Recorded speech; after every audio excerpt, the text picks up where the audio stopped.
Countdown for blast off. X minus 5, 4, 3, 2, X minus 1, fire.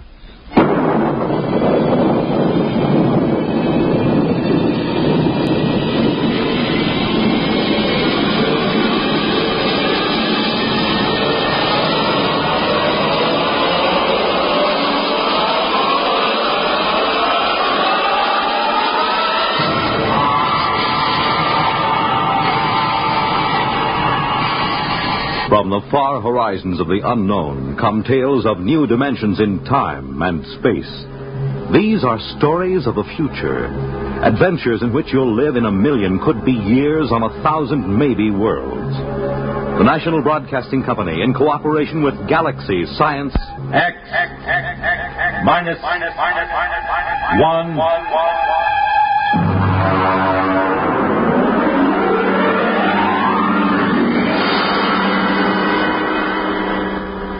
Tonight, the time after the next atomic war. The place, somewhere in the United States. The story, The Moon is Green, by Fritz Leiber.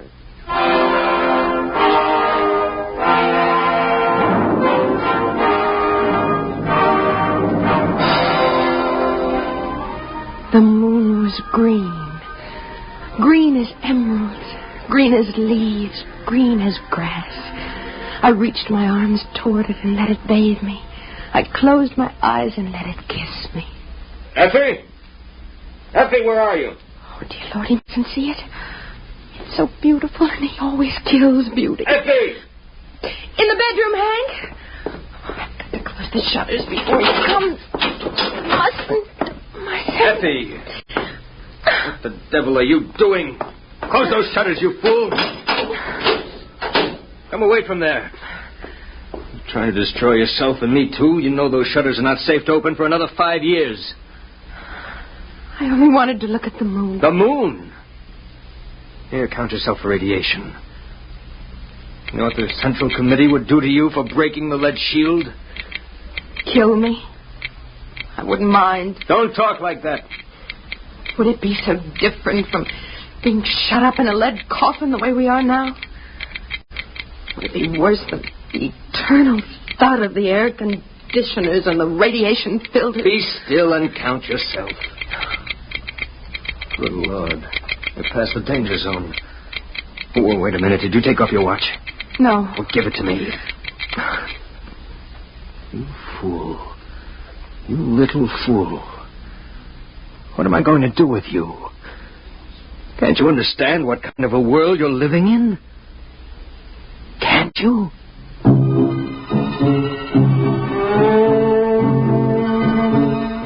Oh, yes, husband. I can understand only too well. It's the world that can't seem to understand. The world that went on stockpiling hydrogen bombs. The world that started testing those bombs, telling itself it hadn't really exploded enough to make the air dangerous. And then began to throw them across continents, one nation against another. It lasted about 2 months. And after that, the fury. The fury of doomed men who thought only of taking with them as many of the enemy as possible. After the fury came the time of terror. Men and women with death sifting into their bones and through their nostrils, fighting for bitter survival under a dust-hazed sky that played fantastic tricks with the light of the sun and the green light of the moon. The only chance for existence was to claim one of those underground radiation-shielded places. They went to the strong. And afterward, the waiting behind the lead shields. The endless, interminable waiting. You understand, I suppose, that we were allowed to reclaim this ground-level apartment only because the committee believed us to be responsible people? And because I've been making a darn good showing lately. Yes, Hank, I understand. It's a privilege to have some privacy, you know. I could send you back to the basement tenements. Would you like that? Oh, no. Oh, no. Anything rather than that petted huddling and that shameless communal sprawl. Yet is this really so much better? Being on the surface is meaningless. It only tantalizes. And yet... Well? No, Hank, I don't want to go back underneath. Well, then try to behave yourself. Coming up through the tunnel just now, I decided I'd better talk to you. Frankly, Effie, the committee's beginning to be a little concerned about our lack of children. Oh. Charlie Baker asked me this morning if I'd like my name put on the list. You're a free woman. You needn't bother. What do you mean? I mean, we're going to have a baby. What? Effie, are you sure? Yes. Effie, that's wonderful. It's magnificent. Do you realize what this means to my rating with the committee? You know how important it is to the community to raise healthy members for the day when we resume the surface war. Yes, I've heard the broadcast. We'll announce it at the meeting of the junior committee tonight. Tonight? What? Well, you hadn't forgotten about it, had you? It's the annual banquet. Now, you brighten yourself up and put on your best dress. I want the other juniors to see what a handsome wife the new member has got. What's the trouble now? Well, I'm terribly sorry, Hank, but... Oh, you have to go alone. I'm really not well. There you go again. First the infantile, inexcusable business of opening the ledge shutter, and now this.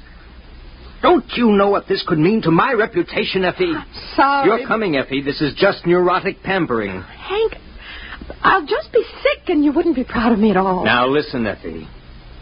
Tonight's too important. It'll cause a lot of bad comment if a new member's wife isn't present. You know how just a hint of sickness starts all kinds of rumors about radiation disease. Now, what do you say? No. Effie, you're going. There's nothing wrong with you if I have to... Hank, you're hurting my arm. It isn't good for the baby. The baby? I'd almost forgotten. Oh, no, we have to be very careful. I suppose if I explain to them you aren't there because of the baby, it will make a difference. Yes, I'll just stay here alone till you come back. When will you be back? Well, those things usually go on pretty late. So if you're expecting company, you needn't worry. Hank? Yes, Effie? Do you remember when we were first married? Of course I remember. You liked to go skiing, remember? You said it was like feeding a hunger for beauty, being up on a mountain covered with snow. What are you talking about? You forgot. I haven't forgotten. I've just as much desire to get outside as you do, but I know there's no chance for me. I've got to see that my children and their children survive to see the sun again. We've got to behave like adults, to make sacrifices. We've got to keep the strain pure. Hank, what do you suppose it's like for them? For whom? The freaks and the mutants, the outsiders. What do you know about them? I remember some of the pariahs. They were hairless, cringing creatures with radiation welts all over their bodies. They came begging to be taken in during the last months of the terror. The committee ordered them shot down, just like dogs. We don't like to talk about that. Hank, are they still out there? Effie, this is the sort of talk that's just morbid. Are they? Yes. There are still humans out there. At least they were humans. They know better than to come near the shelters now. Poor creatures. I can't stand here discussing this nonsense all night. I have to get going. Now, for the last time, are you sure you won't come down with me? No. I'll wait here. Don't you get lonely? No. I was talking to Jim Barnes today. He told me he wasn't going to be able to make it to the banquet either. Touch of the old flu, he said. That isn't like him, is it? Effie, are you listening? What? You remember Jim Barnes, don't you? He used to be sweet on you, said you had the soul of a poet. Well, yes, I remember him. Why? Never mind. Well, I guess I got a bit sharp with you. I'm sorry about that. I was excited about being made a junior and the baby and all. Selfish of me, I apologize. As you get to bed early, I'll probably go over to the men's dorm for a while after the meeting.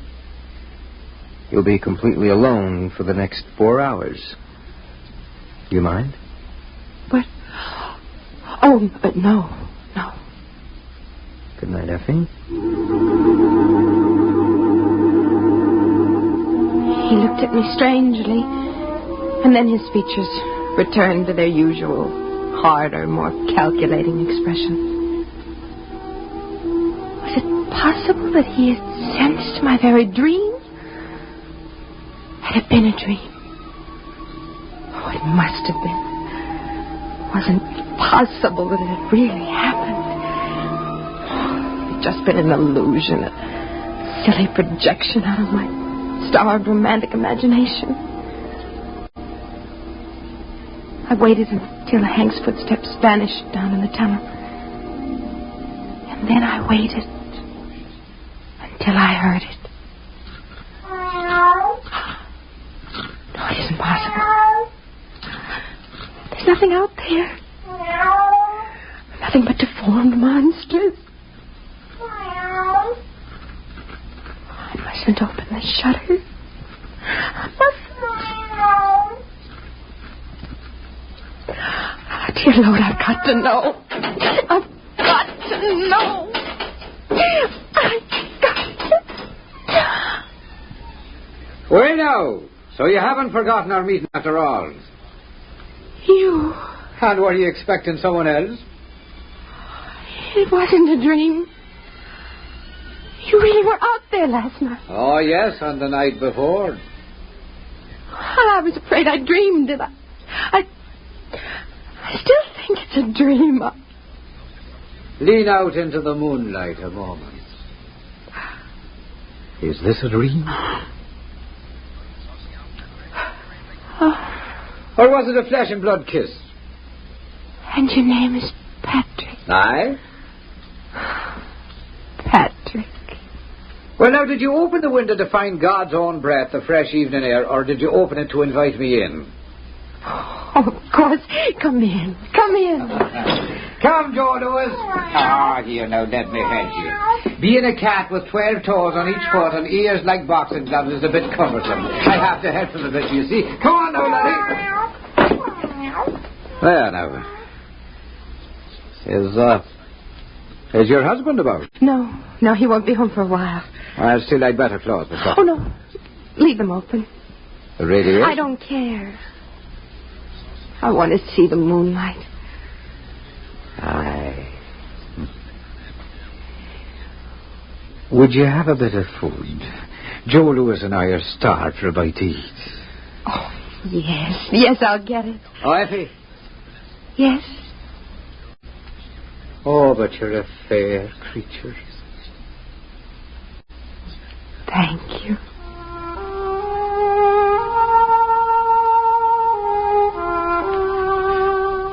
His face wasn't horrible at all. Only thin and sensitive and terribly sad. And there were no radiation welts or scars on his skin. He looked just as he had looked that first night when I opened the lead shutter and saw him crouched at the window. And now I knew it had been no dream. He was an outsider, a pariah. He was my love. Here's some canned meat and a food pill, and I put on some water for coffee. Oh, bless you, Arun. Come on now, Joe. Here's a bit of meat for your black soul to feed on. He's hungry, poor creature. Well, then, sit down, girl, where I can look at you. All right. Have you missed me? Yes. Oh, I've had some thoughts of you, I dare say. Talk to me. Of what? Tell me again about outside, what it's like. Again? Again and again. Well, now, outside... You say the coffee's heating? Mm-hmm. Well, then, it is a wonderland for sure. More amazing than you and your entombed folk could ever imagine. A veritable fairyland. Tell me the truth about The truth? I am telling you the truth, my love. But the bombs and the dust made only ugliness. At first. But then they changed the life in the seed of them that were brave enough to stay. Wonders beyond wondering, bloomed and walked. Well, have none of you been outside? Well, the radiation teams go up into the ruined buildings once or twice a year to find canned food and batteries. But they can only work for a few minutes at a time. Ah, sure, those blind-souled slugs could never see anything but food and batteries anyway. Well, tell me what you see, beyond the city, I mean. Ah, there are gardens there. Gardens where a dozen buds blossom for every one before. And the flowers have petals a yard across. Oh. And there are stingless bees as big as sparrows sucking their nectar. But did the radiation make all the cats like this one? Like this runt? Why, no, girl. They are grown, spotted, and huge as leopards. But they're gentle beasts, for the dust has burned all the murder out of every living thing. Well, Hank says the dust kills. Would you like to hear the poem I made? Yes. I'd say it. Fire can hurt me, or water, or the weight of earth. But by some curious coincidence, the dust is my friend. Oh, more. Well, then, there are robins like cockatoos and squirrels like a prince's ermine, all under a treasure chest of sun and moon and stars, that the dust changes from ruby to emerald and sapphire. And there are... Well, what is it, love? What's that look for? There's one thing you've never told me about. And what is that? The children. The new children. Ah, now the The truth. The truth? Promise. I swear on the skin of my cat here. The children, is it, huh? Well, now, if you'd ever catch a glimpse of one of them, you'd never doubt me again. They have long limbs and smiling, delicate faces and white teeth and the finest hair. They're so nimble that... Well, that even I, a sprightly man and somewhat enlivened by the dust, feel crippled beside them, and their thoughts dance like flames. But what's wrong with them, Patrick? Wrong? Nay, love, there's nothing wrong. Different, perhaps, and new, but not wrong. Oh, tell me. Well, then, they do have 7 fingers on each hand and 8 toes on either foot. But they're much more beautiful for it. And they have large, beautiful ears that the sun shines through. So lovely and delicate to behold. How do they behave? They're mine. Not as you and I, perhaps. They play happily in the gardens all day long, laughing and finding joy in the simplest beauty. Are they defective? Well, now, by the standards out there, you're the defective one, shut up here all the while, hating and crawling in ugliness and feeling dirty. Oh, they're quite lovely. And they're quite perfect, the new children. Oh, you're telling the truth. You're not making it up. It is true, every word of it. Oh, I'll admit you have to look a bit hard to find these things I've been telling you. But find them you may. Do you believe me? Oh, yes. Yes, I believe you. But I'm afraid. Give me your hand. Here. Now listen to me. You must not be afraid to do as your heart tells you. That's why I'm here. Oh, Patrick.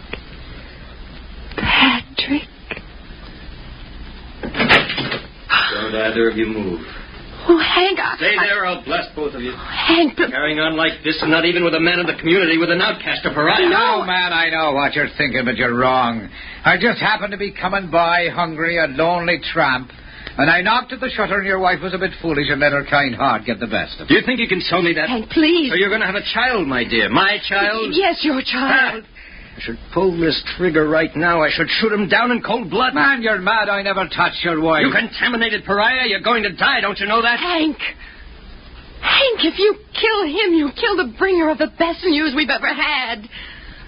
Oh, Hank, put aside your jealousy for just a minute and listen to me.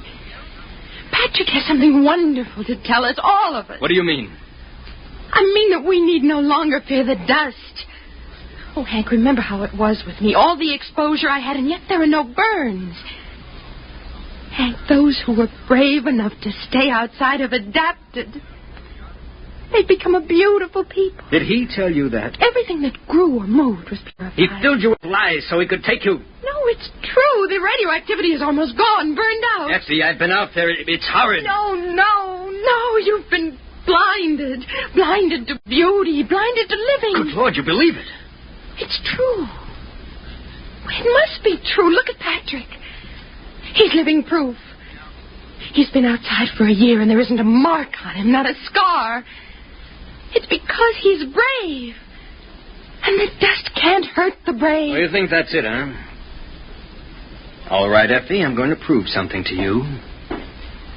You, Patrick, take this radiation counter. Take it. Very well. Press the button and count yourself. Go on. As you say. Read it. Read it!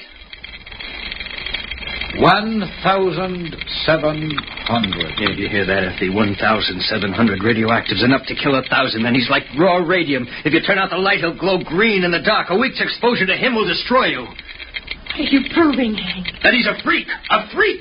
Get away from him. He's destroying you right now. May I shut this thing off now? Patrick. Is it true? Yes, I'm afraid 'tis true. Oh, you do well to cringe, both of you.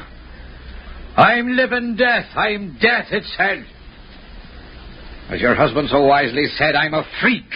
Just like the man who ate nails and walked on fire. Only my oddity is that for some unknown reason, the dust can't harm me. I'm the only one.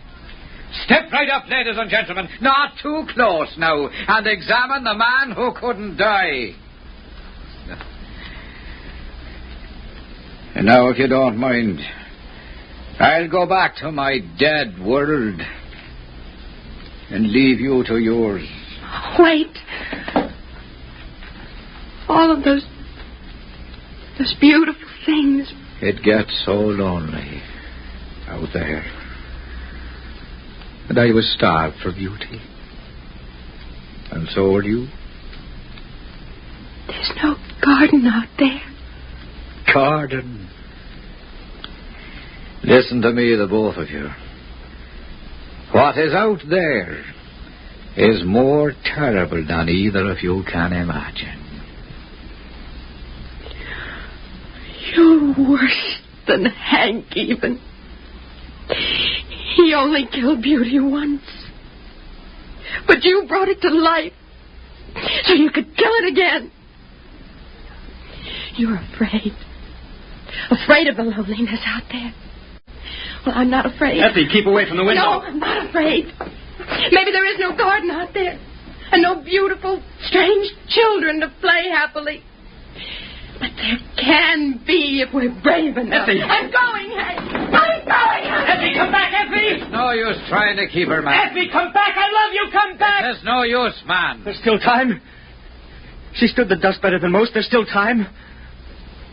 The dust won't hurt you. Find her. Bring her back. I'll reward you. I'll give you food. If you want her, you'll have to go yourself. She'll die. Maybe she won't. How can you say such a thing? Because perhaps she's like me. Aye. Perhaps perhaps the two of us together could be the first of a race that'll live in sunlight again. Get against the wall where I can kill you easier. Why would you kill me? Is killing all the answer you have to life's riddles? Is the smell of blood better than compassion? Is it more joy to own her than to be loved by her? Move! Man, you'll not kill me. Shall I tell you why? Because my flesh will not die. I live 1,000 years. Not your brain, Patrick. And that's where this gun is aimed. Well, then you leave me no choice. You get it! Hey! Call up! My arm! No! Stop! Well, then I have your weapon now. Out there, you see, we freaks have learned to live together and to cooperate. It's the only way we can stay alive. Oh, I'll give Effie your love. Come on, Joe. Oh, you'd better close the shutters as soon as we're gone. The moon is beautiful, but it's deadly.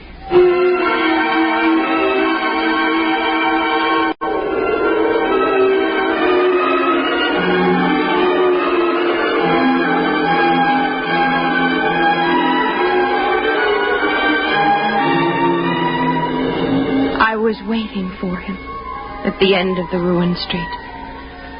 When we looked back, we saw Hank closing the lead shutters on himself. We were alone in the world. Above us, the moon was green. I bent and picked up a handful of the dust and let it trickle through my fingers. And I remembered the words of Patrick's poem. Fire can hurt me, or water, or the weight of the earth. But by some strange coincidence, the dust is my friend.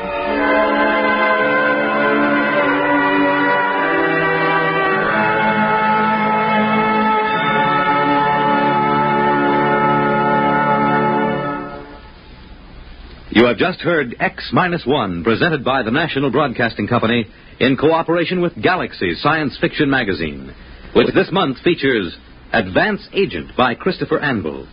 The story of a spy who had the worst possible break. The disguise he had assumed was that of a famous man. Galaxy Magazine, on your newsstand today. Tonight, by transcription, X-1 has brought you The Moon is Green, a story from the pages of Galaxy written by Fritz Leiber and adapted for radio by George Lefferts. Featured in the cast were Joyce Gordon as Effie, Bill Lipton as Hank, Ian Martin as Patrick, and Frank Milano as the cat. This is Fred Collins. X-1 was directed by Fred Way and is an NBC Radio Network production.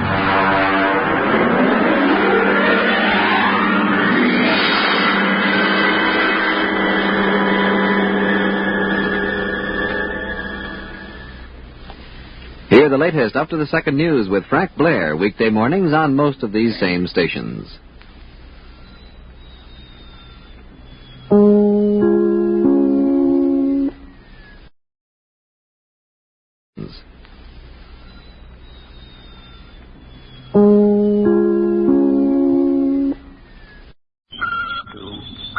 X-1, fire.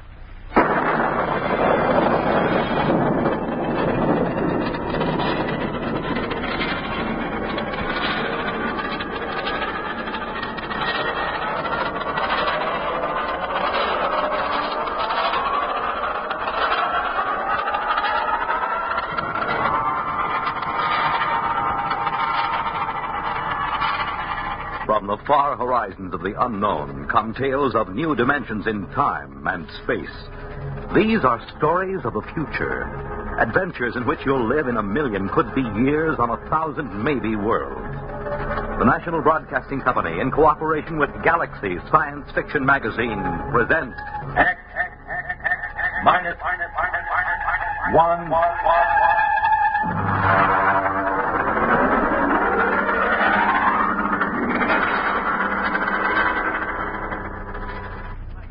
Tonight, the time is June 25th, 1962. The place, a lonely beach. the story, Saucer of Loneliness by Theodore Sturgeon.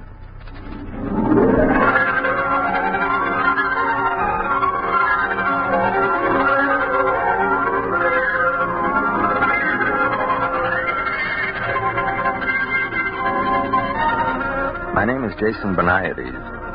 I'm a newspaper reporter, 31 years old.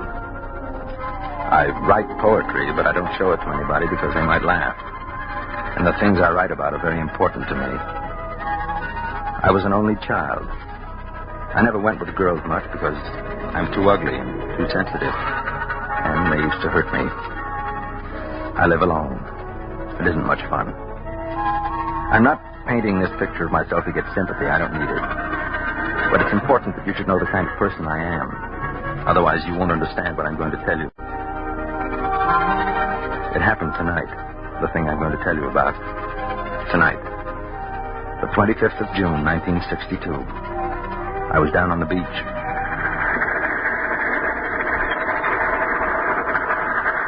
Hey, mister! Hey, mister! What is it, kid? You seen a cop around any place? On this beach? I found his pile of clothes down near the rocks. The lady's dressed in his shoes. Well, did you see anybody? A girl? Well, I think so, but she was running along the sand in the moonlight. I yelled to her, but she just kept running, and then I found Look, these. kid, you go try to find a cop someplace. I'll see if I can find the girl. Okay.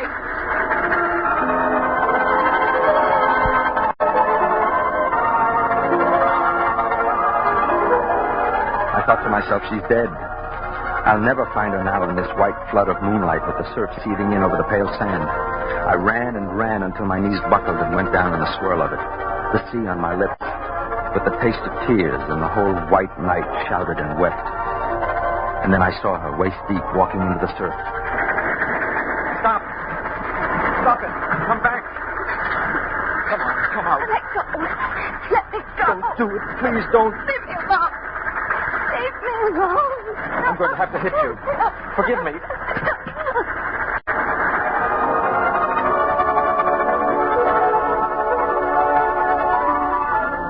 I hit her in the neck with the edge of my hand, and she slumped. I brought her ashore and carried her to where a dune was between us and the water. Then I rubbed her wrists. She had a pale, beautiful face with ancient, bottomless blue eyes. She opened them and looked at me after a moment. It's all right. Here, put my coat over you. Why couldn't you leave me alone? I couldn't. Why? Because it's important to me. I suppose you want to know why I did it. If I told you I understand, would you believe me? How could you understand? Maybe I know what it means to be lonely. That's it, isn't it? I don't know.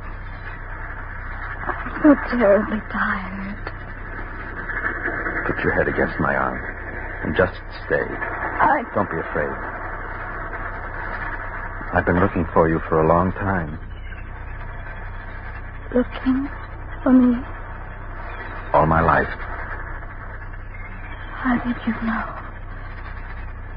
I don't believe you. It's true. I found your message. Oh? So you see, there's nothing to be afraid of. Not anymore. Just rest. The moonlight is terribly white. Yes. I'd like to rest for a while.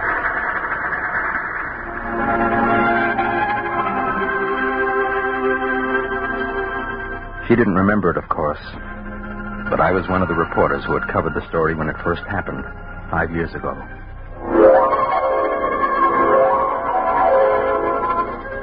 I'll never forget that day.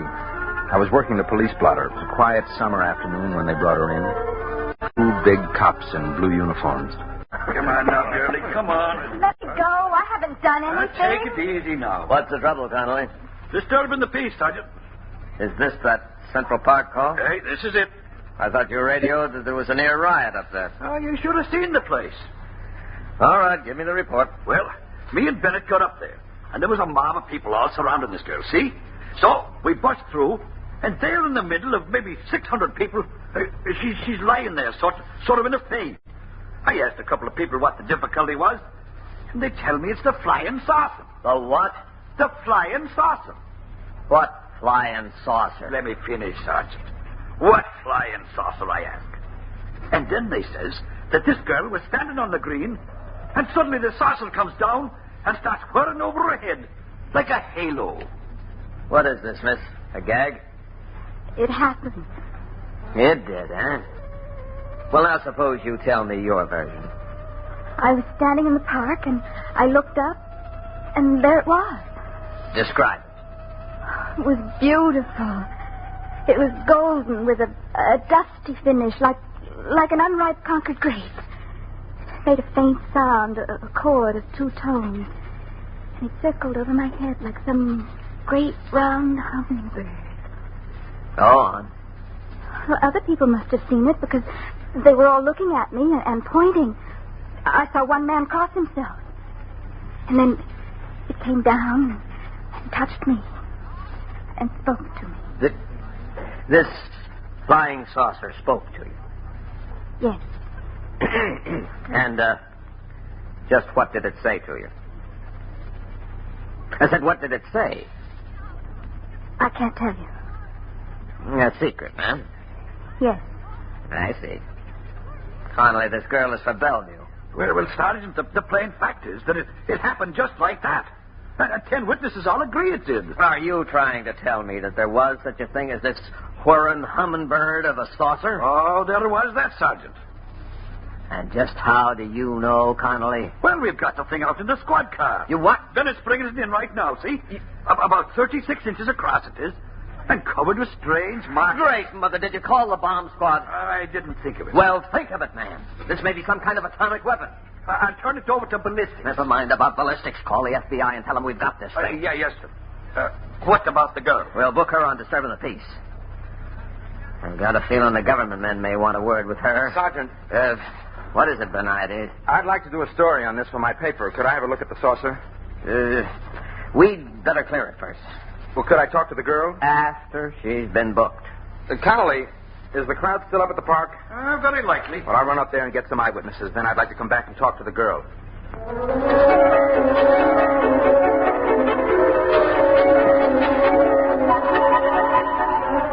Up at the park, they were still buzzing about it. Some said she was a communist agitator. Some said it was a flying saucer from Mars, and she had stepped out of it. Others said she was a saint, and it was her halo. I took some notes, phoned the paper, and went back downtown to talk to her. But there were a couple of agents with her, and they wouldn't let me in. Now then, miss, you told the sergeant this saucer spoke to you, is that correct? Yes. Did it speak to you in English? I don't know. You did understand it, though. Yes. Do you speak any other languages? No. Tell me, what message did you receive from this instrument? Wasn't anything, really. Suppose you tell me. I'd rather not. Miss, let me be very frank. I'm not a policeman. I'm a security agent. That means that I deal with problems that affect the security of our country. Do you understand? Yes. Now, we've examined this flying saucer enough to know that it is not of American manufacture. It also possesses an extremely high radioactive count. Now, that means that it was made in an area where radioactive materials are in great abundance, such as an area where atom bombs are made. That's why we want to know the message you received from the saucer. There was no message. You just made it up. Yes. I'm afraid you're lying.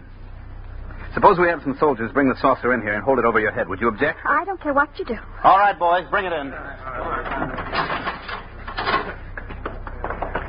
Now, when I tell the men to hold it over your head, you try to recall what it said. I don't know what it said. Lift it up, boys. Hold it right over her head.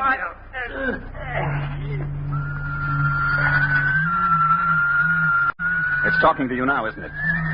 Yes. What is it saying? What did it say? All right, boys, crate it up and send it down to the National Research Laboratories. What about the girl, sir? We'll get nothing out of her. I don't believe she really knows what that humming noise is. Better have a psychiatrist examine her. Yes, sir.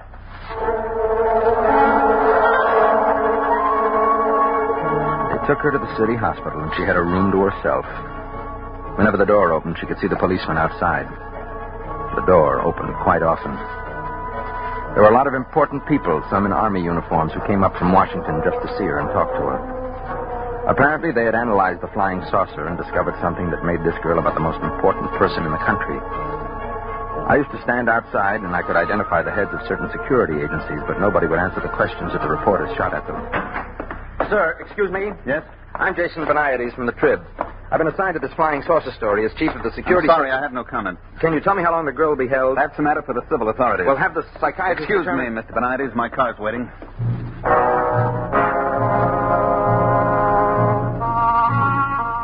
A few days later, she was released from the hospital and returned to the court to be tried on the disorderly conduct charge.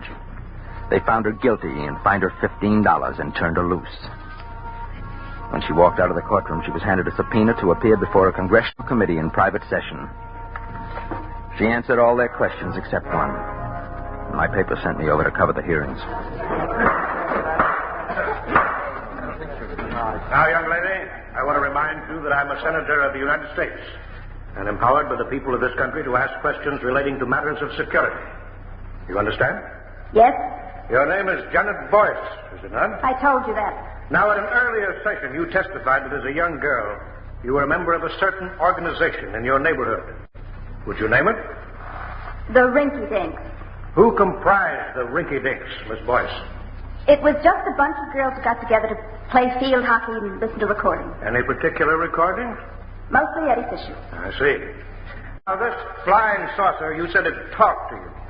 You did say that, didn't you? Yes. And then you denied it. Yes. Why?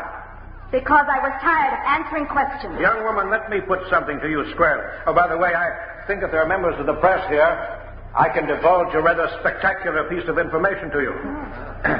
This flying saucer has been thoroughly examined and analyzed, and I wish to inform the people of this great nation that it definitely, I repeat, it definitely did not originate on this planet. Now then, Miss Boyce, consider that it is possible that our Earth might be attacked from outer space by beings much stronger and cleverer than we are. And consider that perhaps you have the key to our defense against those beings. Don't you owe it to the world?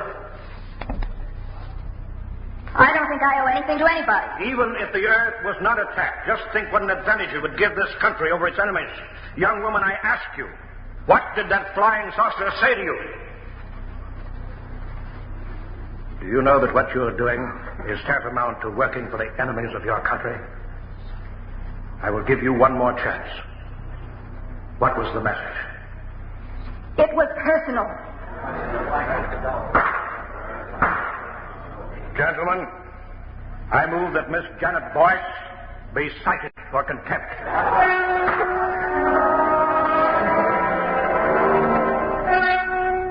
The furor was fantastic. The chief of security blasted the senator for divulging secret information about the origin of the flying saucer, and the senator said the people had a right to know, and besides, he was just guessing anyway, and happened to guess right. Meanwhile, the press printed the girl's picture all over the front page and ran banner headlines such as, "Girl refuses to betray Martian secrets. Flying saucer girl won't talk, cited for contempt." The contempt trial was equally spectacular. She didn't plead any amendment or anything. She just said the saucer was talking to her, and it was nobody else's business. She was convicted and sentenced to 5 years in prison. Benavides. Yes, Chief. For the Sunday supplement? What? Well, do you think there's anything in it? Okay, whatever you say.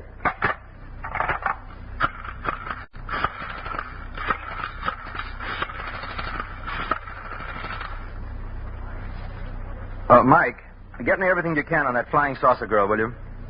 Yeah, the one that was sent to jail about 4 years ago. See if you can find out what she's doing now. She was released about 6 months ago, I think. Uh-huh. Yeah, the boss wants a feature for the Sunday supplement. Okay.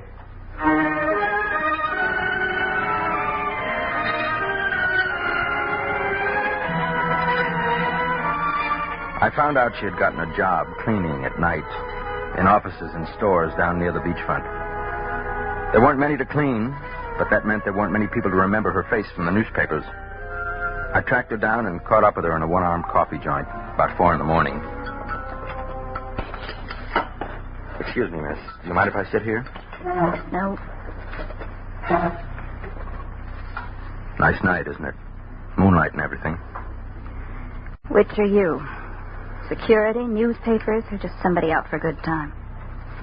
You're pretty bitter, aren't you? Shouldn't I be? Yeah, I guess you should. My name is Jason Bernaides. I'm with the newspaper. It's been nice meeting you. I have to go now. Just a minute. Please. I can't blame you. How did you find me? One of the leg men located your mother. I talked to her earlier tonight. Oh. How is she? Still hitting the bottle. The way she knew where you were, you sent her some flowers on her birthday, remember? Yes. She wouldn't talk to me. Said she didn't want a daughter who was a jailbird. Tell me how it's been. So you can write about it? I promise you I won't write anything you don't want me to write. Okay. You want to know how it's been? Right after I got out of jail, I met a man at a restaurant. Nice man. He asked me for a date. I spent every cent I had on a red handbag to go with my red shoes. They weren't the same shade, but anyway, they were both red. And I was very excited about the date. We went to a movie. Afterward, he didn't even try to kiss me or anything. He just wanted to know what the flying saucer had told me. Didn't say anything. I just went home and cried all night. That was it? No. I had another date. I get pretty lonely. This time they arrested the man I was with. He was a Russian agent. On Christmas Eve, 4 men called me up and sang me a song. Would you like to hear the words? It doesn't matter. They go, the flying saucer came down one day and taught her a brand new way to play. And what it was she will not say. But she takes me out of this world. I'm sorry. Now will you go away and leave me alone? Yes. Aren't you going to ask me the big question? No. Everybody does. No, well, not me. You will, sooner or later. Maybe. Look, can I take you home? No. Can I see you again? Please. I don't know. I'm afraid to let myself like anyone. Trust me, will you? I'm not sure. Maybe. Maybe. I'll wait here for you tomorrow night. All right.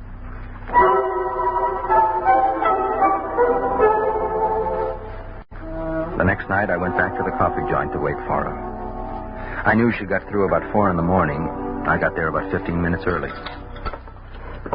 Mr. Bernaides? Yes. Say, you're the chief of the security section, aren't you? You have a good memory. You mind if I sit down? Well, I'm expecting someone. Yes, I know. Oh, I see. I'd like to talk to you. Go ahead. You probably know that we've been trying to gain the confidence of this girl for some years now. Yes. And, apparently you've succeeded where we've failed. Well, not really. In any event, you seem to be making some progress. She may not even show up. I think she will. Now, I'm going to ask you to help us. Help? In what way can I help? We have reason to believe that this girl is a courier for some alien power. On what do you base that? Well, there was the incident of the saucer, of course. We've definitely established that it came from some other planet. And recently, she's been throwing messages inside bottles into the ocean. What sort of messages? They're always the same. Now, I have one right here. You're welcome to read it and see if it makes any sense. We've had every decoding expert in the service trying to break it. But we can't seem to find the key. I see. Now, she's throwing literally hundreds of these messages in bottles into the sea. We've got many of them, but not all, naturally. Now, what we're most interested in is locating the contact. Naturally. And that's where you fit in. We'd like you to gain this girl's confidence even further. Try to find out just what these messages mean, and beyond that, what the saucer said to her. You'll be doing us a favor and your country a great service. You're certain this is some subversive activity on her part? How else can you explain the fact that she won't tell us her secret? Maybe because it's hers, and everybody has a right to have something of his own. Are you, trying to tell me that you won't cooperate? I didn't say that. I'd like to remind you, Mr. Beniades, that you have a duty to us. I know that. I also have a duty to myself. And to God. Now, if you'll excuse me.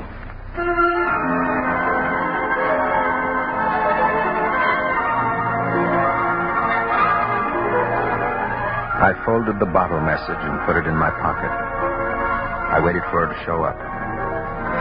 The minutes went by, and the hours, and I knew she wasn't coming.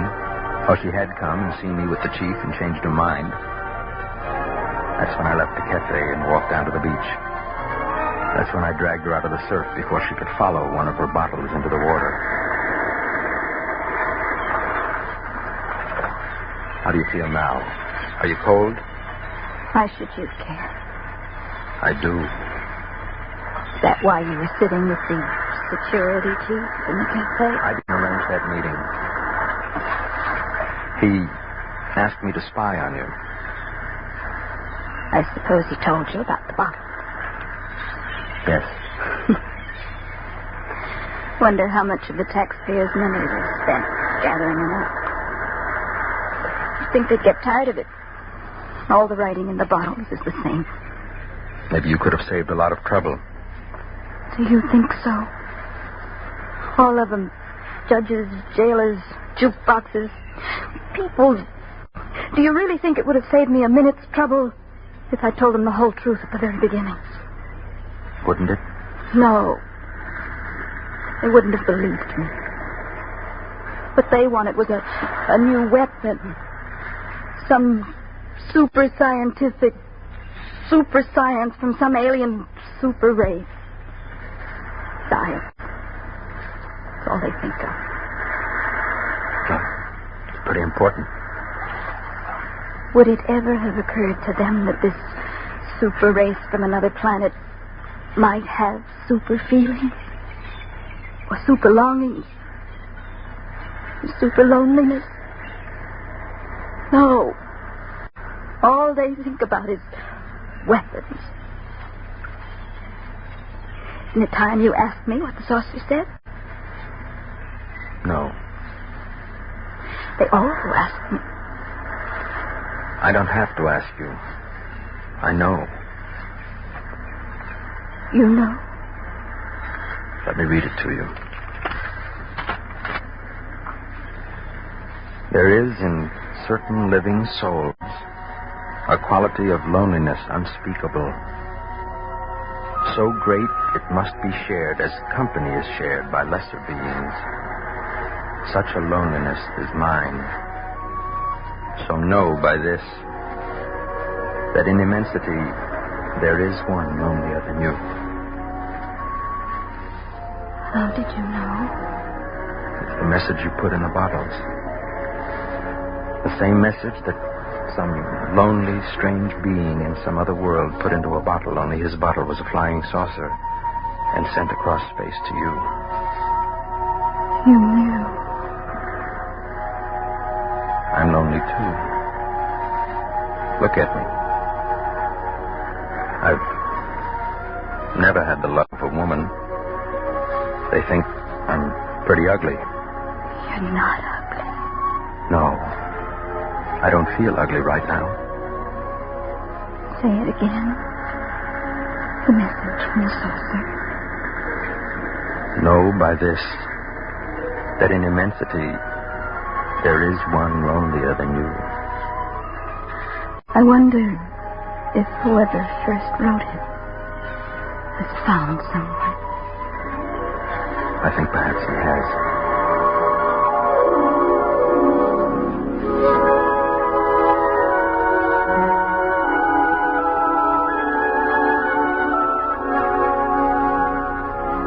She looked at me and said nothing. But it was as if a light came from her. More light than even the practiced moon could cast.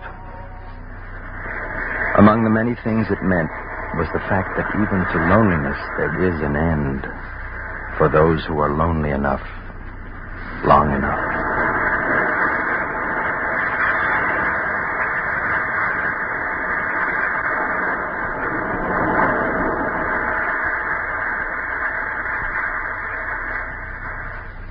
You have just heard X-1, presented by the National Broadcasting Company in cooperation with Galaxy Science Fiction Magazine, which this month features I Am a Nucleus by Stephen Barr, the story of a man who felt he was hexed because his comfortably untidy world had suddenly turned into a monstrosity of order. Galaxy Magazine, on your newsstand today.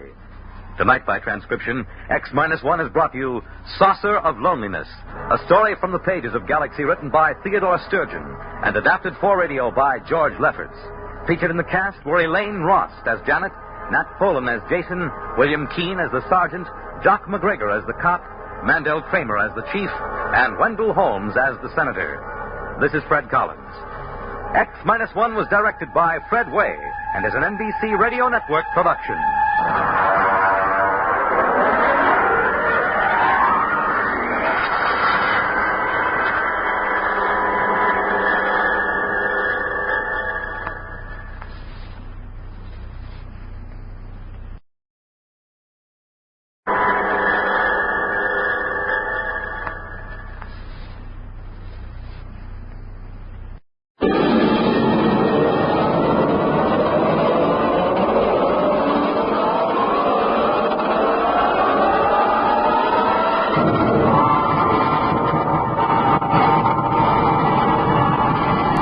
From the far horizons of the unknown come transcribed tales of new dimensions in time and space. These are stories of the future, adventures in which you'll live in a million, could be years, on 1,000 maybe worlds. The National Broadcasting Company, in cooperation with Galaxy Science Fiction Magazine, presents X-1.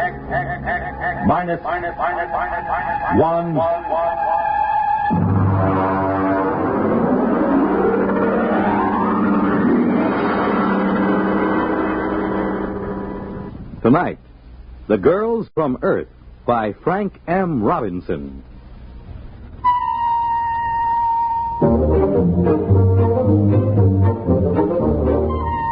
Mike McDonald is the name. Firm of Beagle and McDonald, Interplanetary Promotions, number 1 Park Avenue, New York. Drop in sometime. Brand new offices. Had them decorated by one of the biggest guys in the business. You know, it's hard to believe that only 6 months ago, me and Charlie Beagle, my associate, were stranded in a one-tank mining town on Mars. Let me tell you about it. Here comes the waiter. Play it cool. Yeah, but we got no dough. Play it cool, I said. Gentlemen? I'll have the sirloin. One sirloin. Earth or Martian? Well, what's the difference? Well, the Earth sirloin's from genuine steers, $24 a pound. The Martian sirloin's from a domestic sloofer, $2. Charlie, you ever tasted sloofer? We'll have the domestic. Very good. A beverage? Johnny coffee? We ran out of coffee in 1997. Haven't been able to get any. Try the muggle juice. Muggle juice? It's a Martian vegetable. Has a pleasant narcotic effect. You better make it whiskey. Whiskey? That we got. Fine. My friend will have the same. Yes, sir. Mike, do you mind telling me how we're going to pay for this sloofer steak? Relax. I'm thinking. And even more important, how are we going to get out of this burg? Charlie, what we need is a mark. A mark? A sucker. And if I'm not mistaken, this little guy with the glasses coming in now is just what we're looking for. Pardon me, sir. My friend and I are just in from Earth, and we don't know much about the customs here. I wonder if you'd be good enough to let us buy you dinner and tell us something about the town. Why, that's very kind of you. You needn't buy me dinner, though. After all, you're the guest here. Well, that's very nice of you. Do join us. Thank you.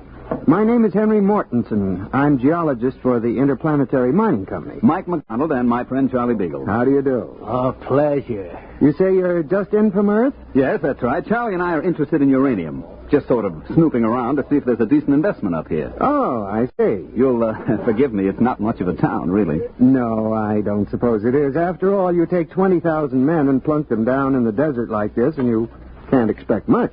20,000 men. No tomatoes? Sir? Tomatoes. Girls. Girls. Oh, I'd almost forgotten what the word meant. No, you see, the Colonization Board hasn't been very successful in persuading Earth women to migrate here.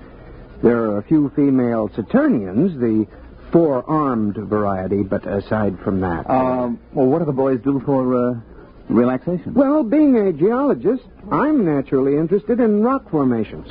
For relaxation? A great many of the men indulge in gambling, and of course there are, as Limp phrases, every glib day.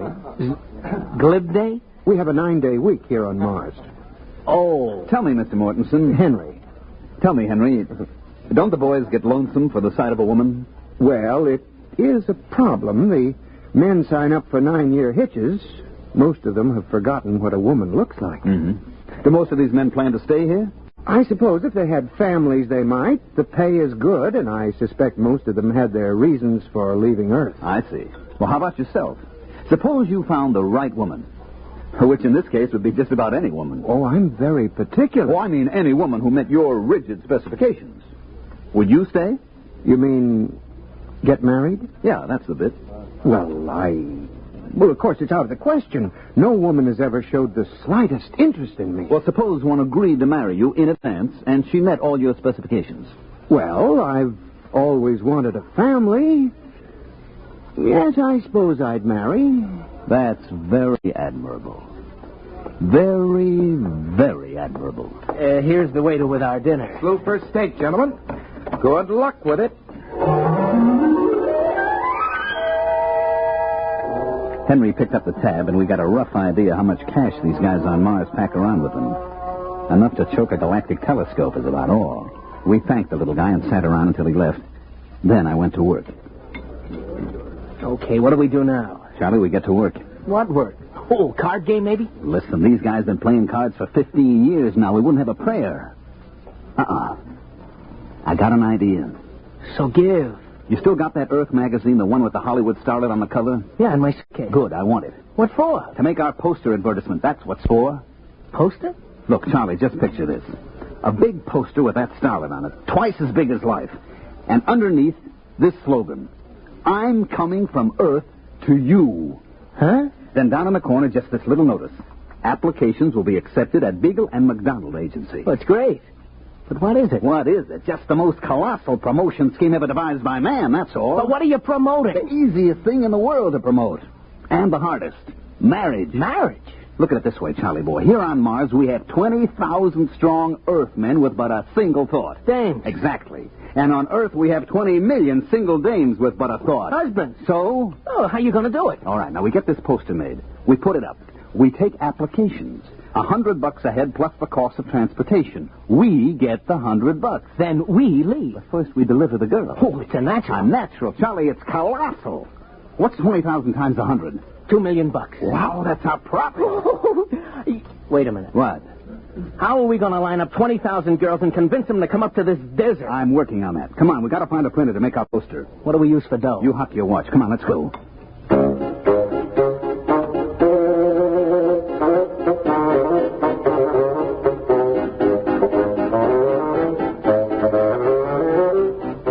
We got the poster made, and it is a beaut. The artist threw in some extra fullness in the lips and stuck a glass of champagne in one hand. The next step was to rent a little field tent right outside the mining camp. We stuck the poster in front of it and waited for the guys to get through work. Hey, Tom. Hey, take this. What do you say we sign up? What for? Well, whatever they're selling inside. Oh, I don't know. Well, come on. What have we got to lose? You gentlemen interested in matrimony? Marriage? That's what we're selling, boys. To her? Or anybody your heart desires. Just step inside, fill out the specification chart, pay your fee, and we deliver. On the level? On the level. Well, what do you say, Tom? It's worth a gamble. Right this way, gentlemen. Mr. Beagle will take care of you. No sooner said than done, gentlemen. Step right this way and live.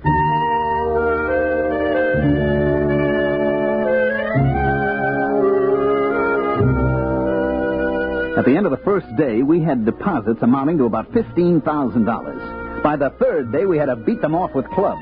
Everybody had a dream girl, and we were guaranteeing delivery. 40,000, 50,000, 60,000 bucks. Oh, Mike, What do you say we skip out on the first space freighter? What are you, nuts? There's another million coming here, and my name isn't Mike McDonald. Oh, yeah, incidentally. Yeah. Have you figured out a way to deliver on this swindle? Naturally. You have? Of course. We just go down to Earth and put up a different poster. Guaranteed husbands. Every one of them an Adonis. What happens when they arrive? We get lynched? Look, while these ladies are en route to Mars, you and me are en route to Earth. Get it?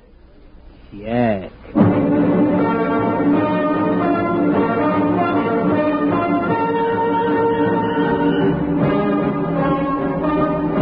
I radio-phoned a friend of mine down on Earth and had him place an ad in the New York papers the next day, complete with a picture of a handsome Martian uranium miner and a caption that read, "Husbands are waiting on Mars." When the next space liner rolled in, it brought the list of lady applicants from Earth, complete with photographs and background. Here's the first batch, Charlie. Let's look them over. Yeah, right. Let's see now. Well, maybe the next one will be a little better. How is it? Let's see the next one. Lola Carroll, age 29. 29? Whew, she's 40 if she's a day. Occupation, homebody. Background in education, blank. Oh, note from Mitchell. Says she did 4 years at a reformatory for shoplifting, and she's currently on parole. Let's see this one. Wanda Baker, age 35, occupation gymnastic instructor, State College.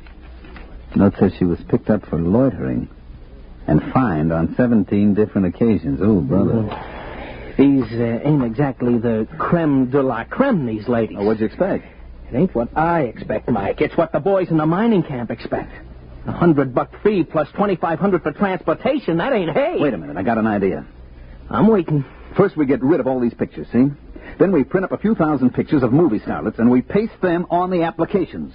We make a few changes in the statistics, such as age and so on, and we're back in business. You know, Mike, I used to think you were about as crooked as a one-armed bandit, but I don't think it anymore.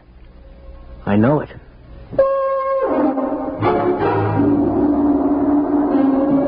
So we spent the next few nights pasting up pictures and changing age 38 to age 28 and so on. It was easy. Then we called in the applicants from the mining camp and gave each one the dope sheet on his prospective bride. Hey, Phil. Hey, look at mine. Lola Carroll, age 29. Boy. Mine's named Wanda Baker. She's 25. Well, you dig this picture? She's almost... What's wrong? Mine looks exactly like yours. Huh? Let me see. Take a look at those two pictures. You're right. Wait a minute. Hey, Mr. Mortensen. Yes? Take a look at this. Both alike. Most peculiar. Particularly peculiar since, well, mine looks like yours, too. You put in for a wife? Why not? Miranda Potts, age 25. A former lady wrestling coach. But the pictures puzzle me. I think maybe these guys are trying to pull a fast one. You may be right at that. Come, gentlemen, let's pay a visit to our benefactors, Mr. McDonald and Mr. Beagle. At the precise moment that Henry Mortensen and his two aggressive companions decided to drop in on myself and Charlie Beagle, we were in the process of tying our money into small bundles and placing it in suitcases, which also contained our clothes and tickets for the next rocket to Earth. It was very embarrassing. Oh, yes, gentlemen? We would like a word with you, Mr. McDonald. Well, Mr. Beagle and I are a little busy. I'm afraid it'll have to wait. Oh, what seems to be the problem? Just the three of us have the picture of the same girl clipped to our applications. Really? Well, let's have a look. Right here. Well, what do you know? Charlie, take a look. Huh? You imbecile, you didn't check for duplicates. Well, now I think maybe I have an explanation, boys. Go on. And none of you has been on Earth for some years now, is that right? That's true. Well, you know how styles take hold on Earth. One year every woman's curly and blonde. Next year it's straight and brunette. Well, the same thing has happened with cosmetics, makeup, and so on. Now, gentlemen, when I was on Earth last month, every woman in New York was trying to look like a certain movie actress. It got so men couldn't tell their own wives apart. That isn't very convincing, Mr. McDonald. Look, boys, obviously there was some mix-up at the Earth Agency. They got the wrong pictures pasted up or something, but I'm sure it'll all straighten itself out. Now, if you don't mind, Mr. Beagle and I have to finish packing. We mind. You do? You do? Uh-huh. Tom, you take that money in those suitcases and lock them up over the company office. Now, boys, just a minute. That's stealing, boys. It's considered dishonest. We ain't stealing. We're just keeping the stuff in escrow, you might say. Till when? Till the rocket ships get here with the girls. If these dames are as gorgeous as you tell us they are, you'll get every penny of your dough. Suppose they ain't quite gorgeous. And you and your friend here are going to suddenly find yourselves unable to carry on as living humans. You fetch my meaning? I fetch.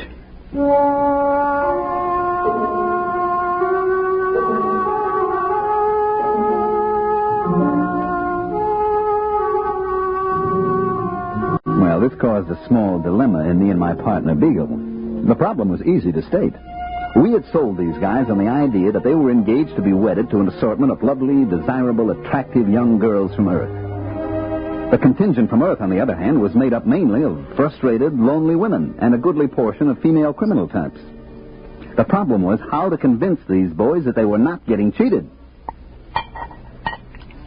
That's enough, Charlie. Now, the problem is how to convince everybody that he ain't getting cheated, right? Oh, you're a master of summing up a problem. Now how about solving it? Yes, give me some time. Look, the rocket fleet from Earth arrives here tomorrow morning at 9 o'clock. 20,000 very strong miners will be assembled at the rocket port waiting. True. So? Pour me a little more of that muggle juice. No. Muggle juice. We could get them all drunk on muggle juice, mass hypnotize them. So what do we do? I could make a speech, appeal to their better selves, say these poor, unfortunate women need love and affection, something they've never had. Uh-huh. How about makeup? Maybe we could hire a cosmetic man to make them up to look like the pictures. Sure. Or we could say that it's all a big mistake. We got the wrong shipment. Or we could kill ourselves. No need for that, Charlie. That's going to be done for us. Yeah, that's what I figure. Well, it's been a short life and a merry one. Drink up, Charlie. For tomorrow we die.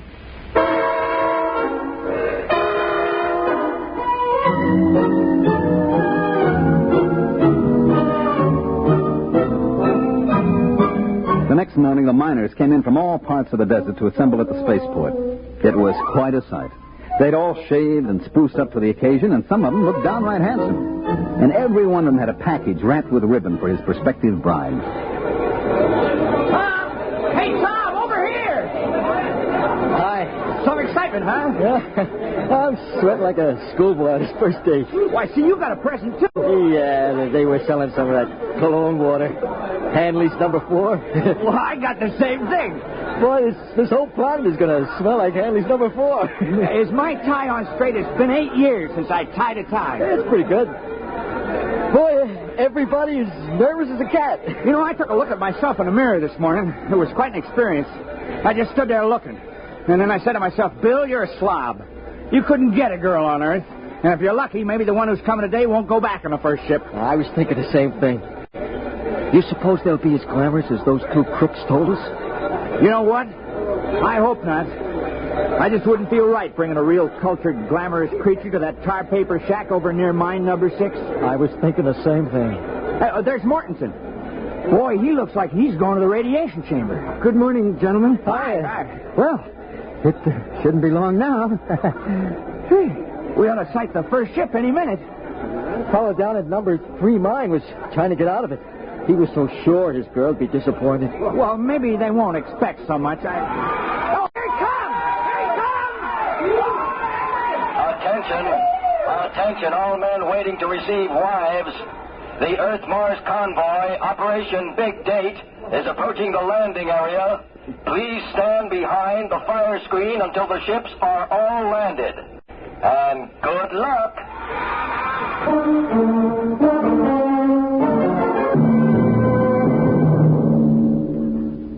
During all this, Charlie Beagle and I were more or less under guard back at our office. I say more or less because there were 6 miners with loaded guns sitting practically on top of us. In the distance, we could hear the rockets come blasting in for a landing. And then everything got very quiet. And we knew the girls were coming off the ships. What do you suppose is happening? Well, it's pretty quiet, Charlie. I guess the girls are coming off. Yeah, I don't hear no sounds of rejoicing. Now, just take it easy. You suppose they'll hang us or shoot us? Now, relax. Relax, he says, but... Oh, here comes a jeep with Uncle Henry in it. Is he alone? Uh-huh. Well, so long, Charlie. Gentlemen? Now, look, Mr. Mortensen, this can all be explained. There was an error and the wrong girls got shot. Don't try to explain it, McDonald. But you can't just kill us without even a trial. I mean, it isn't just. Who said anything about killing you? We're throwing a banquet tonight, and we want you and Mr. Beagle as guests of honor. As what? Guests of honor. You mean the girls were okay? Okay, they're lovely. The nicest thing about them, of course, is that they don't expect much. They seem to accept us with all our faults and all the shabbiness and ugliness of the life on Mars. There isn't a one of them who turned up her nose at the place. They seem thankful just to be here. And the guys, they all feel okay about it? Okay, they're like a bunch of kids. There isn't a one of them who wasn't scared breathless that he'd have some sophisticated glamour girl on his hands. No, sir. These are down-to-earth women who had it tough on Earth, and they figure to find some happiness here if it's humanly possible. Yeah, but how did the boys like the way they shape up? Charlie. I mean, there might be some that seemed a little older than the applications. You know how clerical errors can be made. Well, gentlemen, when you've been living on Mars for 15 years without having seen even a single Earth woman, you kind of lose these standards that Hollywood sets for us. As far as I and the other men are concerned, they're gorgeous.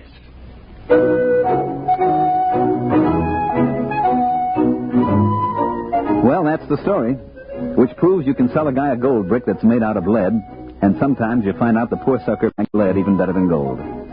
Charlie Beagle and myself made a small fortune on the deal, like I said before. I made a trip back to Mars last month just to satisfy my curiosity, and you know what? I never saw a happier bunch of people in all my life. Hey, by the way, Henry Mortensen and the lady wrestler are having a kid. They're going to call it Mike if it's a boy, and Michelle if it's a girl.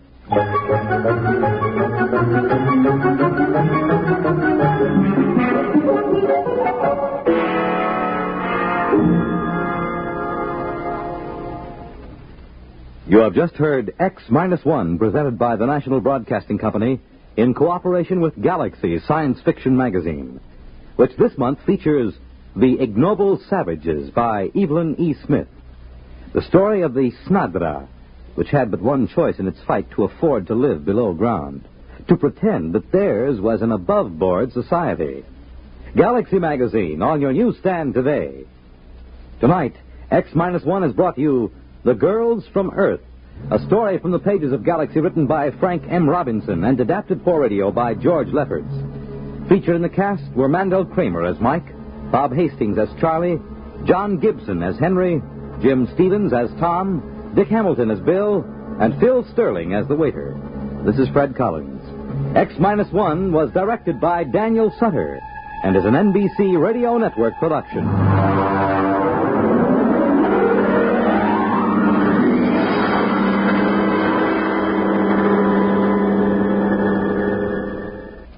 The world on a new hotline. Listen for news on the hour and the exciting hotline service all day, every day on most of these stations.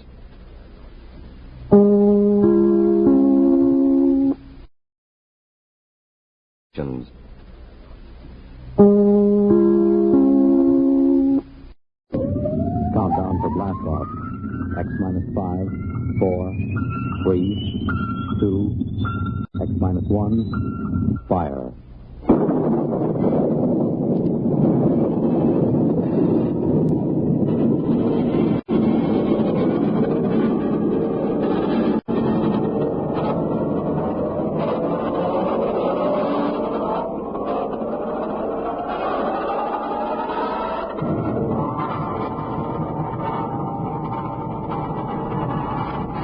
From the far horizons of the unknown come transcribed tales of new dimensions in time and space.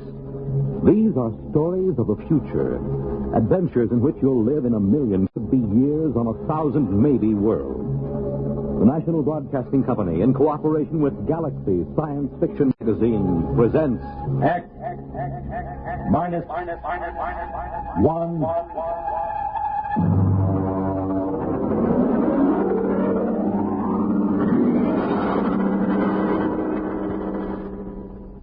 Tonight, the time is 1965. The place, a golf course. The story, open warfare. You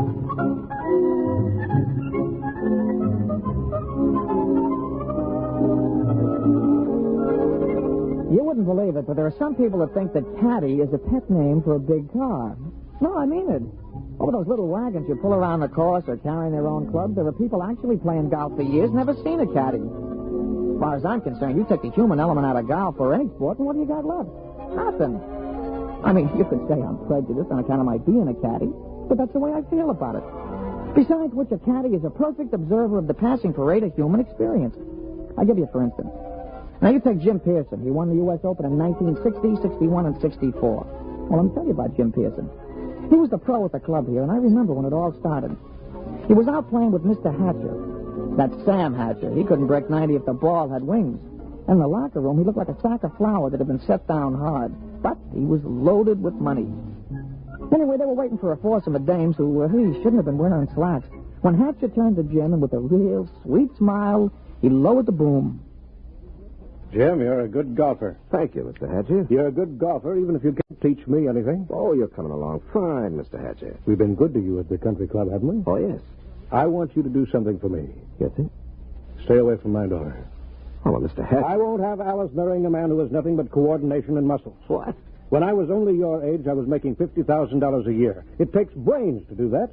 Brains get more valuable. Muscles deteriorate.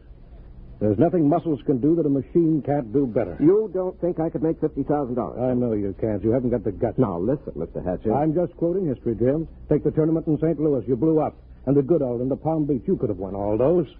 But you blew. You chickened out. That's not exactly fair, Mr. Hatcher. It's true. I can make $50,000. Yes, in your whole life.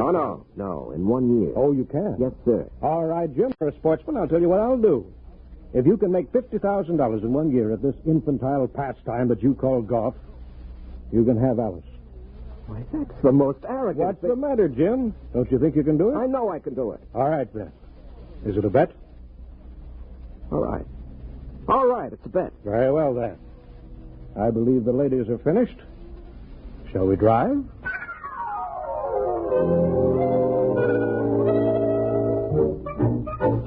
Naturally, old man Hatcher set a trap for him. And I guess it worked pretty good, too. Jim knew I heard the whole thing, so he used to talk it over with me. Hey, you've been doing real good this season, Mr. Pearson. Sure. Been away on the whole circuit. I haven't seen Alice more than 1 day at a time in the last 6 months. You, hear from Miss Hatcher? Oh, yes. Yes, I got a telegram right after I won the first tournament. It said, and I quote, "I won't be bought and sold. Signed, Alice." She found out about that bet, huh? Yeah, I'm sure her father made sure she did. Wouldn't it frost you? It did. It cost me $5,000 in tournament money, and then I just got mad.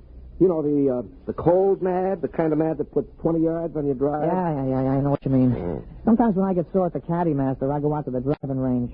Bango! Every time you hit it, you got it right between his eyes. Yeah, that's the idea. Every time I slam a ball down the fairway, I feel as if I've just belted Hatcher right behind the ear. You, still figure you got a chance? Oh, I'm going to get that $50,000 this year, all right. I'm going to win the U.S. Open, and that's worth $25,000 in cash plus vaudeville appearances or Ed Sullivan's television show or something. And I'm going to take the money and I'm going to lay it in front of Alice and I'm going to say, I wasn't buying you. I was buying the right to tell you I love you. Ah, gee, that's pretty. All right, never mind. Give me a number 7 iron.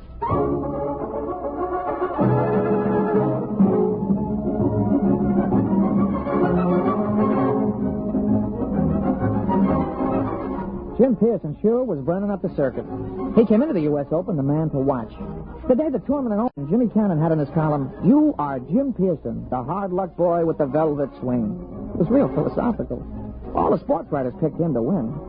And then Saul showed up. He was on a practice tee. Jim had been sharpening up his number 1 wood when all of a sudden the gallery took off like a batch of big birds. They were around another tee about 100 feet away. Jim knocked off, and the two of us strolled over.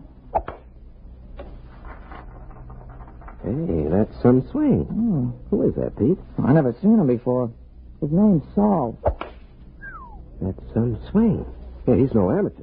I've never seen him on the pro circuit. Hey, Mr. Pearson, look at the caddy. 280 yards down there. That ain't what I mean. Look, he's got a ball bag in his hands. Now watch. Oh, that's a good catch. He caught that ball right in the bag. Mr. Pearson, that caddy didn't move that sack. That ball dropped right in 280 yards away. Oh, it's an accident. Yeah, look, it happened again. He's a trick shot artist. Wait till he gets into competition. I don't know. He just hit another one dead center. Oh, there isn't anybody that good. Not even old Joe Kirkwood. Quite a spectacle, eh, Jim? Oh, hello, Hatcher. Must be unnerving to watch something like that. I can stand it. But will you be able to stand it when the going gets rough? Will you blow up like you always do? It'll be too bad just when you're so close. Don't worry about me. I'm not. I imagine Saul will take care of that. Oh, you know him? I brought him here. My own personal entry. He's going to beat you out of the open. But he's got something to learn. Look at him. Just a dumb country boy who never saw a golf club till a few months ago. I think he might teach you something, Jim.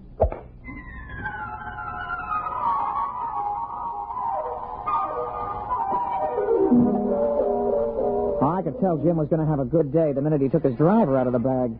He took his practice swings, and they went around clean, grooved, and loose. Would have bet my shirt on him. As a matter of fact, they did. The crowd was sympathetic. They wanted to see him burn up the course. Well, Pete, we all ready? Yeah.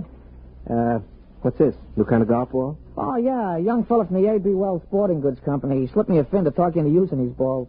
Well, I don't know. They any good? Yeah, I figured. They're guaranteed to add 20 yards to every drive. I sure could use 20 yards. Well, he's going to come around to see you later. He wanted to sign you up for testimonials and advertising and things. You know, the golf ball used by Jim Pearson when he won the U.S. Open. That kind of thing. A lot of dough in it. Well, we'll give it a try. Let's tee up.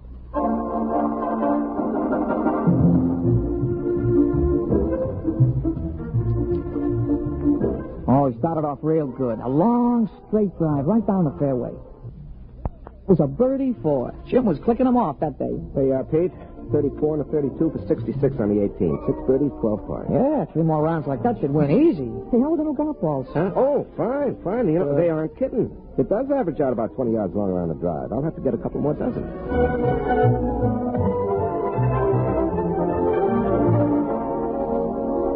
We went around and watched Jim's score being posted on the big board. Most of the field was still out, but he was ahead of the closest competitor by 3 strokes. Who's that? Oh, somebody coming down the 18th. It must be a hot round. I'll be posting it in a minute. Oh, saw. Hmm? Yeah, you see there he is walking through the crowd. Hmm. Well, here comes the secretary with a score. Hey, Mr. Pearson, look at it. 32 and 32, 64. 64? That's a new course record. Yeah, well, it's only the first round. New course record. Look at that. 3s and 4s, 3s and 4. He ain't over 4 for the whole day. What's the matter, Jim? You don't look well. One round is not a tournament. Well, comfort yourself while you can.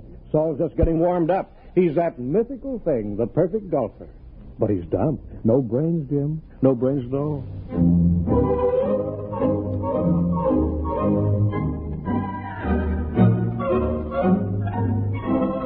Naturally, in the sports broadcasts and the newspapers, Jim could have been playing on a miniature golf course at Asbury Park, New Jersey. The big news was Saul. They all called him Silent Saul. The odds the boys in the shower room played around with on Pearson took a dive, and you couldn't get even money for Saul. The next morning, Jim's gallery was pretty small. When he stepped up to the ball, there was a smattering of applause like a matinee just before they closed the show. But his drive was as straight as the day before and longer by about 20 yards on the average. Hey, that's a nice putt, Mr. Pearson. Yeah. Who's that? That's Saul, I'm afraid. He's coming around behind you. Well, he's going to have a big fight.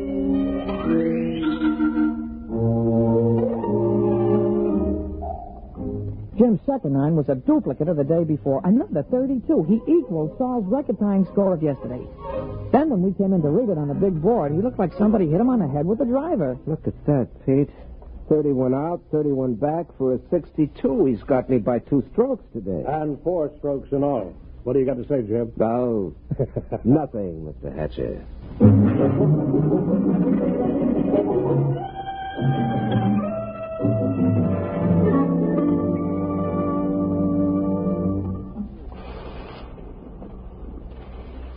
Throw me the soap, will you, Pete? Yeah, sure, Mr. Pearson. Yeah.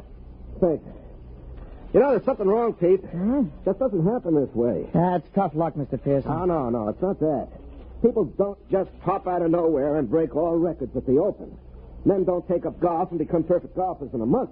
He's got to have some weakness. Well, if he has, he ain't shown it yet. Well, I've got to find it.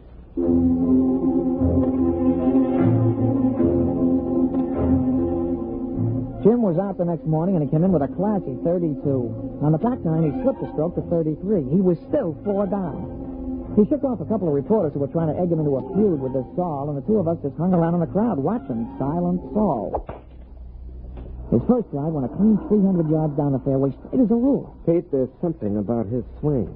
There's something about it. I've seen it before. Oh, you never saw that Silent Saul before, Mr. Pearson. Still, there's something about his swing.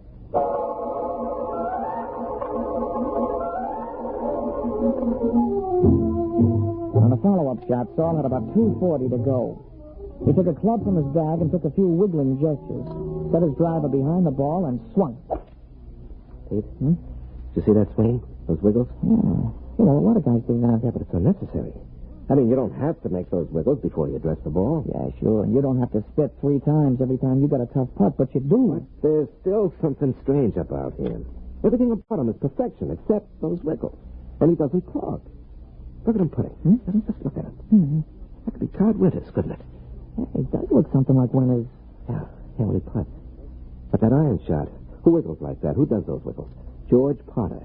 Yeah, I guess he does. Yeah, and the approach shot, Pete. That's Gordon Brown. Nobody else bends the knee that way. He really gave it a lot of study, huh? And the drive. That grooved swing on the drive. Pete, come on. I've watched enough.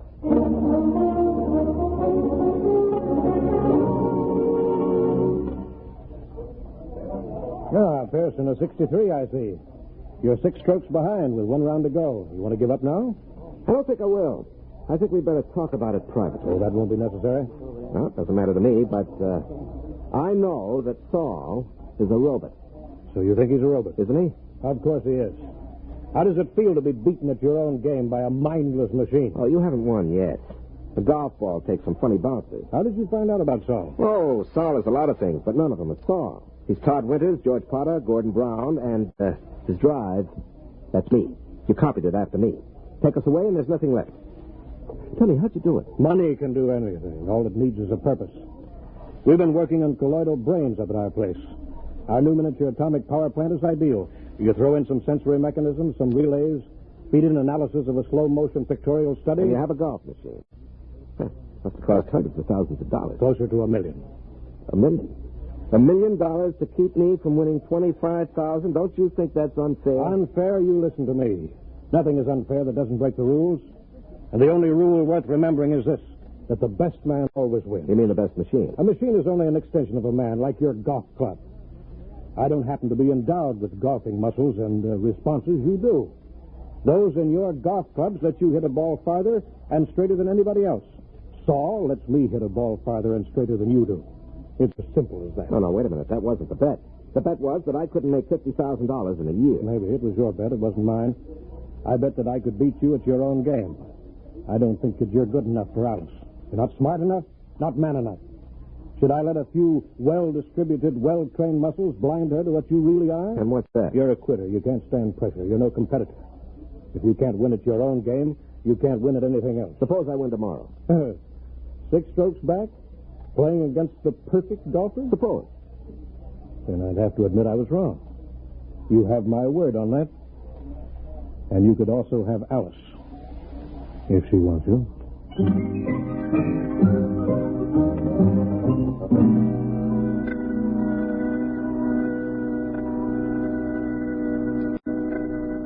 Somewhere Saul must have an Achilles heel. Pete, the prime fact about man is his adaptability. Yeah, sure. I mean, yeah. They've got to build in at least one constant, if not more. How about judgment? I don't think so. I mean, they could tell whether he'd have wind or rain or the sun or slow greens or something. They got to take care of that. Yeah, I suppose so. Hey, maybe you could jimmy him. You know, drop sugar in his gas tank or something, smash him up. Oh, no. That isn't fair. Saul is fair? Well, I mean, Mr. Hatcher, he's playing fair according to his lights. He could have had me crippled or poisoned or something, but he didn't. Well, I'll just have to beat him on our own ground on the golf course. Oh, I don't know, Mr. Pearson. You'll have to shoot in the 50s. Well, the golf ball takes some funny bounces. Yeah, it sure does. Wait a minute, there is a constant.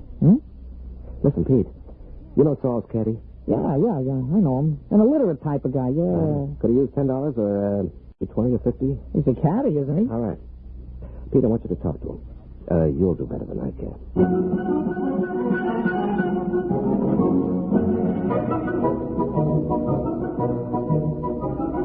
The management of the tournament is no fool. They know which side their television rights are butted on, and they had Saul and Jim paired for the final round. Jim's drive took a tail-end hook. It dived into the rough behind a clump of trees. Wasn't a very happy start. Saul took a ball from his caddy, teed it up, and settled himself. Hey, that's some drive, Mr. Pearson. Yeah, some drive. It's about 340 yards, isn't it? Some drive. You got a tough lie there in your ball, Mr. Pearson. You going to play it safe out on the fairway? No. You see that hole between those two trees? Mr. Pearson, that ain't sensible golf. Pete, sensible golf won't win.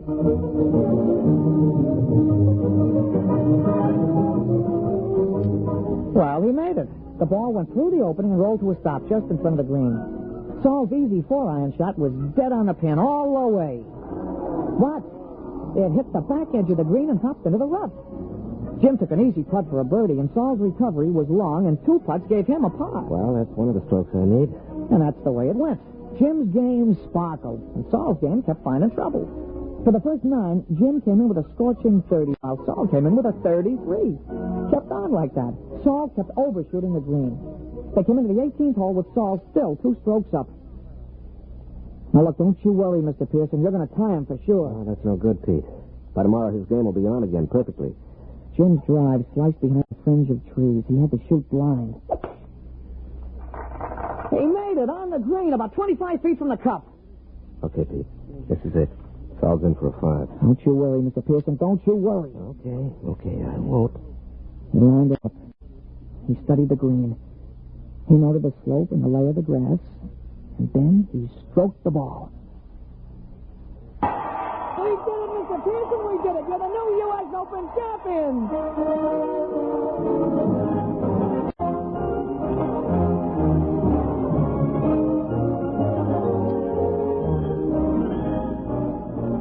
Well, we finally busted loose from the television and the movies and all those hangers-on, and we ducked around the back to the pro shop, where we run into Mr. Hatcher. How did you do it?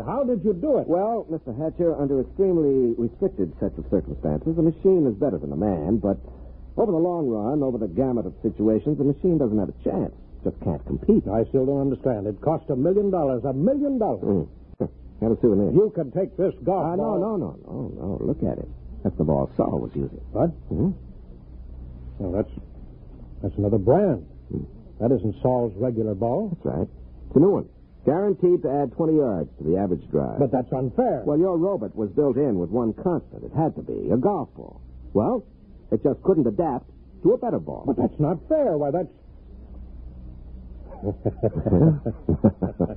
Well. How about that? There are no perfect golfers, Mr. Hatcher. There are only good ones and better ones. But, well, I've been thinking about this robot of yours, and I'll be around in a few days to talk to you at your office. Huh? About what? Well, I'm sure you don't want to support your son-in-law for the rest of his life. And I have $50,000 to invest in business making robots. Useful robots. And leave golf to the men. They're better competitors. Now, if you'll excuse me, Mr. Hatcher, I've got a telephone call to make to your daughter.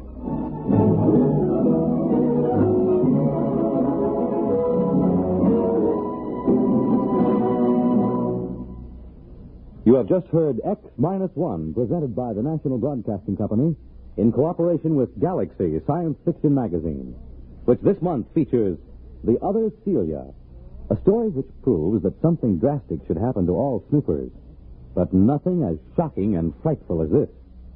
Galaxy Magazine on your newsstand today. Tonight, by transcription, X-1 has brought you Open Warfare, a story from the pages of Galaxy written by James E. Gunn and adapted for radio by Ernest Kinoy. Featured in our cast were Jack Grimes as Pete, Larry Haynes as Jim, and Wendell Holmes as Mr. Hatcher. This is Fred Collins. X-1 was directed by Daniel Sutter and is an NBC Radio Network production.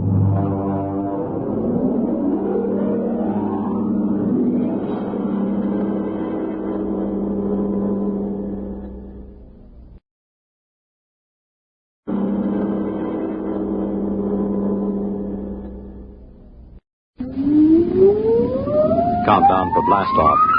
X-5, 4, 3, 2, X-1, fire.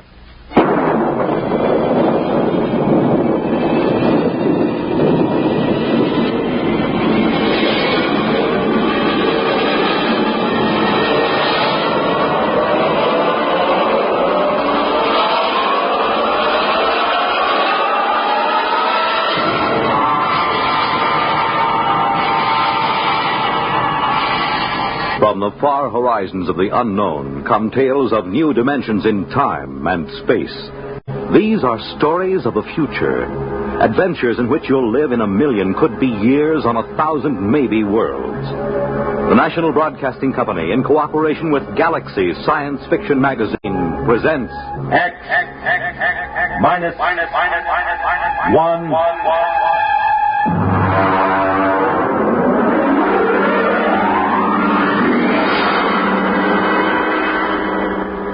Tonight, Caretaker by James A. Schmitz.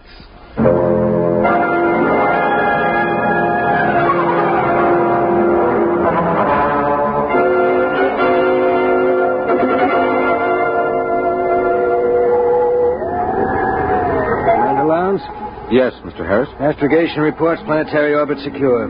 What vector, Mr. Harris? Approximately 1,000 miles above subject planet 3785. Well, we'll have to give it a name soon, Harris. Yes, sir. Engineering secured. Damage control parties working on the hull. Very well. Has Martyr touched down in the scout ship? Yes, sir. We have him on the tight beam. Give him to me on my screen. Yes, sir.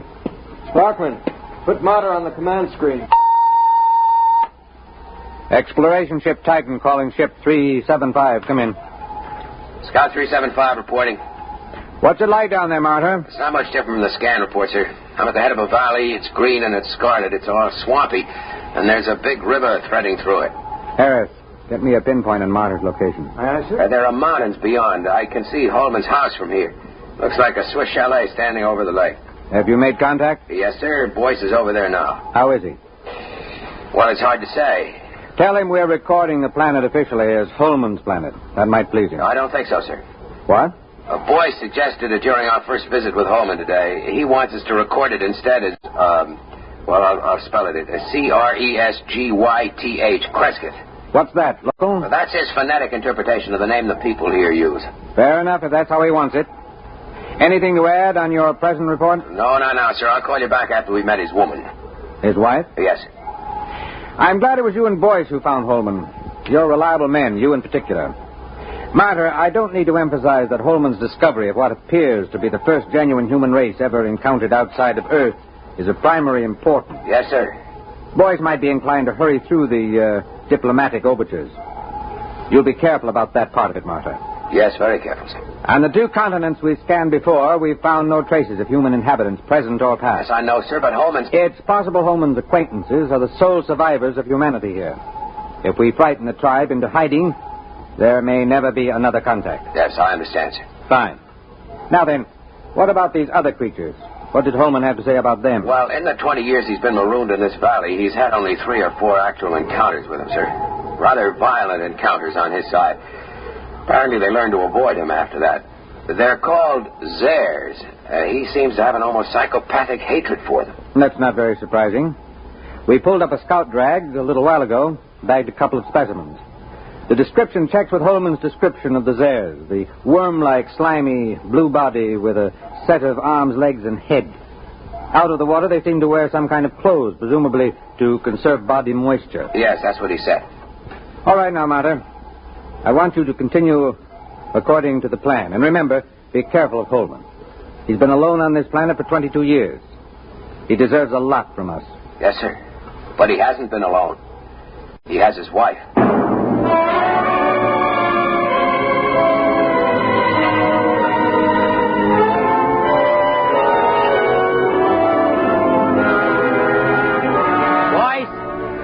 Boyce, where are you? Down here.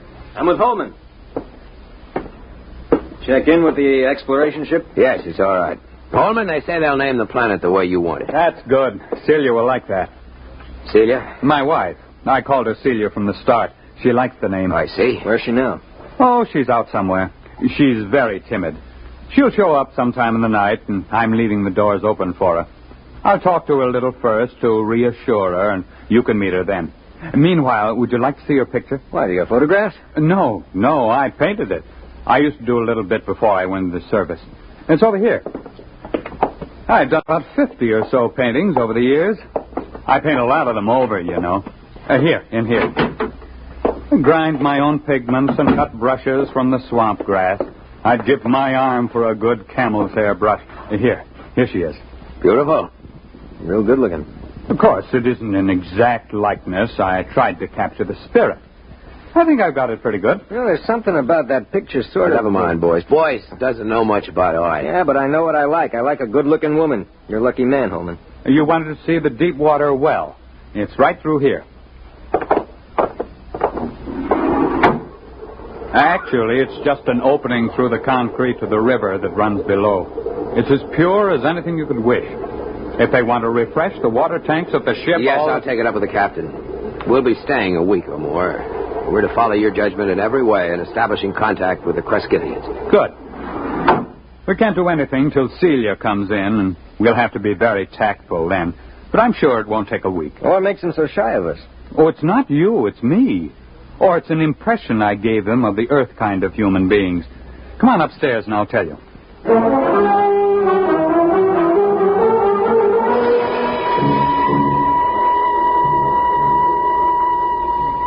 Cigar? It's a local swamp grass. Is it safe? Oh, I've been smoking them for years. You were telling us about the native humans. Well, I've never asked Celia much about her people. There's some kind of very strong taboo that keeps her from talking about them. How'd you meet her? Well, our ship crashed into the valley originally. I was the only man left in the original crew of 4. Manning went insane 2 days before we made a planetfall and killed Nichols and Dawson. And so I killed Manning before he could wreck the ship completely. Have you got a light, Marta? Thanks, I'm all right. You see, it was unavoidable, but they never understood it, those people of Celia's. Well, how did they find out? I was unconscious for about a month and completely blind for 6 months afterward. Blind? Well, they got me out of the wreck and nursed me back to life. But as soon as I was out of danger, only Celia would stay with me. She and I were alone for weeks before I regained my sight. How did they know I killed the others? Well, they're sensitive in a number of ways, and there were those bodies in the ship. They withdrew from me as soon as I no longer needed their help. Then in all this time you were never able to gain their confidence? It's not a question of confidence. It's a question of... Well, I'm trying to tell you. I didn't mind being alone with Celia. You'll understand that when you see her. The others stayed in a small lake village they had a couple of miles up the valley across the swamps. Celia went up there every few days, but she never brought anyone back with her. I suspected it was simply because I was an alien. I thought they'd get over that in time. Celia seemed happy enough, so it wasn't a very acute problem. Well, could you observe them? Well, one day, when she'd slipped away again, I remembered a pair of field glasses I'd taken off the ship, and I got them and trained them on the village. That was a very curious experience. I never found a complete explanation for it. Well, what happened? Well, just for one instant, I had everything in the clearest possible focus. There were children playing on the platforms above the water, a few adults standing in the doorways of a house, and suddenly everything went blurred. Well, something go wrong with the glasses? No. They didn't want me to look at them. They just blurred my vision. What do you mean? What, you mean telepathically? Well, I don't know. The glasses had a 4-mile range and they were functioning perfectly. But the instant I turned them on the village, the field blurred. I never felt so snubbed before. Yeah, I guess that's quite a hint. Well, I admit it annoyed me. The next day I announced to Celia that I was going over to the village. Well, she made no objection, but she followed me in the distance, probably to make sure I didn't drown on the way. It's wet going around here. At last I came over a rise and found myself 100 yards from the village on the land side, and then I realized they'd left it. I walked around it a while and found cooking fires still glowing, but nobody had waited to receive me. So I went home insulted and very sulky. I wouldn't even talk to Celia until the next morning. Well, did you see anybody there? Nobody. Well, I settled down and built a house for the two of us, and that took up all my time for several months.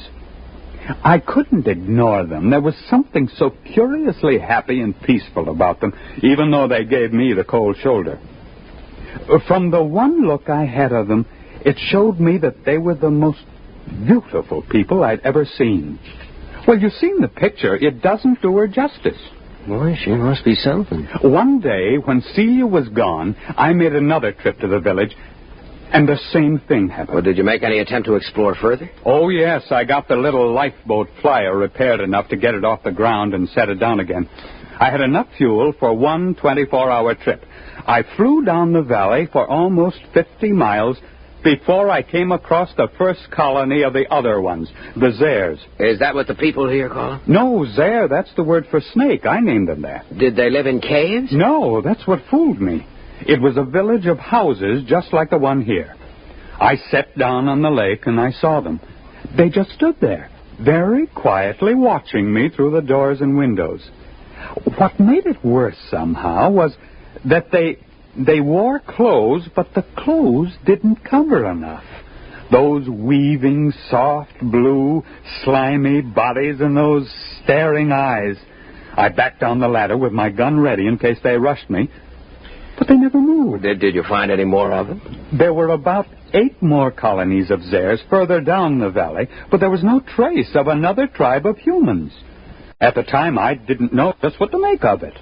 There was a possibility that my village represented an advanced troop of human beings into the land of snakes. But it turned out to be the other way around. It seemed to be the snakes that were pushing out the humans. So I swore to myself that as long as I lived, at least, human beings were going to hold this section of the valley undisturbed in its safety. When I came back, I said to Celia, I must speak to your people. Go tell them I'll come again tomorrow, and they mustn't run away. Well, she looked at me, and then she went in the direction of the village. Did they wait for you? Well, she came back late at night, crept into my arms, and told me they promised to wait for me. Oh, I set out the next morning full of great plans. After all, the Zare snakes lived in widely scattered settlements. The villagers and I could wipe out those settlements one by one until we'd cleared the land. But then I didn't realize how different Celia's people were from us. How? What happened? Well, I came over that rise, and there the village was. This time I knew they'd stayed home. And then, not 20 feet off my path, I saw 2 of the Zares standing in the bushes, one watching me and the other looking at the village. They were the first ones I'd seen that close, and they were horrible. They had a rapacious, greedy look. They seemed oily and unclean. Each had a kind of tricky crossbow over his shoulder, and they couldn't be seen from the village. Would you like something to drink? There's some kind of fermented homebrew I made. No. What happened? Well, I shot them both down before they got over the surprise. It was a natural thing to do, wasn't it? Sure, I guess so. But apparently, from the point of view of the villagers, it wasn't. The village was empty again. When I got back home, I was actually sick with disappointment. And then I discovered Celia was gone. She stayed away 3 days, and when she came back, I never went back to the village. But I don't see why. Neither did I until it was too late.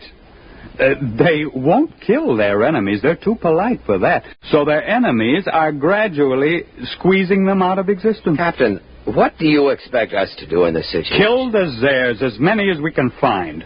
If the human beings of this world won't defend themselves, we'll have to defend them. I can't be on guard here forever. It's up to you and the other men on the ship to do the job right. You will, won't you? You'll make a report to Commander Lowndes? We'll make our report. Oh, that's fine. Well, gentlemen, I suppose it's late now. I suppose you'll want to turn in. When will your wife get back? Well, she'll be back later. Don't worry about her.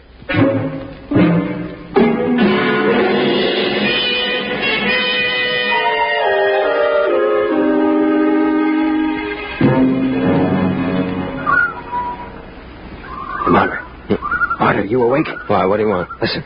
What? Somebody moving in the house. Listen. Holman? No. Listen to those steps. Now, hear him? That's no man. Slow, dragging. Come on. Wait a minute.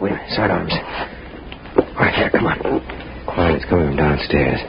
Stop. Listen. Wait till I get the safety catch on. Look. No firing unless I tell you. Look, Mornia, I'll take care of myself. Maybe it's one of those Zares. I'd like to get a shot at them. Come on. Downstairs, all right. There's a light. What's that? A missile gun. Holman had a number of obsolete weapons down there. Hurry up.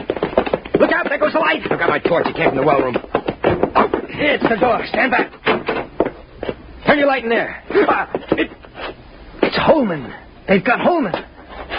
There it goes. Stand clear. I'll blast it. Wait a minute. Get out of the way. It's one of those dares. Give me a clear shot. Hold it. Can't get out of here while we've got the well covered. Now keep your blaster ready while I look at Holman. I hear it moving back there in the shadows. He's dead.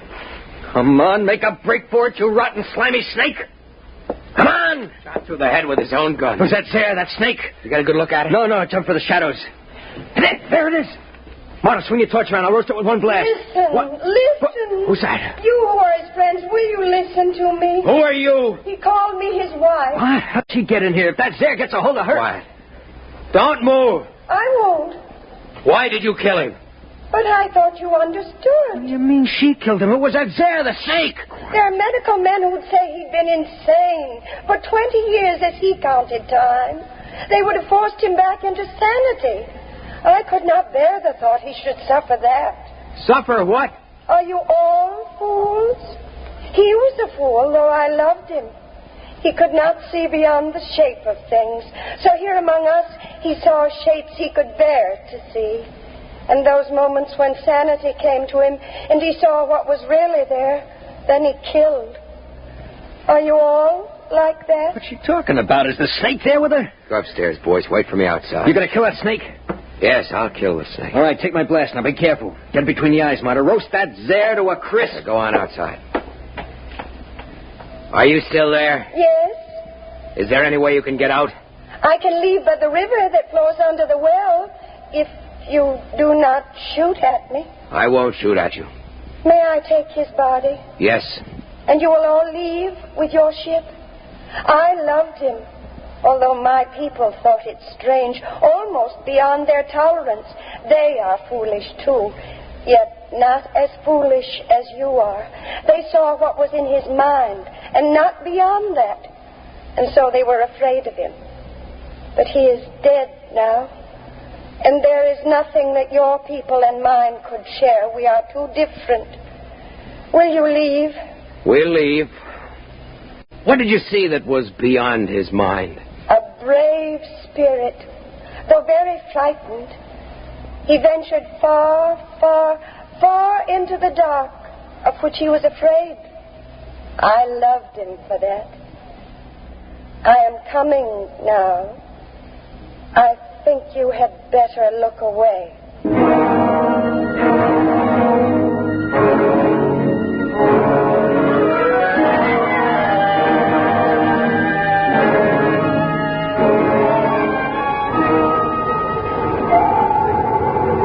Marta. Yes, sir. I've just been down to sick bay. Boyce is all right. He's in shock. Well, I gave him a shot of sedative on my way up here. Oh, the medics say he'll be all right. They're giving him a reconstructive psychotherapy fix. He won't remember much of it. If you had looked squarely at that thing, we might have had to give you the same treatment. Our pickled specimens of the Zare are pretty hideous. I suppose it's all the way you look at it.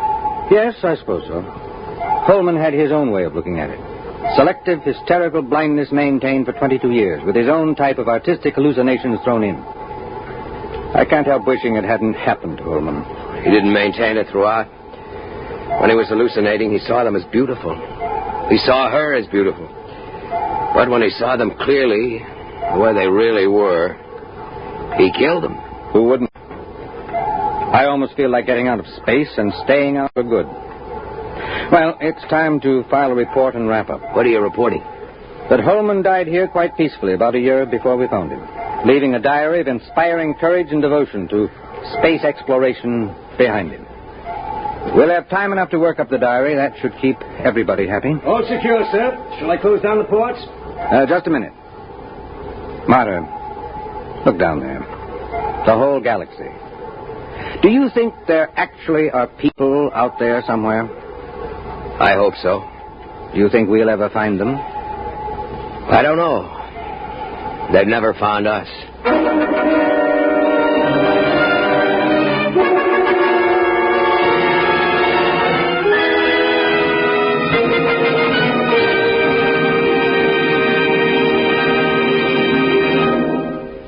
You have just heard X-1, presented by the National Broadcasting Company in cooperation with Galaxy Science Fiction Magazine.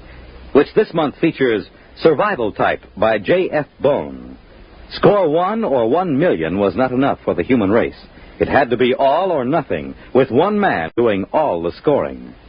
Galaxy Magazine, on your newsstand today. Tonight, X-1 has brought you Caretaker, a story from the pages of Galaxy written by James A. Schmitz and adapted for radio by Ernest Kinoy. Featured in the cast were Ted Osborne, Bill Lipton, Mason Adams, Raymond Edward Johnson, and Betty Kane. This is Fred Collins. X-1 was directed by Daniel Sutter and is an NBC Radio Network production.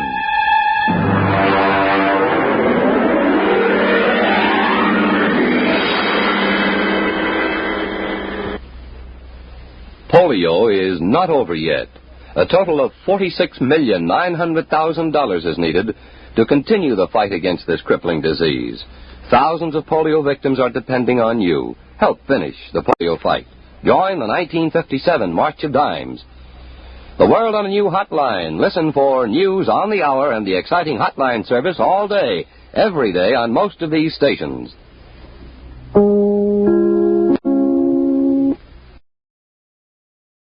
These stations.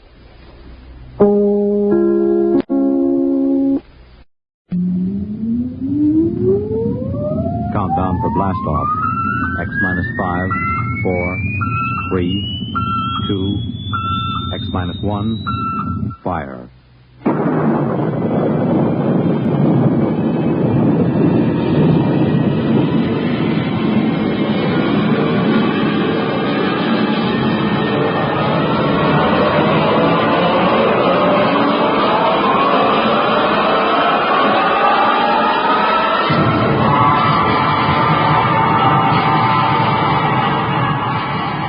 From the far horizons of the unknown come tales of new dimensions in time and space.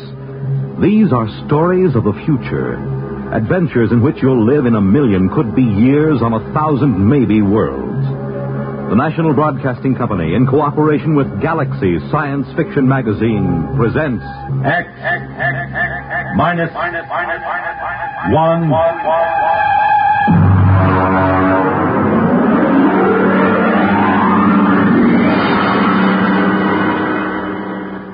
Tonight, the time, 150 years from now. The place, a luxury spaceship en route to Venus. The story, Venus is a Man's World, by William Tenn.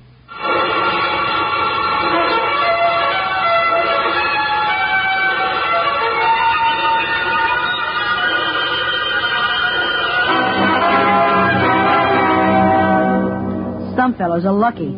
They have brothers, but not me. I have nothing but sisters. 2 of them, Carrie and Evelyn. Sometimes Carrie isn't too bad, for a girl, I mean. But Evelyn, boy, she's hopeless. It was Evelyn's idea to put me on that spaceship, jam-packed with 300 females, and all of them aching to get themselves husbands. In the one place that's still to be had, the planet Venus. Well, anyway, 20 minutes after we took off from the spaceport, I was bored stiff. Ferdinand, do stop fidgeting and sit down. I didn't have anything to do. Well, I'll read to you and Carrie. Would you like that? No. I want to do something. What's the name of the book, sis? Well, it's titled Family Problems of the Frontier Woman. Doesn't it sound intriguing? Peachy keen. That's enough out of you, young man. Why don't you take a walk around the ship? Can I go with Ferdinand, sis? Well, wouldn't you rather we start the book? You should, Carrie. Every girl should read about the family problems of the frontier woman. Keep quiet, you boy. Oh, children, let's have enough of that. Now, go ahead, run along, you two. And Carrie, look after Ferdinand. See that he keeps out of mischief.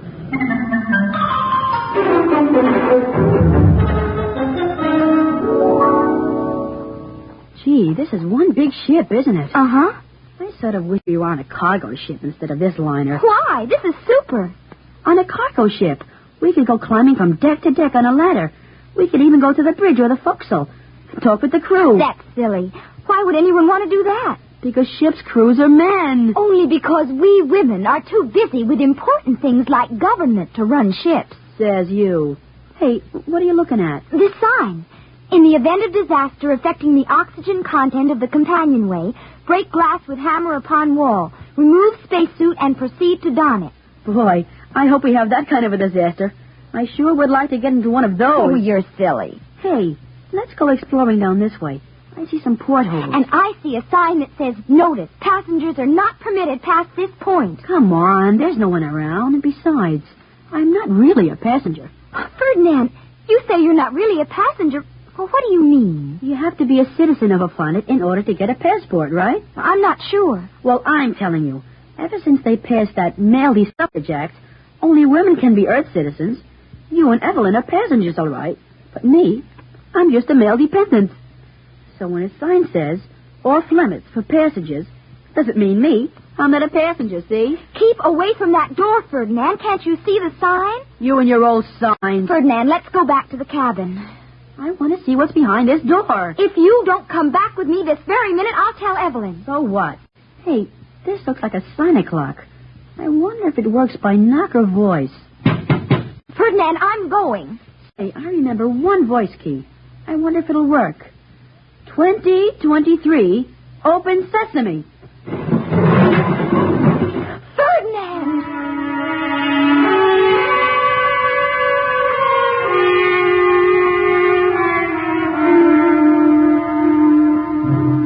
Out of all the million possible combinations, I hit it just right. The door clicked open into a dimly lit hole.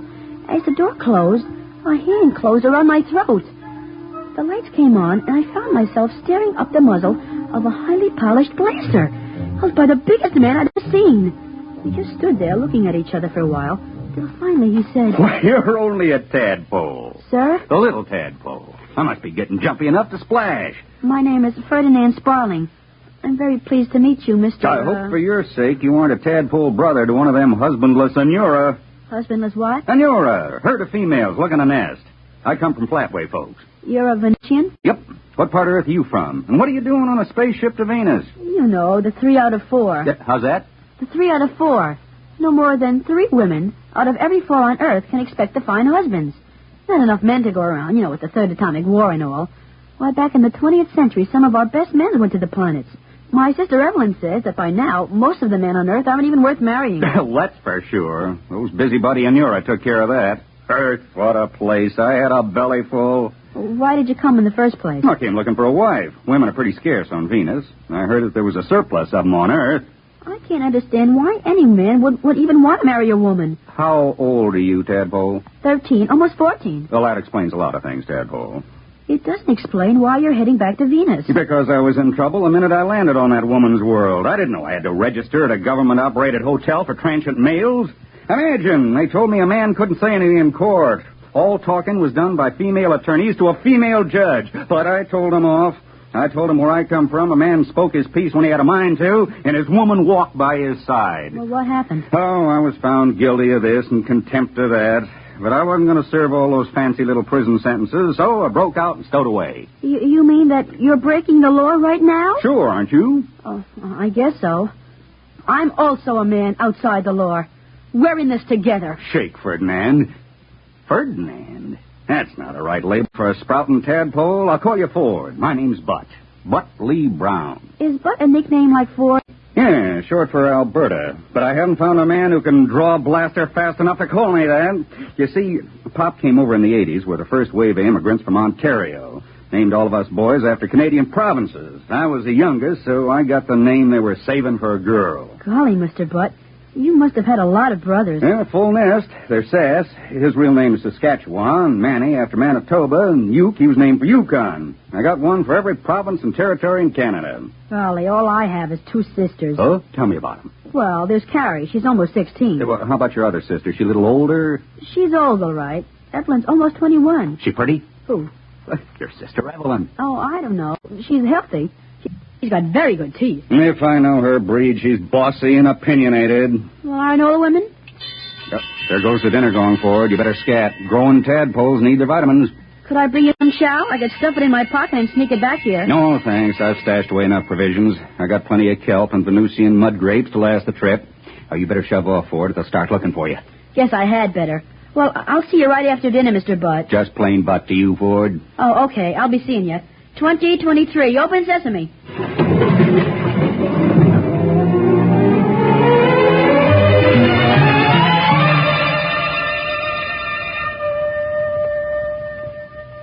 Ferdinand, please be seated. I want to talk with you. Now? They just rang the dinner gong. I am aware of that. Now, where have you been? Around. I demand a straight answer. Where have you been, Ferdinand? I told you, sis, around. And don't call me Ferdinand. Call me Ford. That's what Bud calls me. Bud? Who is Bud? Oh, nobody. I just made it up. Ferdinand? I can't tell you. I can't. You must. Well, you promise you won't turn him in. Well, Bud's my friend. He's a Venusian. He's going home. Aboard our ship, the Eleanor Roosevelt? Ferdinand, don't you realize you've been consorting with a stowaway, a criminal? What sort of antisocial ideas has this warmongering masculinist been putting into your head? That's a nice guy. He asked about you. Oh, indeed. I told him you had very good teeth. Really? Well, take me to this man. I will if you promise not to turn him in. No, I promise.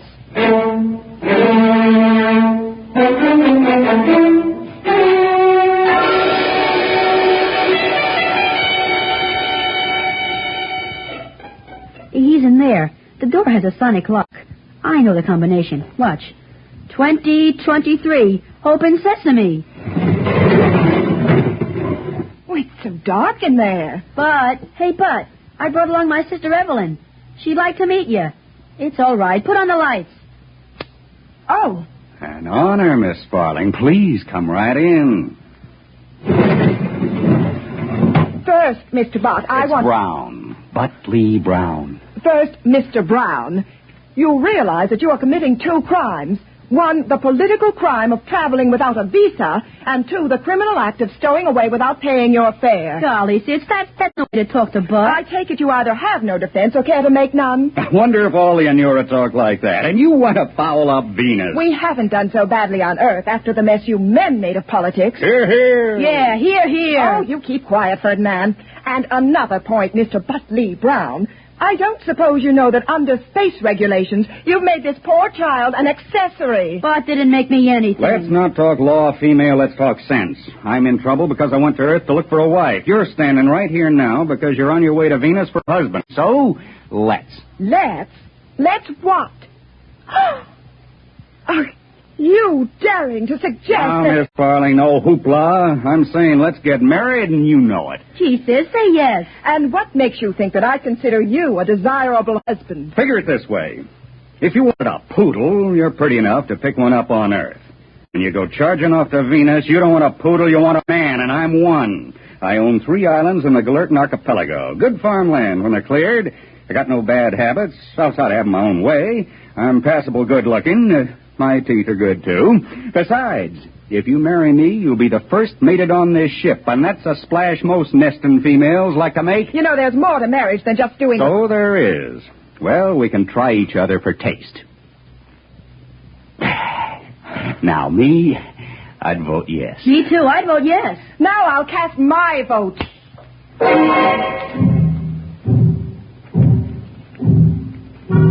Well, you guessed it. She broke her promise. I suppose the kiss did it.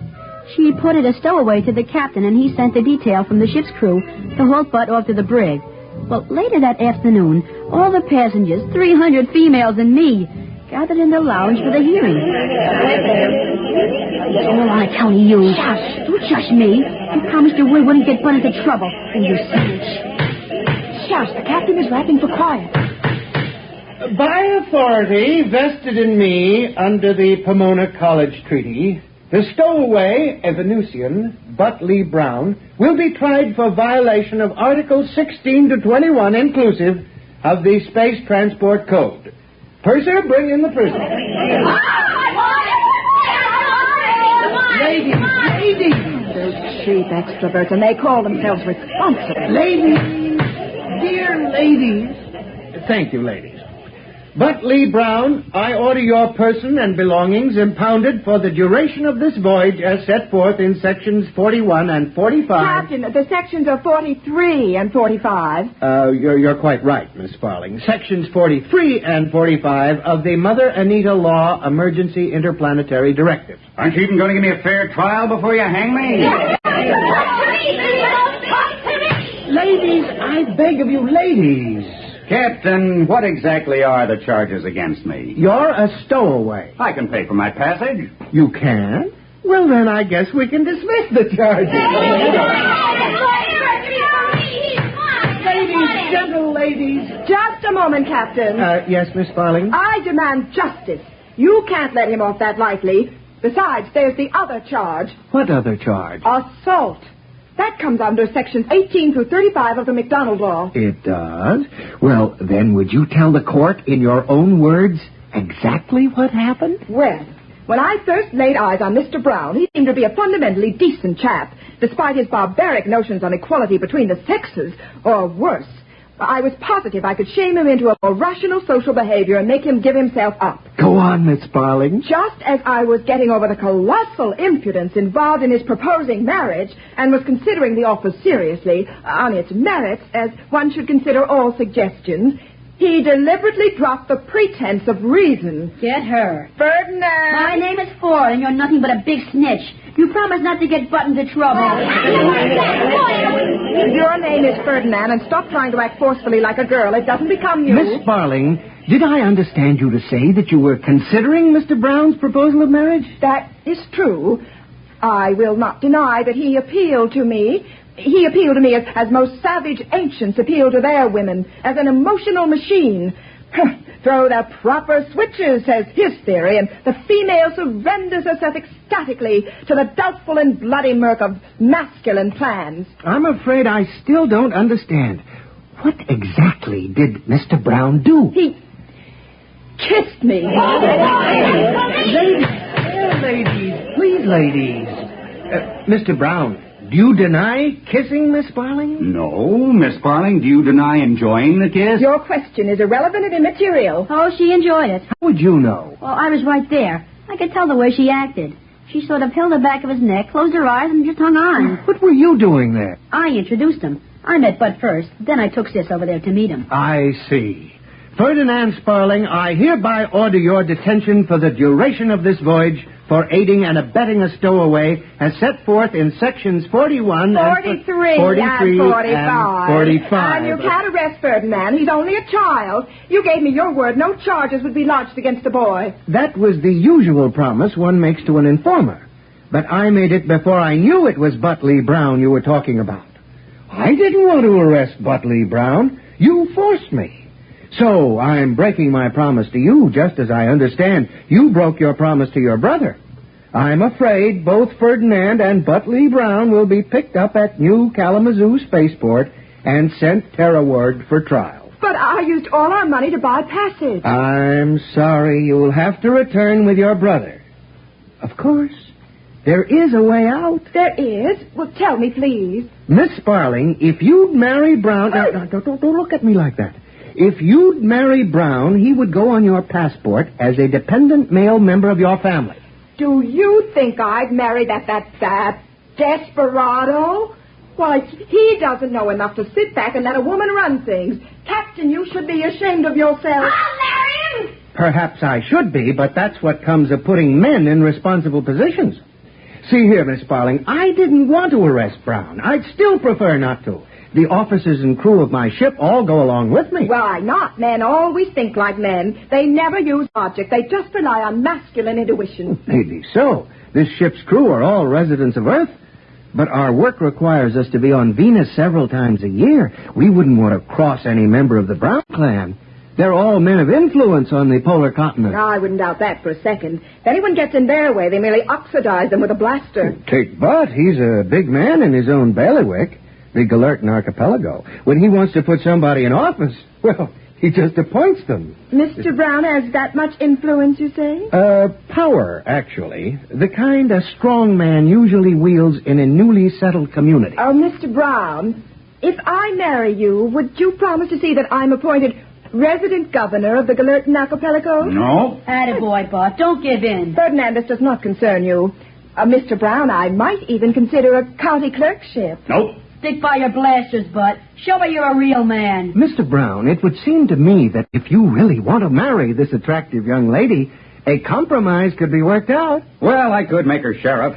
Oh, no. Would the position of sheriff of the Galertan Archipelago be acceptable, Miss Sparling? Yes. Good. I'll marry you here and now. Only the bridesmaid, never a bride. I can see every bride. Bud, you shouldn't have sold out. Why did you do it? You didn't have to marry her for my sake. I wouldn't care what they did to me. That's all right, Tadpole. I'd do anything for my favorite brother-in-law. It's your like to be your brother-in-law. But gosh, you don't have to marry Sis. You can have any one of these 300 females. Why marry Sis? I'm stubborn. What I like at first, I keep on liking. What I want at first, I keep on wanting until I get it. Yeah, but making her sheriff, what's going to happen to our man's world? Don't worry none about that, Ford, my boy. Wait till after we meet and go out to my islands. She'll find herself sheriff over exactly 2 Earth males, you and me. And I got a hunch that'll keep her pretty busy, huh? How about that,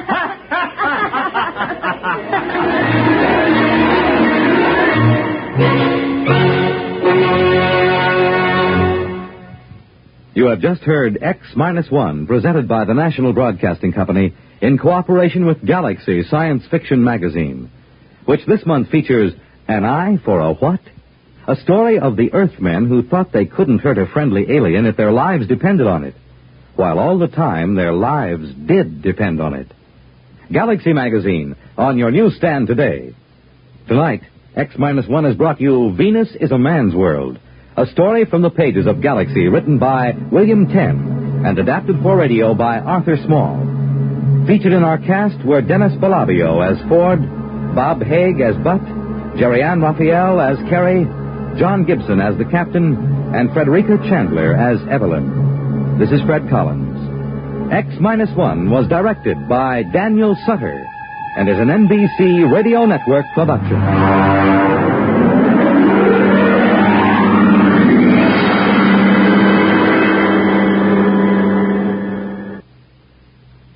Next week, X-1 presents Trap by Finn O'Donovan. Fur hunters tangle with a bottle of firewater and a new kind of trap which catches more than they bargain for. We hope you'll be listening next week at this same time. This week, the Boy Scouts are celebrating their 47th year of service to American youth. Throughout the country, there will be open houses, courts of honor, indoor and outdoor campfires, cub circuses, scout expositions, explorer events, and other special activities.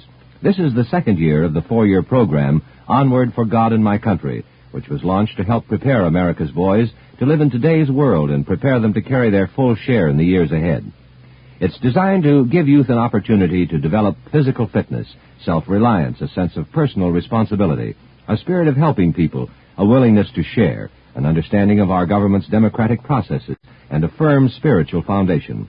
On Sunday, February 10th, churches of all faiths will observe Boy Scout Sunday, with scouts attending services in uniform.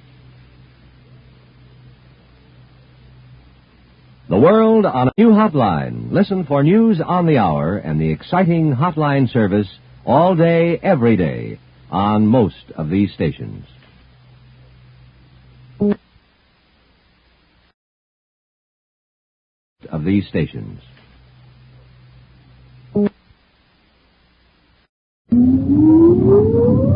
Countdown for blast off.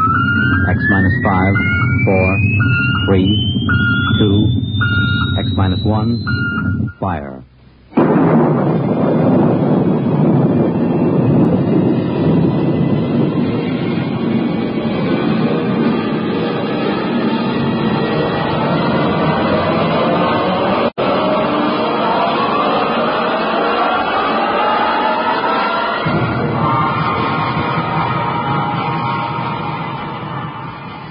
From the far horizons of the unknown come tales of new dimensions in time and space.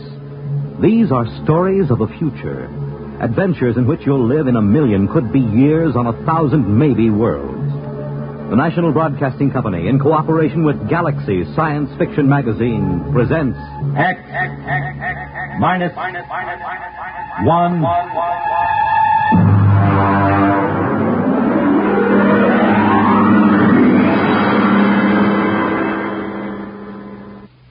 Tonight, The Trap by Finn O'Donovan.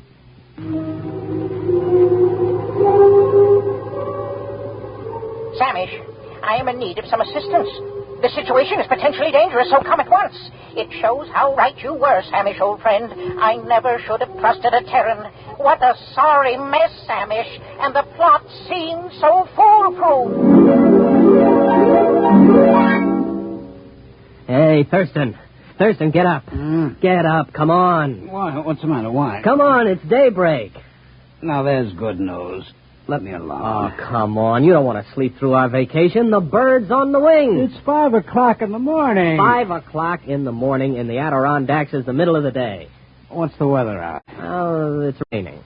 For crying out loud. Oh, don't go back to sleep. It always rains on the first day of vacation. It's a rule of nature. Look, I got a little fly rod with a new plastic reel, and I'm just dying to try what the trouble with you is, Ed, you're in love with sporting goods equipment. Oh, now, wait till you see this rod. You take that rifle I sold you. You could shoot a rhinoceros with it, but you won't, because, Ed, you're essentially a friendly man. The trouble with you is you don't like the woods. Well, how can you say that? Don't I come with you on a hunting trip every year? Sure, but you always manage to steer us over to Lake Placid to the cocktail lounges. Ah, now there's real hunting. Now, there are trophies to bring back to the city. None of your paltry brown bears or black bears. Oh, come on now, Thurston. I came up here to the mountains to hunt. Have a drink. Well, it's awfully early in the morning. Well, look upon it as an extension of last night. Well, all right. Oh. Think it'll stop raining? No, who cares? Well, come on now. Get dressed. It's a perfect day out there in the woods for bear. It certainly is. That's why I want to stay right here in the cabin.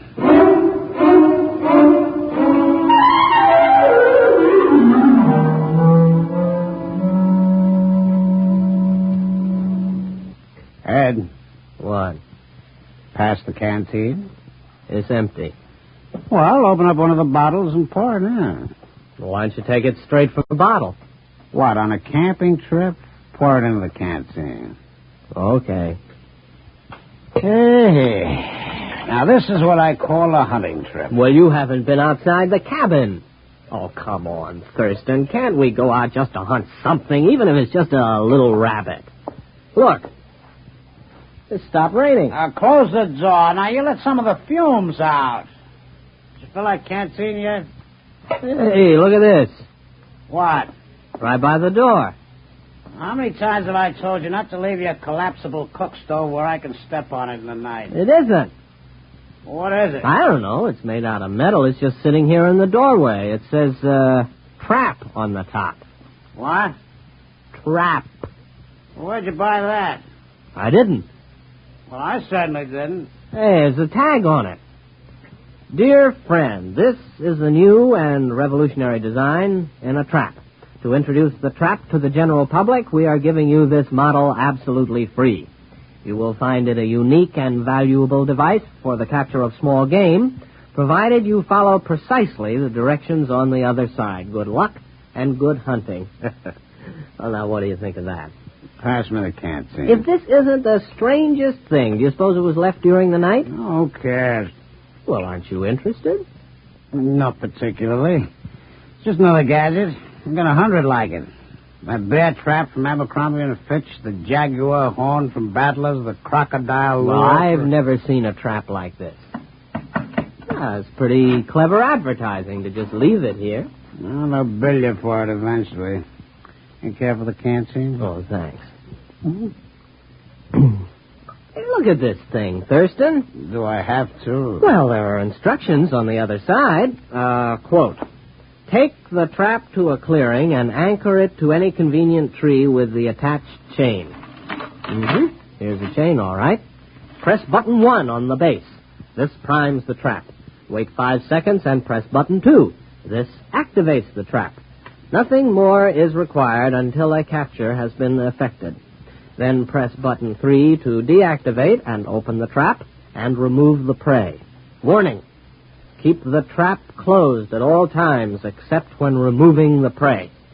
That's goofy. No opening is required for the prey's ingress, since the trap works on the principle of osmotic suction and inducts the prey directly into the trap. Well, somebody's been at that canteen before. No, that's what it says. What won't they think of next? Osmotic suction. Pass the canteen back. I'm going to set it.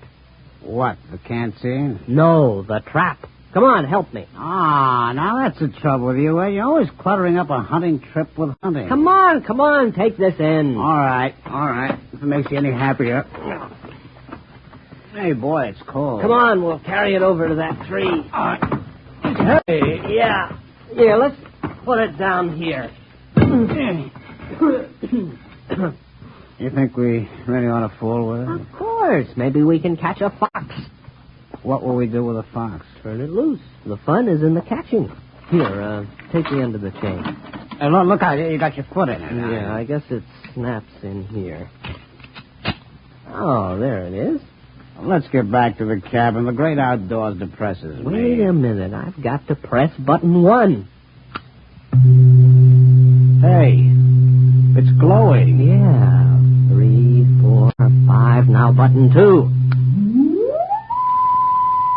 Well, I guess we just leave it. Well, come on back to the cabin. All right. It is time for breakfast. It certainly is. Pass it to me and don't spill it.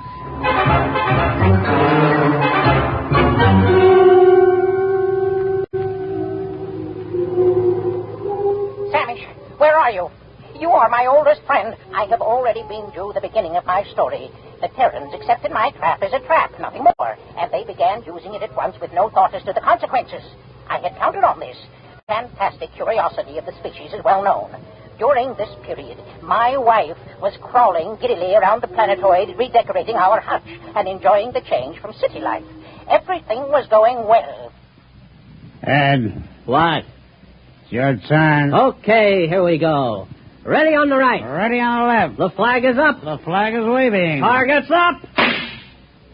You missed. Oh, Thurston, couldn't we just pull the cork out instead of trying to shoot off the neck? Oh, certainly not. This is a hunting trip. You can pull a cork off in the city. I have often corked off in the city. Ed, why don't you shut your trap? Trap? Why don't... Thurston, the trap.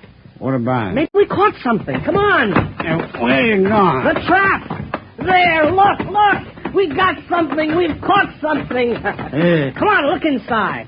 What is it, huh? It's a rabbit. You sure? Well, look at it. That is not exactly a rabbit, Ed. It's the size of a rabbit.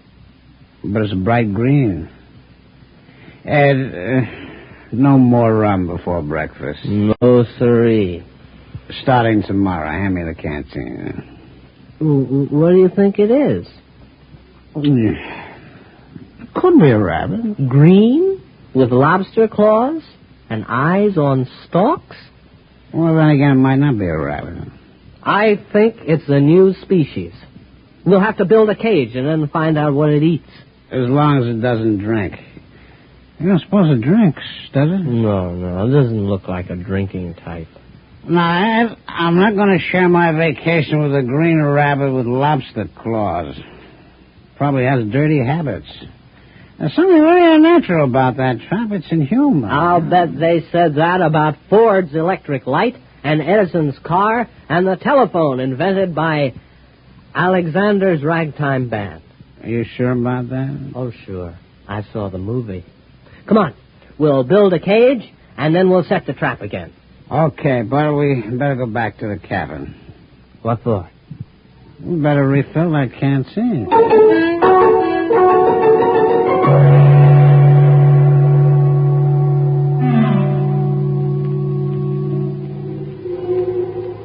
Why haven't you come yet? Samish, don't you appreciate the seriousness of my situation? Think of your old friend. Think of the lustrous-skinned Freegal for whose sake I got into this mess. Communicate with me at least. The Terrans used a trap, which of course was not a trap at all, but a matter transmitter. I had the other end concealed on the planetoid and fed into it 3 small animals which I found in the garden. The Terrans removed them from the transmitter each time. For what purpose I couldn't guess, but a Terran will keep anything. After the 3rd beast passed through and had not been returned, I knew that was all, and that everything was in readiness, so I prepared for the 4th and final sending, the all-important one, for which all else was mere preparation. Ouch. Well, that finishes the cage. You know what? No. What? Those things smell. All 3 of them. Oh, I think they're very handsome. Well, here they are. 1, 2, and 3. First, our green rabbit. Next, our bird with 3 sets of scaly wings. And this other thing, what does it look like? Well, it looks like a snake, except it has a head at each end. They eating anything yet? No, I've tried milk, mincemeat, vegetables, caviar, potato chips. They haven't touched a thing. Maybe they're sick. Hey, what are you keeping them for? Well, they might come in handy someday. Oh, yeah? What for? Thurston, have you ever desired fame? What? Fame. The knowledge that your name will go down through the ages. I am a businessman. I never considered the possibility. Never? What do you have in mind? These creatures are unique. And they smell. We'll present them to a museum. The daily Thurston exhibit of creatures hitherto unknown. They might name them after us. Our names will go down with Livingston, Audubon, Teddy Roosevelt, Walt Disney. I was thinking of a wing on the Museum of Natural History that would go right across Central Park West. The Daily Thurston Wing. Thurston Daily. That's not alphabetical. That's true. But, Ed, we only got 3 of them. We can't equip a wing with 3 exhibits. Well, there must be more where these came from. Let's examine the trap. Just a minute. The canteen? The canteen.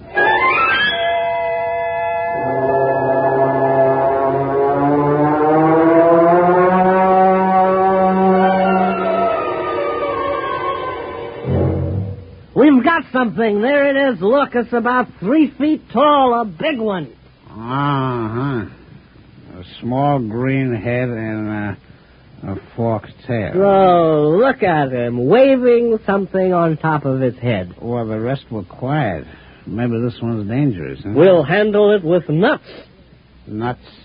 Well, nets. Oh, nuts. All right. And then we'll have to get in touch with the museum. Thurston, take a telegram. All righty. Museum of Natural History.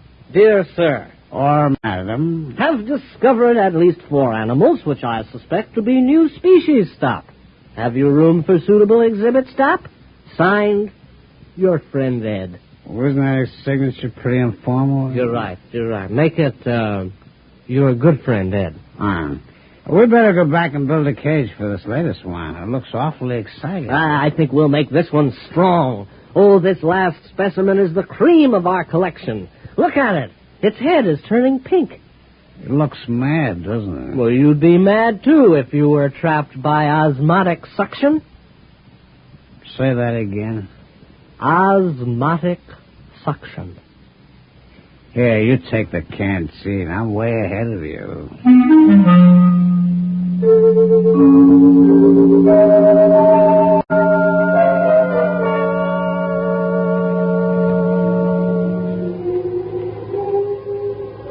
What, Sammy? The rest of the story? Well, it's obvious enough. After 3 animals had passed through the transmitter, I knew I was ready. Now was the time to tell my wife. Accordingly, I asked her to crawl into the garden with me. Tell me, dear, she said, has something been bothering you of late? Have I displeased you? My dear, I said, you have tried your best, but it just isn't good enough. I'm going to take a new mate. She stood motionless, her cilia swaying in confusion. Then she exclaimed, Freagle! Yes, I told her, the glorious Freagle has consented to share my hutch. And with a clever shove, I pushed her into the matter transmitter. Samish, you should have seen her expression. Her cilia wreathed and she screamed and was gone. I was free at last, free to mate with the splendid Freagle. Now you can appreciate the full perfection of the scheme. It was necessary to secure the Terran's cooperation, since a matter transmitter must be manipulated at both ends. I had disguised it as a trap, because Terrans will believe anything. And, as a masterstroke, I sent them my wife. Let them try to live with her. I never could. Foolproof. Absolutely foolproof. No one could prove a thing. And then, Samish, then it happened.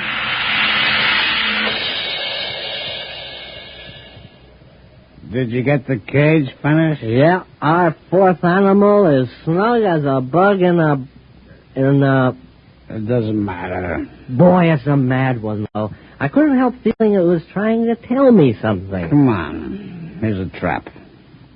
It's empty. But it is. It's empty. You suppose something's wrong with it? Well, maybe there's nothing else to capture. Oh, that's silly. Why would it capture 4 animals and then stop? I've pressed all the buttons in the right way. Maybe the battery's down. Osmotic suction doesn't work on batteries. How do you know? Did you ever hear of osmotic suction working on batteries? No. You see? There you are. Well, you got something there. Oh, I know. What? Let's go to Lake Placid and forget the whole thing. No, this thing's got to work. It's got to. The first and daily wing of the American Museum of Natural History is at stake. Would you want that vast edifice across Central Park West to remain empty? No. Would you want the daily Thurston wing to be rented for a garage? Or a roller skating rink? Oh, horrors, no. It's got to work again. I'm going to open the top. Look out. No, let's just see what's inside here. My hand. It's gone. My hand. No, it isn't. It's right there on the end of your arm. Oh, well, when I put it in the trap, my hand disappeared. You know what would do you a lot of good? A little rest in Lake Placid. I know a fine, restful cocktail lounge. No. Look. I'll try it again with both arms. Look. No hands. Very clever. I see how it works. Thurston, those animals didn't come from the Adirondacks at all. You mean they're imposters? They came from wherever my hand is. Where's your hand? I don't know. Do you realize there's a lot more where they come from? Thurston, the future of the Daily Thurston Wing is assured. Give me a hand up. And what are you going to do? I'm climbing into the trap. Oh, don't do that. You don't know what's in there. Here I go. There goes my feet. Hey, wait a minute. Here's a canteen. Let's have one for the road. All right. Wish me luck. I still don't think you should do it. I do it for science and the Daily Thurston Wing. Why do you hold your nose? I got sinus. Here I go.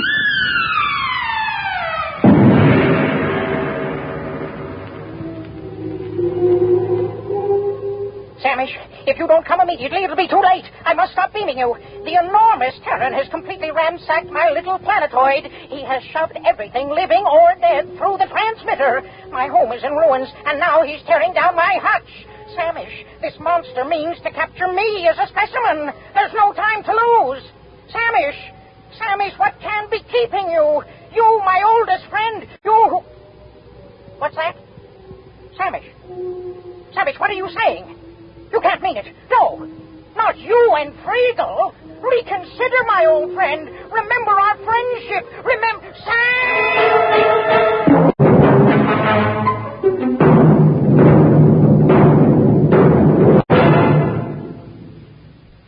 You have just heard X-1, presented by the National Broadcasting Company in cooperation with Galaxy Science Fiction Magazine, which this month features The Deep One by Neil P. Ruzick, a story which tells of a single mistake in the plan for survival, the biggest possible mistake.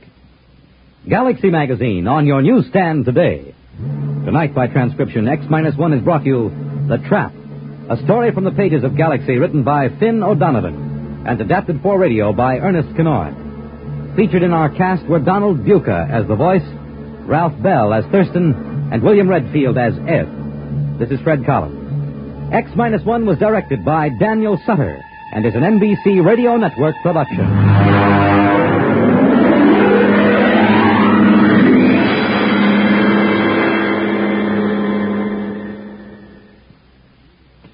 The world on a new hotline. Listen for news on the hour in the exciting hotline service all day, every day on most of these stations.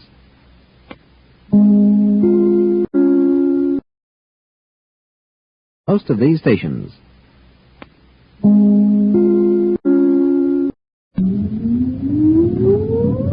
Countdown for blast off. X minus 5, 4, 3, 2, X minus 1, fire.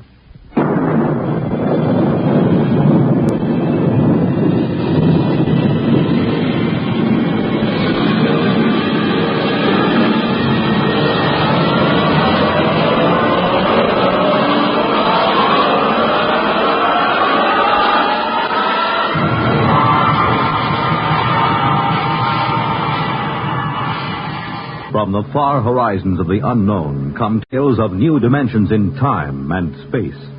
These are stories of the future, adventures in which you'll live in a million, could be years, on 1,000 maybe worlds. The National Broadcasting Company, in cooperation with Galaxy Science Fiction Magazine, presents X minus 1.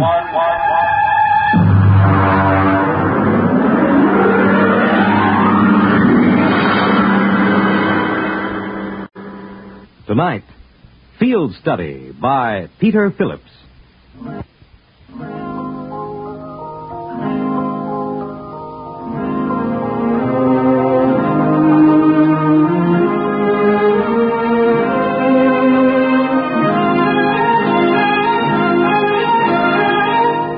You might put down that newspaper for just a minute, Frank. Oh, of course, dear. So this is good coffee, honey. Now, what is it going to be? That's what I want to know. Overtime or that big night out you promised me? Well, I just can't say for sure, honey. I'll phone you during the day. Look, you've been working on that Mitchell embezzlement for 3 months, day and night. Now that it's over, I think you'd want to celebrate. Well, I do, dear, I do. But I don't know just what this new assignment will involve. Oh, this is it. This is absolutely the end. You can change your job or change your wife, Frank. Oh, no, I thought I married a man, not an accounting machine.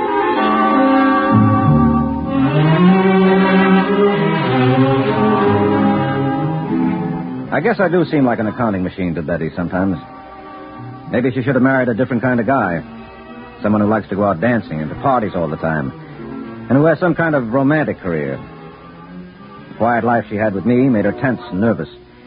No, more than that. Neurotic. Actually, the work I did was rather interesting, although she didn't feel that way about it.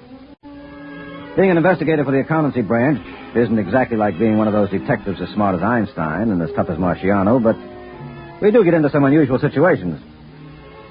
And now there was this new assignment the chief had given me. All I want you to do is see him, Frankie. You can be normally curious, but that's all. If you question him, make it simple. And if he gets cagey, cut it out. You're not going as an agent. You're just an errand boy. Take what he hands out and bring it back. Get on it right away.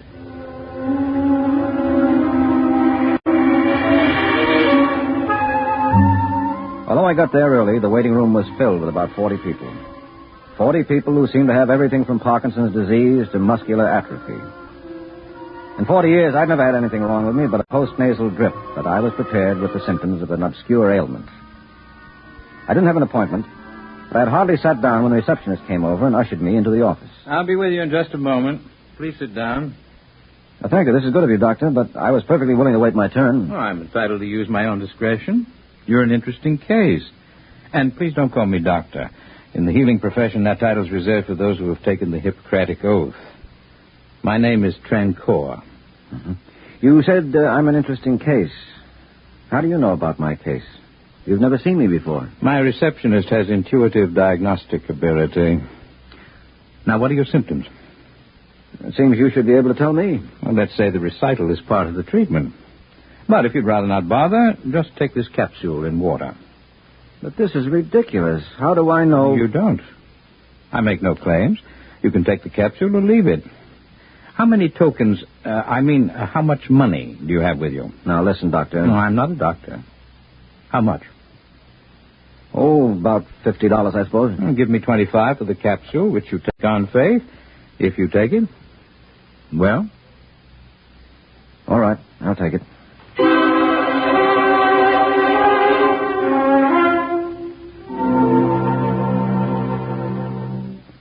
I'm afraid that's all there is to report, Chief. That's all right. All we really wanted was the capsule. Have you gotten the report? Yes, and it took the laboratory 5 hours to break it down. Just a harmless protein solution.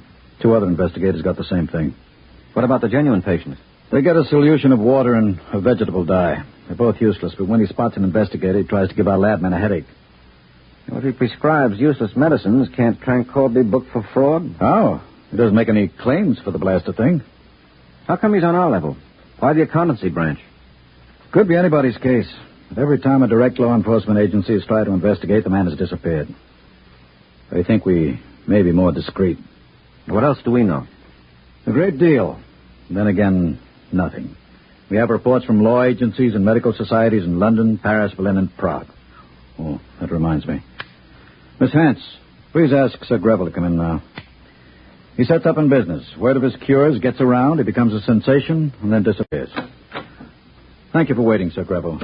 This is Frank Pake, who will be in charge of our investigation. How do you do? Frank, this is Sir Greville Gray, chairman of the English Medical Association. How do you do, sir? Suppose you tell Pake your own experience with Trancor, Sir Greville. Well, after comparing with my colleagues in other countries, I managed to have an interview with him when he set up shop in London. He's an impudent little devil. Called me the chief witch doctor. When I said we'd prosecute, he flatly denied that he practiced medicine at all. What about the capsules? He said he simply offered the capsules because people expected something material. He said it made no difference whether they took them or not. In a word, he disclaims everything, even success. Perhaps legally he's in the clear. You mentioned his success. Do you credit him with success? I think he's a faker and a fraud. But some reputable doctors report that their own patients seem to have been cured of advanced leukemia, peritonitis, and appendicitis. That's why we must investigate these fantastic rumors as a professional and public duty. Well, just what do you want me to do, Chief? Find out all you can. Have them watch. Check with patients and stay with it. He may disappear at any time. This is a fine time for an assignment like this. My wife is about ready to get a psychiatrist or another husband. I'm sorry, Frankie, but you're the only one I can trust on a thing like this, and it shouldn't take long. Okay, Chief.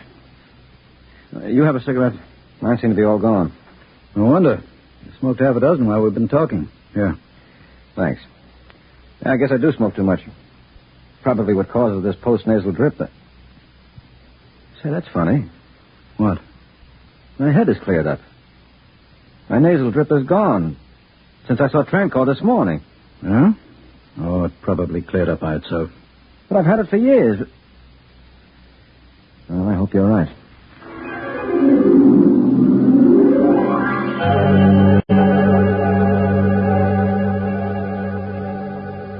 Oh, look, sweetheart, I know I practically promised, but I can't make it tonight. I've been hearing that over and over. But, darling, this is a special case. It's detective work.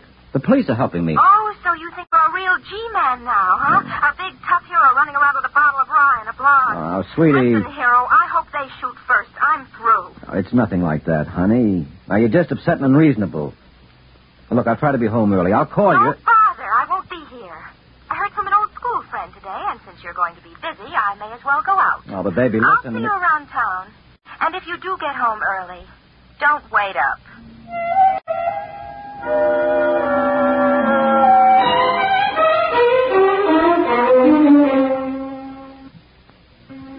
I was alone in the office all evening, thinking about Betty, thinking about Trancor. I remembered Betty's crack about a bottle of rye, so I called the liquor store and had them send up a pint. Every now and then I got a call from a detective saying they were still watching the office. Then there was a call from another detective saying that he had picked up Trancor at the entrance of the office building and trailed him to a hotel just off Broadway. I took down the number and was about to leave when the first detective called again. He said they were still waiting at the office door and that there was still no sign of Trancor. I didn't try to explain. I didn't want to think about it. What could I say? That he flew out the window? I took another drink of rye and went to the hotel. As I got there, a figure came out of the building. I wasn't sure, but I followed him. Good evening, Mr. Pake. How are your nasal passages? Fine, thank you. Yes, they're better. Walk with me, won't you? But first signal your policeman that he needn't follow us. All right. All right, now tell me something, will you? Am I mad? No, you're more sane than most. Your higher critical centers are momentarily dulled by fatigue and alcohol, giving full rein to your intuition. Endearing quality when allied with imagination. The saving grace, indeed, of your race. You're from India, aren't you? Trancor is a good Indian name. Incidentally, fatigue is a disease. Now, don't cure me. I don't want to wake up. Let me close my eyes a minute. Are you still here? Did you expect me to disappear? I could quite easily, by convincing you of my non-presence, as I did when I walked past those men outside my office. Don't you want to ask me some questions? Maybe I do, but why do you want to answer them? Well, you figure I'm harmless, huh? Like my wife does. By no means. I went about to conclude my own particular investigation. I would say that you were most dangerous to me. Your imagination is quite highly developed. You know, all of a sudden, I'm not drunk at all anymore. And I need a drink. Come on, let's go in here. Very well.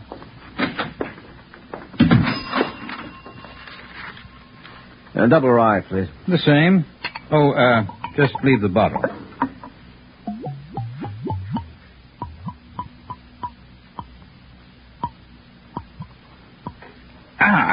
That's better. I was thirsty. You drank half the bottle. I make sure to eliminate the poisons in the alcohol, thus the toxic effects. As a rule, I don't drink, but when in Rome... Wait a minute. I remember reading a story once. You're from the future. Your imagination deserves something better than comic strips to work on.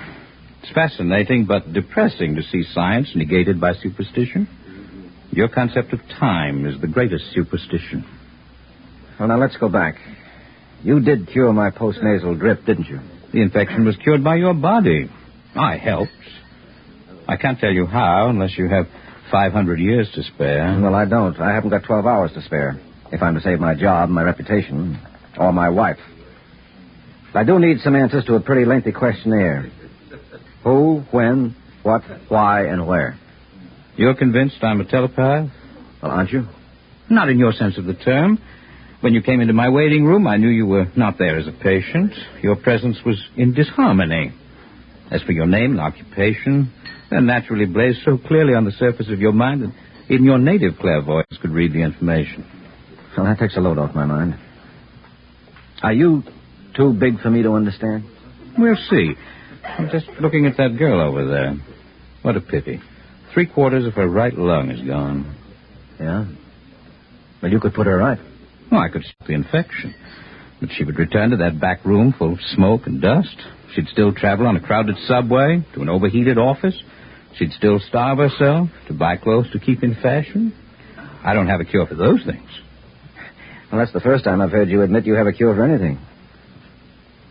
What are you, Mr. Tranthorne? A healer. That is my profession. Why do you bother to do anything? Well, even a healer must eat, you know. And field research is expensive. Of course, I could obviously earn sufficient of your tokens for subsistence by gambling, but that would not be ethical. You could teach. What? Run afoul of your witch doctors? Besides, these techniques have taken me 500 years to learn. Well, that's why I thought that I was from the future. Well, I might be in terms of possibility. We are no older than you are as a race, in terms of universal evolution, but as individuals we are longer lived. The biggest single advance you will make as a race will be when you increase the lifespan of the individual. You could help us. We could, but that must be achieved by your own efforts. Are we so contemptible in your eyes? Of course not. Would we study you if you were? Our architects, our musicians, even our fiction writers do field work in this territory and write scholarly theses when they return. Anthropology, in our sense of the term, embraces all the arts and sciences. We are scholars. Occasionally, we innovate, and you benefit. Why do you want to tell me this? Frankly, I like you. You have imagination enough to control your terrestrial chauvinism, your natural resentment of being studied. It may comfort you to know that in the physical sciences, your race is considered quite well advanced. Well, thank you. And come to think of it, I do resent being a bug under your microscope. I hate it. I could kill you. But you won't. Others would. Now you understand why our visits are unannounced. It will be until all men are as essentially civilized, that is to say, non-aggressive, as you are. How do you come here? I know what you're wondering. But no, I don't have a spaceship garaged anywhere. You see, we don't travel. We arrive. Afraid the distinction is not clear to you, but it'll have to do. Now, I must go to work. I have only 8 hours. Will you be my guide? What do you want to see? The city at play and the dawn hours. I think my wife would suit you better in the role of a guide. She's playing pretty hard right now. And this situation makes you unhappy? Well, yes, of course it does. I guess I'm not overly emotional, but I do love Betty. I want her to be happy. With me. Oh, she frets and nags, and she's hard to please, but she's not really like that. She keeps herself busy with trivial things. It's as if she were afraid of important things. And what are the important things? Well, I don't know exactly. Helping people some way or other, I guess. You have any idea where your wife might be? Well, there are a couple of nightclubs she likes. Could we go there a little later?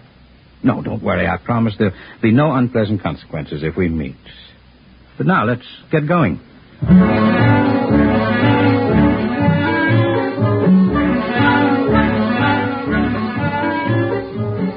We made the early morning rounds at Manhattan. The bars, nightclubs, penny arcades. We played a pinball machine, and I watched the steel ball hit the prize number 25 times. We quit bowling after his second straight 300 game, and I didn't even bother to pick up a cue in the billiard parlor. Then we went to the Clover Club, where I saw Betty at a table in a low-cut evening gown. She was sitting with a big curly-haired guy who looked like an ex-football player who was wearing shoulder pads under his jacket. You see her? Yes, there she is, in that practically non-existent dress. Would you consider me uncivilized if I poked that big dope in the eye? Let's go over. And remember, you're not altogether without blame in this development. You make insufficient allowance for her. You're reasonably well adjusted. She's not. Hi, Betty. Frankie, where did you come from? Who's your friend? Excuse me, please. I have to make a phone call. Frankie, please get me a cab so I can go home. Go home? All right, dear. I'll be waiting for you. Hurry as soon as you can. I mean, when you're finished with your work.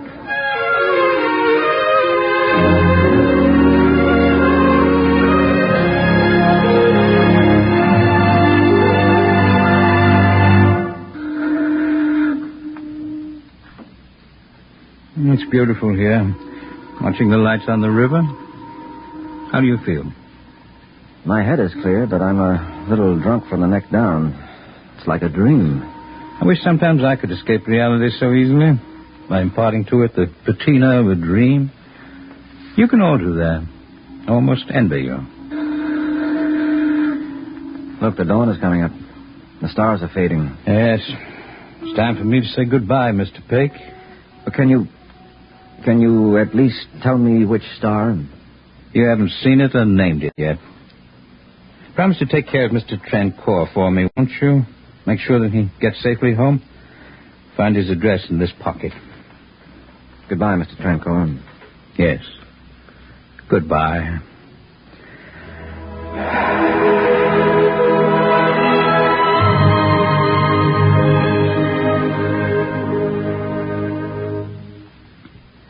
That's the way it happened, Chief. The body collapsed in my arms there on the bridge. When it came to, the man was Chandra Trankor, a second-rate doctor who disappeared from Madras 10 months ago. How do you expect anyone to believe that? Those doctors and cops can examine the poor devil till they drive him crazy, but he can't tell them anything. He has less idea where he's been these past 10 months than they have. How do you explain it? I don't. And I'd like you to hurry through my resignation, Chief. That's what you want. I want to be free to take legal action for Trankor if those witch doctors have him arrested on some phony charge. I'll take personal responsibility for seeing him home to India. You don't have to resign. I'll fix special leave if you insist on being crazy. Well, that's not all, though, Chief. You see, I'm taking an intensive 2-year course for a new career. Yes, you told me. I thought you were drunk. What's Betty going to think of a fool idea like that? If her nerves are on edge now, this is enough to drive anyone dappy. No. She's all for it. She really is. After all, a neurosis is a disease, and she met Trankor. Well, all right. Let me know how you're getting along.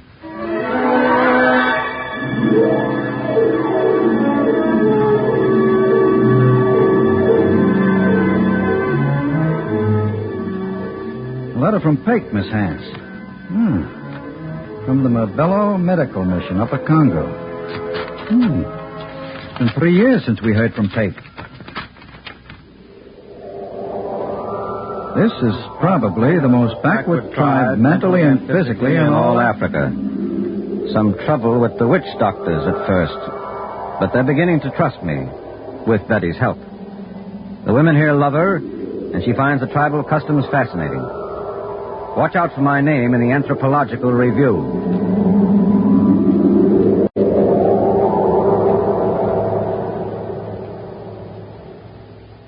You have just heard X-1, presented by the National Broadcasting Company in cooperation with Galaxy Science Fiction Magazine, which this month features Operation Stinky by Clifford D. Simak. What is man's best friend? The answer was so vital that every possible resource that could be found had to be poured into this one great project. Galaxy Magazine, on your newsstand today. Tonight, X-1 has brought you Field Study, a story from the pages of Galaxy written by Peter Phillips and adapted for radio by Jack Wilson. Featured in our cast were Terry Keane, Les Dane, Santos Ortega, Alfred Shirley, and Kermit Murdoch. Your announcer, Fred Collins. X-1 was directed by Daniel Sutter and is an NBC Radio Network production.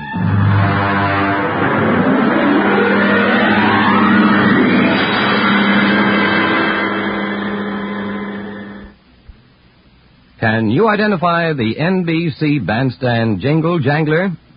He or she is a famous personality, and you may win $1,000 if you can identify him. To enter the NBC Bandstand Jingle Jangler contest, send a postcard with your name and address and phone number to NBC Bandstand, Box 515, New York, 19, New York. Enter today. NBC takes you across the nation, around the world, with news on the hour and the hotline service all day, every day on most of these stations.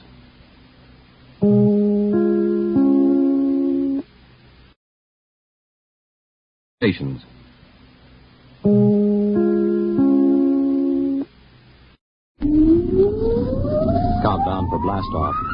X-5, 4, 3, 2, X-1, fire.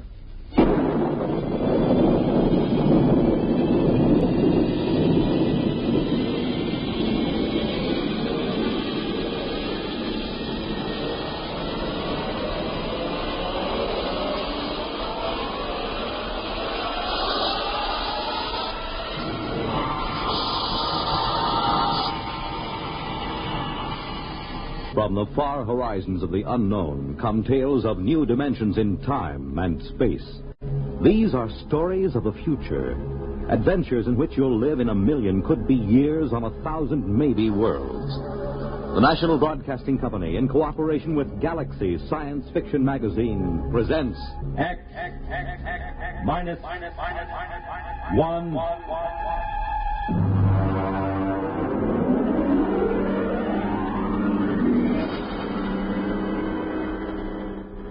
Tonight, Real Gone, starring Al Jasbo Collins.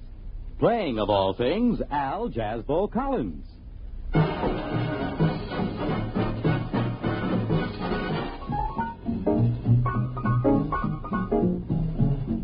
Oh, come in. Come in. Glad to see you. Albert here, your Collins friend. Just a minute. I'll close the door. You know, when you run a disc jockey show, the song pluggers just seem to ooze through the grain of the wood. There. Now, we won't be bothered for a while. Have a seat. I'll take this record off the chair. Hound Dog. Exclusive to me. Sung by Helen Traubel with the Vienna State Symphony Orchestra, under the direction of Felix Weingartner. Now sit down. You do the writing for that Real Gone show on NBC, don't you? That X-1, with the rocket ships and the three-headed men from Mars and all that jazz. Well, that's why I asked you up. I ran into a little something. Just an idea, you know. I figured maybe you could English it up and use it. It's about a friend of mine, Ralph Therian. Did you ever hear him? He's an artist. No, I don't mean records or a musician. I mean an artist, a sculptor. I ran into him during the war. He used to sit in the barracks making busts of the sergeants out of GI soap. And when they had him on KP, they couldn't trust him to peel potatoes. He'd end up doing caricatures of the captain and the lieutenant out of raw spuds. Man, he was the greatest. He got the whole company restricted for a week when we were stationed somewhere near Boston. It snowed, and he made a life-size statue out of snow and ice depicting the captain sitting in a howdah on the back of an elephant. The captain didn't mind so much, but the elephant happened to look like the regimental colonel, and he took a dim view of the entire affair. Ralph studied in France somewheres under the GI Bill of Rights, and I used to run into him once in a while on 57th Street. He's looking kind of hungry and desperate. Then one day, a couple of green weeks ago, I ran into him on Madison Avenue, and, man, he looked like he belonged. He had one of them Tyrolean chapeaux with a shaving brush stuck on one side, an important German loading coat, and he was carrying a snakeskin dispatch case. Al. Albert. Well, hello, Ralph, my friend. Well, you're looking great, Al. Hey, I like that beard. Thanks. Kind of gives your face some Mount Rushmore quality. It's generally admired, my friend, but what brings you over here on this street of dreams? I was under the impression an artist was immediately downgraded 3 degrees of integrity when he set foot on Madison Avenue. I was just up seeing a client. A client? You've given up the sculpting kick. Oh, no, I'm just working in a new medium. Well, you look real prosperous. How do you like the shoes? Oh, very dapper. Very dapper. I don't believe I've ever seen lizard skin huaraches before. Had them imported. Made underwater by natives of Ecuador. Yeah. Takes about 3 hours to have them made. So they use about 12 natives per pair. Ralph, my friend, you give the general impression that you are loaded with loot. I am. There's money in art. Money. You just got to get something new. Here, wait a minute. Let me open my case. Here, Al. Take a look at this. What is that, an ice cube? Look inside. Now, man, that's real entrancing. What is it? That is a detailed copy of Rodin's The Kiss. Pretty sexy. How do you do it? Well, you see, I carve it from underneath the plastic block. Oh, it looks sort of solid to me. How do you get in? Oh, look at the bottom. You see that little hole? I worked through there with my engraving instruments. Of course, this is just a sample. I've been doing originals mostly. What are the little cubes good for? Paperweights, I guess, huh? This is art, Albert, art. Do you know how much I get for one of these? Beats me. $5,000. Oh, that's a pretty stiff price for a paperweight. Well, you just don't understand, Al. This is the hottest thing since Picasso. I just sold 2 original compositions to Morgenstern. You know, the dealer from Philadelphia? For $25,000. 25? Wow. I should have paid attention when Mama bought me that clay when I was a little boy. Well, it's about time the creative artist got a little bit of recognition. Recognition's not the point, man. At 25 G's, I wouldn't care if people walked past me in high noon. That's because you're not an artist. The money's secondary. Money is never secondary. Money is the primariest thing there is. Al, would you be interested in a fine original composition? Well, I'll make a special price for you, Albert. $4,000. No, Ralph, my friend. I keep my papers from blowing off my desk with my right foot and my left piled one on top of the other, and I find that quite adequate to the needs and aspirations. Al, the trouble with you is you've got no soul. The trouble with me is I have not got $4,000.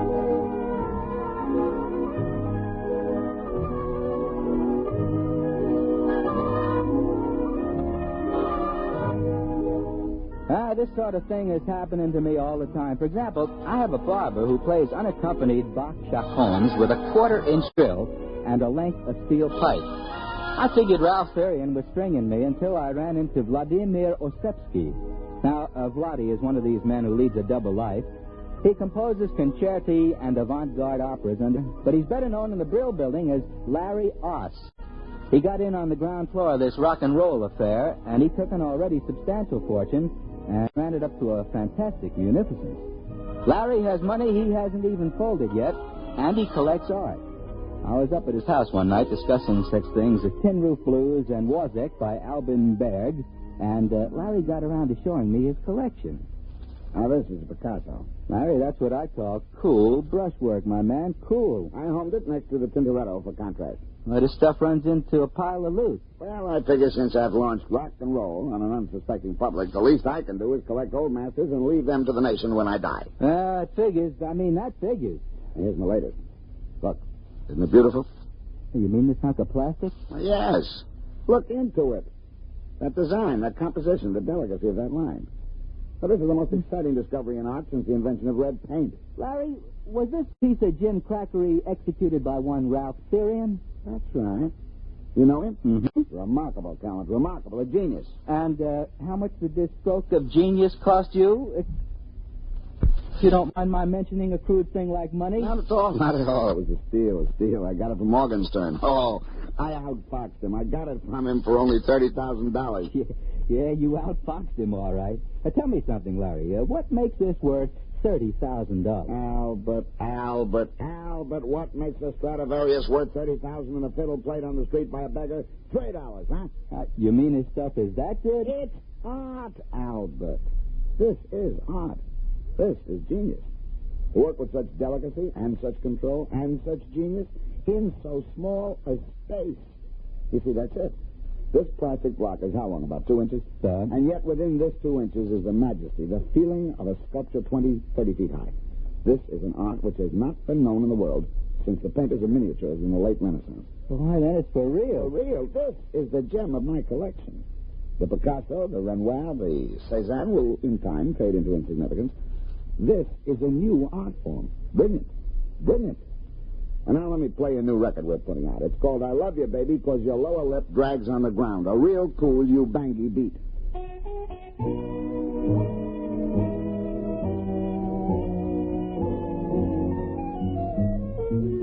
I let Ralph Therian's new art form slip my mind for a while I struggled with song pluggers, advertising salesmen, account executives from the agency.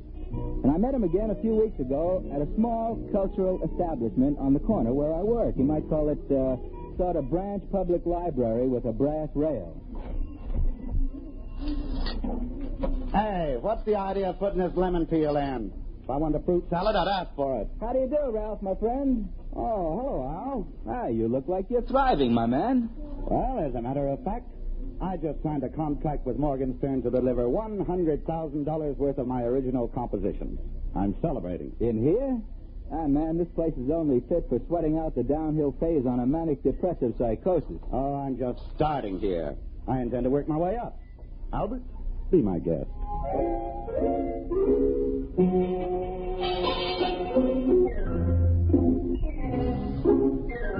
Well, I just had a difficult morning with the station manager who has an illusion in his little ricky-ticky mind that my program is the answer to Lawrence Welk and Guy Lombardo. He'd been trying to convince me to program 2 solid hours of Wayne King, relieved by vocals by Frank Clement and Julia Sanderson. I had resisted, and I was in the mood for eating the lotus and forgetting. Several hours later, Ralph was feeling very confidential. Albert, my friend, I like you. Why don't you shave? Ralph, love me, love my beard. I will try. Albert, you have the look of an Abraham Lincoln gone hog wild among the cream puffs. Ralph, you have an artist's soul. Albert, I trust you, I trust you, I trust you. I am touched.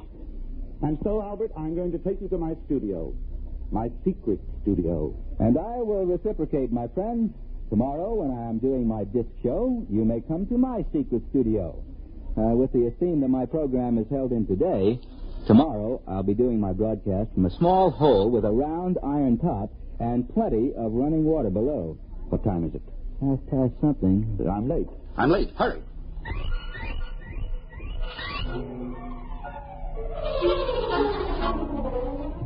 He took me to a loft somewhere down in the banana warehouse section. He had 3 locks on the door, and he opened them with 3 separate keys. I stepped inside and took a look around. The loft stretched a whole city block. The only thing that kept the New York Rangers from using it as a practice rink was the lack of ice. It was empty, except in one corner of the room there was a mess of machinery. Looked as if someone had eviscerated a television set and left it to die of shock. There was a weaselly-looking little man in a shiny blue suit standing in the middle of the floor tapping his foot. Sturgeon, I've been waiting for half an hour. Where have you been? Now, take it easy, Burson. Take it easy. Plenty of time. I've told you the active life of the catalyst is only... Who's this? This is my friend Al. Al Collins. Well, who is he? And what is he doing here? I've told you we must have no one here. Now, he's my friend. I trust him. Oh, I suppose you've told him all about it. Yes, I have. Have you got the stuff? Certainly I have. 3 ampules, but it won't last. You've got to hurry.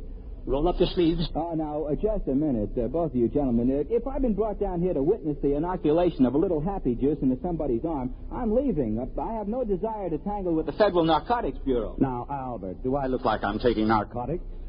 I wouldn't swear to it. You don't understand. In those little glass bottles is the secret of $100,000. And I'm going to show you how I do it. First, we take a plastic cube out of my pocket. So. We put it down on the grid in the middle of the floor. So. Now, if you will kindly step to the outside of the white line painted on the floor. Back there. Go ahead. Now, Mr. Burton, we'll turn on the machinery. Now, take this vial of catalyst, thus, and pour it over the plastic block. So. Now, we wait.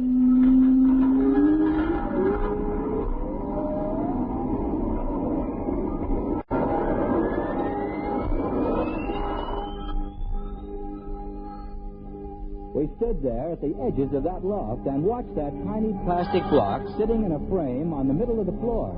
And then suddenly it began to grow. In about 20 minutes, that cute little plastic block stood about 20 feet on its side. It almost touched the skylight, and there was about a foot of clearance on each wall. The long organic chain of molecules in the plastic is infinitely expandable under the right conditions. Is that a fact? By applying the right voltages in series, we can expand the cube to about this size. But there's an outside limit due to the cohesive charge on the molecules. Oh, naturally, of course. Those molecules do stick together. Well, it's the catalyst that does it. And I make that. I make the catalyst. You hear that, Therian? I make it. Now, calm down, Burton. Without me, you'll just have a great big blob of plastic. I'm the one who turns it into money. You see, Albert, a cube this big is as soft as putty inside. Now, I take my pneumatic drill and I make a hole in the bottom. And then Just warning you, I won't take this kind of treatment for long. Now, calm down, Burton. You're getting your 10% cut. 10%? 10%? Why, before I brought you this process, the only artwork you could get people to look at was mustaches on subway advertisements. Burton, that is the typical wailing of the non-creative technician. Envy? Pure envy for genius. Now, look out. I'm going under there and start work. I want 50%, Therian. 50%. That's only fair, isn't it? I put it to you, Mr. Collins. Just keep me out of it, gentlemen. Leave me out of it. I'm warning you, Therian. I'm warning you. Just get out of my way, grease monkey. Let an artist work.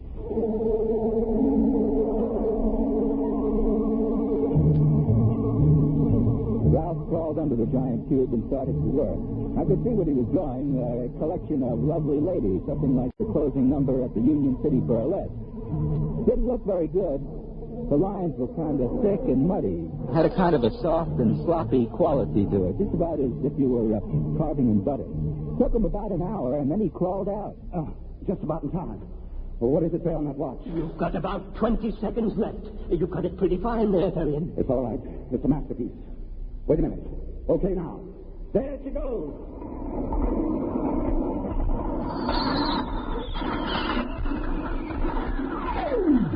Well, now, what happened was that plastic cube that was grown to about 20 feet on the side suddenly popped like a balloon with a cigarette stuck in it. And what ended up was that tiny little 2-inch cube sitting in the middle of the floor.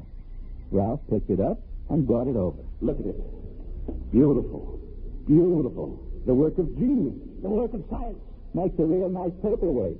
Albert, my friend, what you have just seen was the creation of a $20,000 masterpiece. Take a good look. I did take a good look. The whole design was there.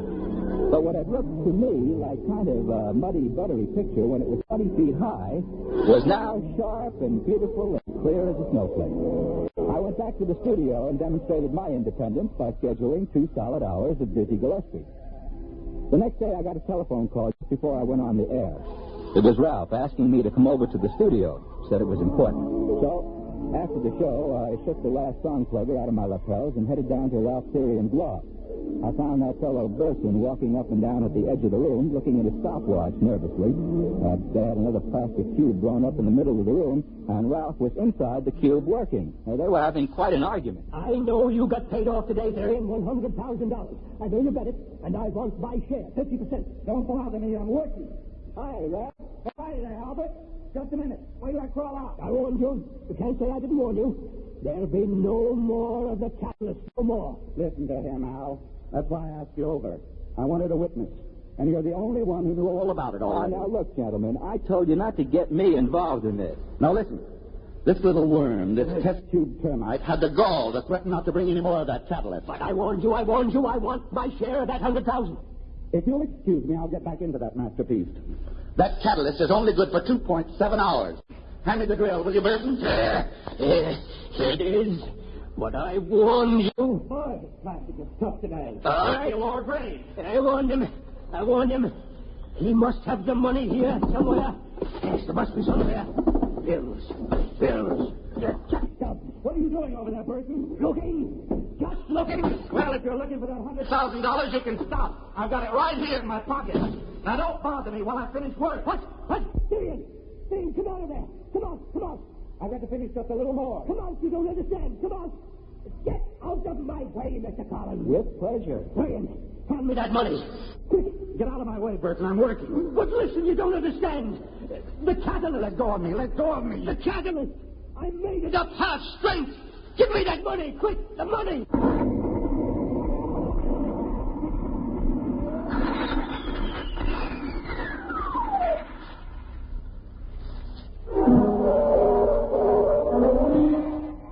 Well, that's all there was to it. I figured out that little fellow from the plastic company figured he'd get himself a new sculpture when he made up that catalyst half strength. The two of them were in there when the roof fell in. The roof and the walls. Well, that's about all there is to it. Figured you might be able to use the story. I wrote a few notes on it. They're here somewhere, under the paperweight. Oh, would you like to see the paperweight? Little plastic cube about 2 inches. Look in there. Two fellows with their hands around each other's throats. Looks realistic, don't it? As if they were squeezing. Of course, this one's an improvement on the work Ralph Therian did. This one's in full color.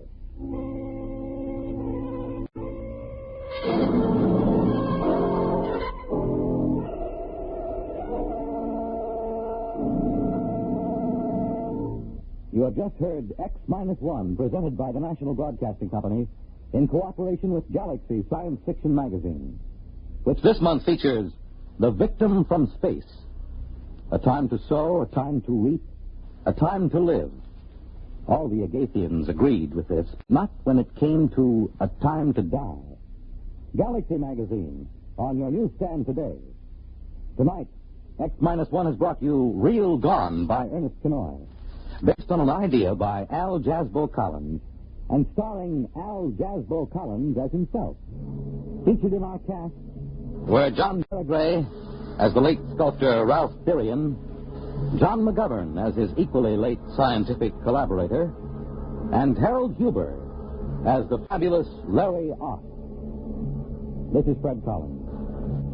X-1 was directed by Kenneth McGregor and is an NBC Radio Network production.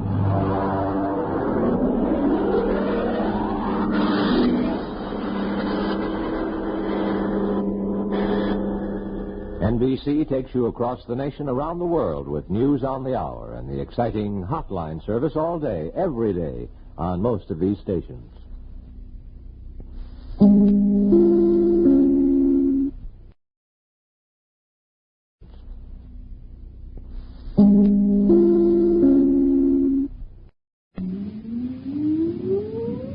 Countdown for blast off. X-5, 4, 3, 2, X-1, fire.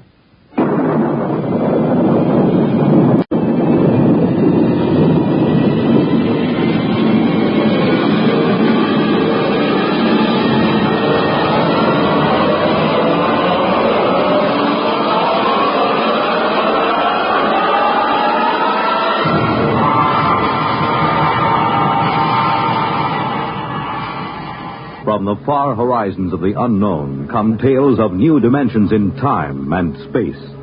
These are stories of the future, adventures in which you'll live in a million, could be years, on 1,000 maybe worlds.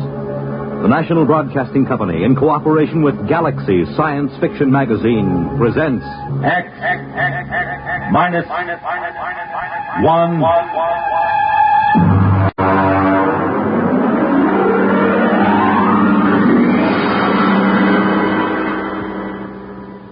Tonight, we go forward in time to the days when war has been outlawed.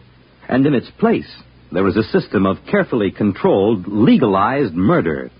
The story, The Seventh Victim, by Robert Sheckley. Is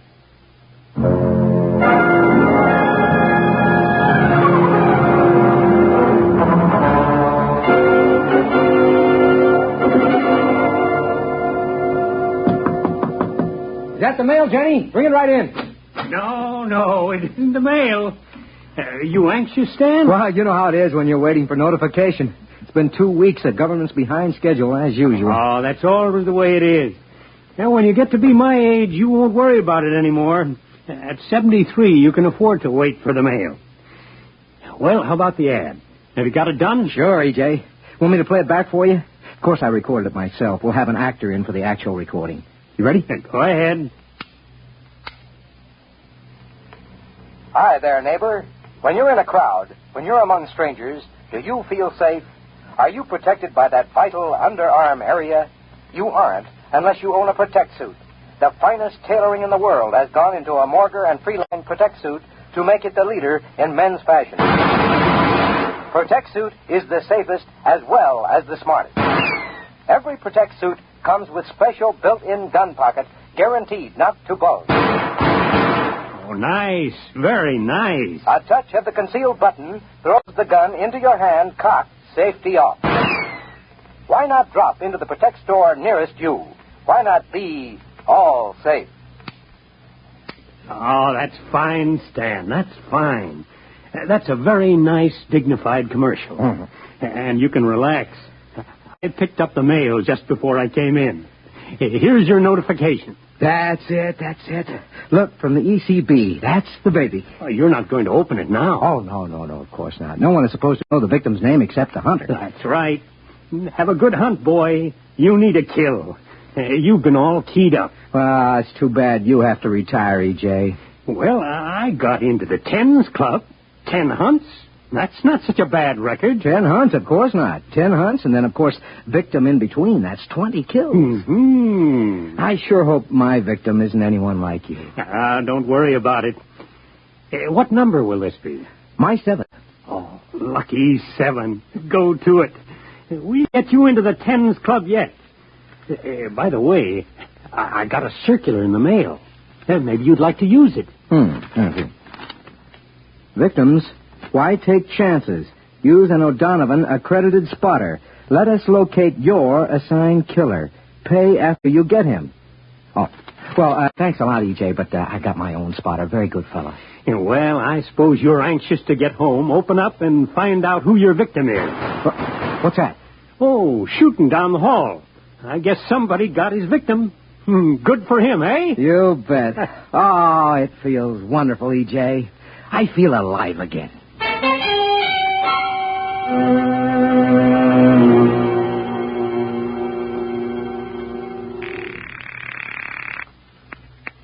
Marv's Garage. Hello, Ed. Freeline. Oh, hi, Mr. Freeline. I'm going out on one, Ed. Well, good luck, Mr. Freeline. I suppose you want me to stand by. Yeah, that's right. I don't expect to be gone more than a week or two. I'll probably get my notification of victim status within 3 months of the kill. Well, I'll be standing by. Good hunting, Mr. Freeline. Now, you be sure to save time for me now, Ed. I'd hate to be caught as a victim without a first-class spotter on my side, huh? Oh, now, don't you worry, Mr. Freeline. I'll be right there in your corner. I've got a couple of good ideas for an ambush that I haven't tried yet. Good. Well, I'll get back in touch with you right after the kill.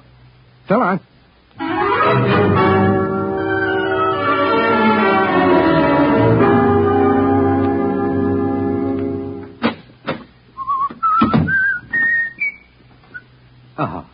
Mr. Freeline? What are you doing in my apartment? Allow me my card. Emmanuel Gale, Emotional Catharsis Bureau. What do you want from me? Oh, just a standard spot check in reorientation. I see you've got your notification. Yeah, that's right. I haven't opened it yet. Do you mind? No, go right ahead.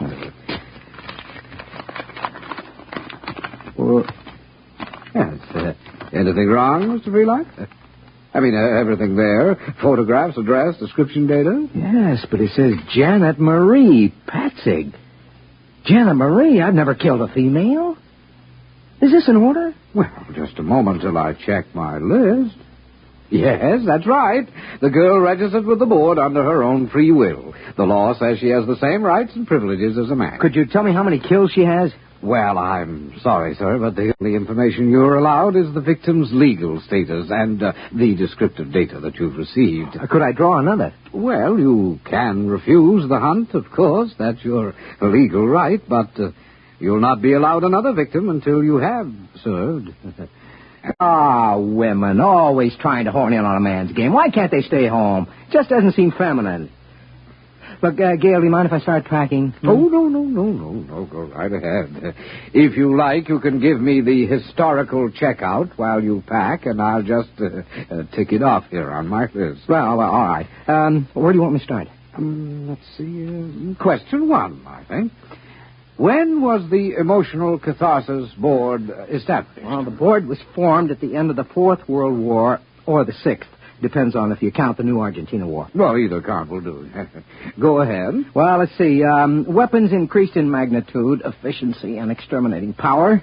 Soldiers became accustomed to them, and it looked as if another war would be the war to end all wars.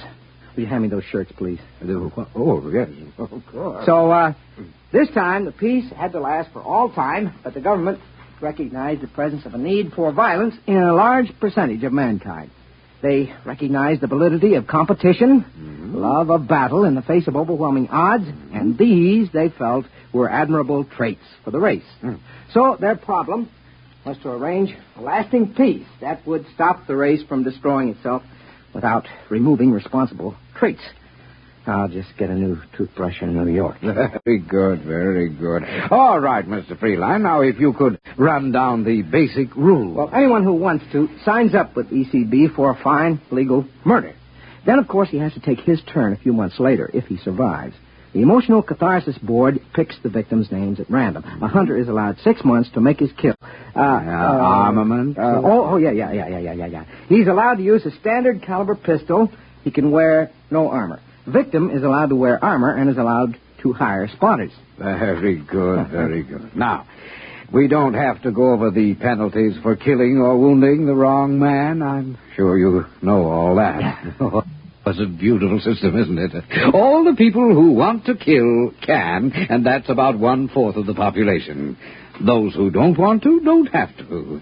At least there aren't any more big wars, just hundreds of thousands of small ones.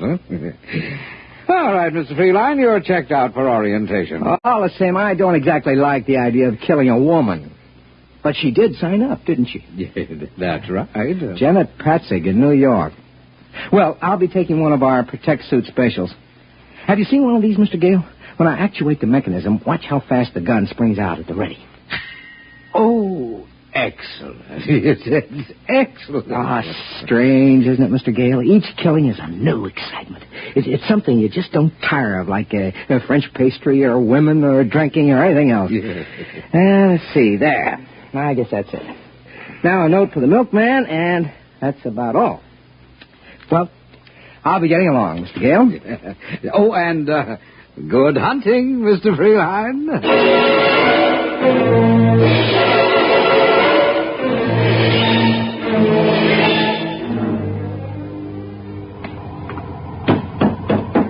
Where to, Chief? Carlton Hotel. Carlton, you bet. Just get into town? Is it that noticeable? I've been picking up from the airport for maybe 10 years. I can spot an out-of-town killer by the way he carries his suitcase. You wouldn't be working as a spotter, would you? Oh, no. The Hack Bureau don't like it. This isn't your first kill, I can tell. Yeah? Yeah, guys on their first kill get too anxious. They want to drive right to the victim's address, walk right into an ambush. I'd say you had maybe 5, 6... 7. 7? Well, you haven't got too long to go before you get into the Tens Club. You ever been hunting? Nah, I can't afford it. Look, I'll tell you what. If you can just drive me around the Chelsea area, I'd just like to look at the streets. Aha, that's where your victim hangs out, huh? Sure, be glad to. You know what you ought to do, Mac? You ought to drop in at the Hunter Hunting Show at the Coliseum. They got everything. Bulletproof vests for victims, hats with bulletproof crowns. I seen an ad for a Malvern straight shot ECB approved. Carried a load of 12 shots with a deviation of less than 1,000th inch per 1,000 feet. Well, it sounds like a fine gun. And they got all kinds of trick things. You know, canes with 4-shot magazines, 45 caliber flashlights, all kinds of things. Those kind of novelties are all right for the first time, but the old-fashioned ways are the best. Hey, look at that. Somebody got it. I missed it. Nothing to see now. In about 4 minutes, the guys from the Department of Sanitation will carry away the corpse. Yeah? Well, this is the neighborhood, Chief. You want to give me the address? No, I'll just drive around. Okay, you're paying a meter.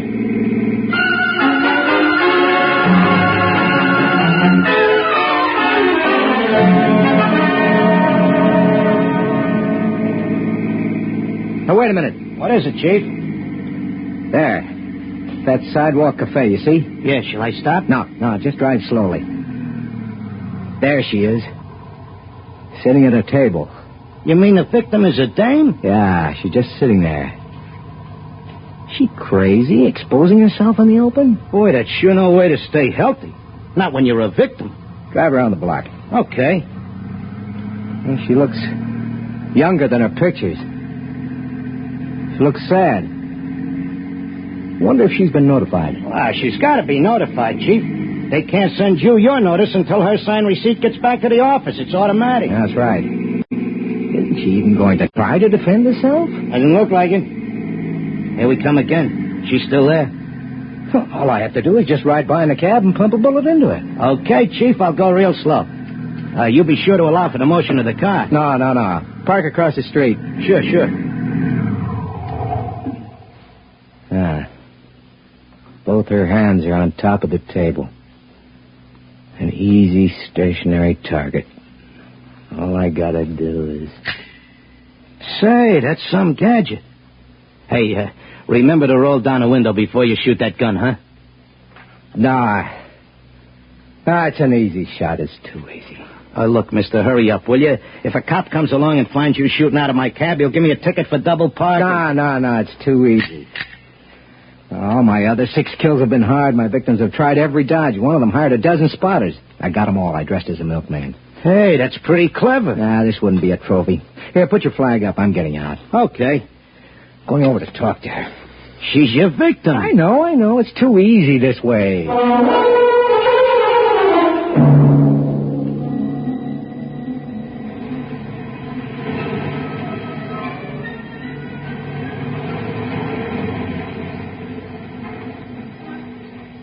Hello? What? Hey, look, if I'm being fresh, just tell me and I'll go. I'm an out-of-towner here on a convention. I'd just like to talk to somebody. If you'd rather I didn't. Oh, I don't care.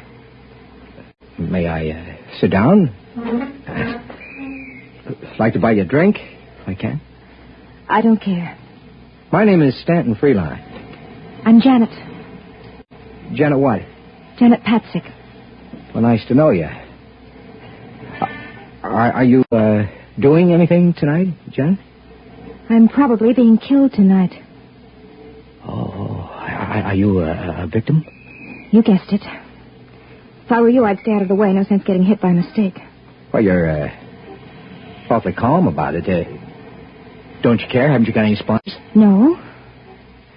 Mr. Freeline, I'm a bad girl.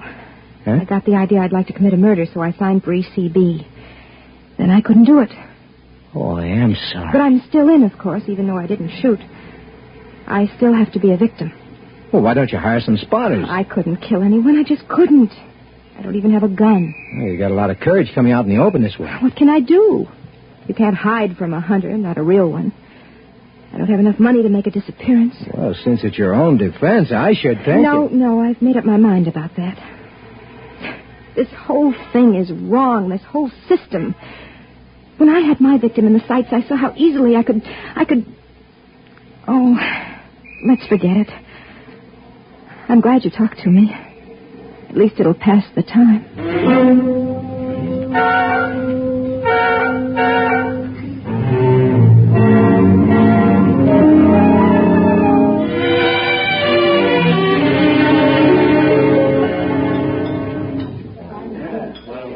It's been a lovely dinner. Just lovely. I'm glad you liked it. I usually stop at this little place when I'm in New York. Do you come in often? Oh, on business. I'm in clothing, you know. What do you do? Oh, I'm an actress. Well, that's a laugh. I'm not really an actress. I'd like to be an actress, but none of the producers seem to see it that way. How old are you? 22. I've only been in New York for a year. You're really being very foolish just sitting out in the open that way. Why, your hunter could come along and just pump a bullet into you. I know, but somehow I feel safe with you. Oh. Say, Janet, would you like to go to the gladiatorials with me tonight? We got about 20 minutes. We'd only miss the opening numbers. Well, I suppose so. Might as well, huh? Eat, drink, and be merry.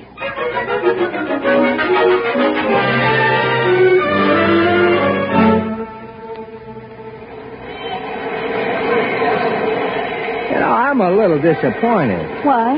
Oh, I thought the New York gladiatorials would be something special. It's about the same as Cleveland.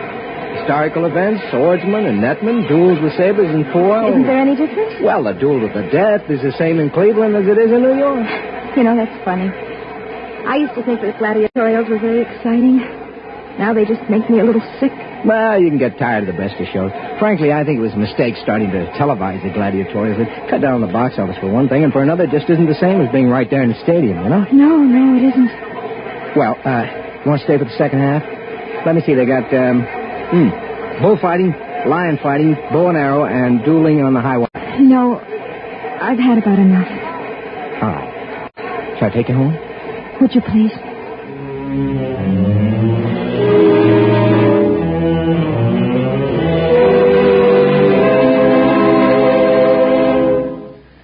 Sit down. I'll fix you a drink. Janet. What? You're crying, aren't you? Oh, no, not really. It's just the thought that any minute from anywhere a bullet can come crashing into me. It makes me feel so soft and helpless. You are soft. Oh, Janet. You're leaving New York soon? I suppose so. Convention's only lasting another day. I'll be sorry to see you go. Send roses to my funeral. Janet. What? Janet, I don't want you to be killed. There's not anything you can do about it, is there? Janet, I love you. Oh, Stan. What is it? Please, darling, please. But you can't love me. I'm a victim. I won't live long enough to... You won't be killed, Janet. Listen to me, Janet, darling. I'm your hunter.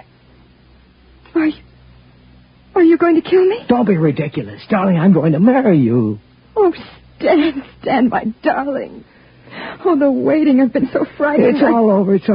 Think what a story it'll make for our kids, huh? Darling. How I came to murder you and left marrying you. Stan, kiss me.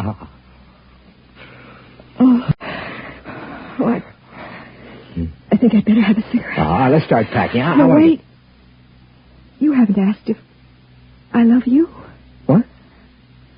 You haven't admired my cigarette lighter. What are you talking about? It's a lovely lighter, isn't it? With a small hole in the bottom. Just large enough for a .38 caliber bullet. No, don't. I'm not being funny, darling. But Janet, I love you. I told you I love you. What's the matter with you? I don't love you, Stanton. I am a good actress, aren't I? Even though the producers don't think so. You knew all along. Yes, of course. Don't reach for that.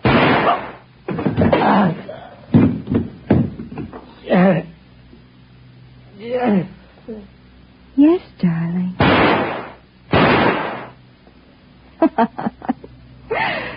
Well, now I can join the Tens Club.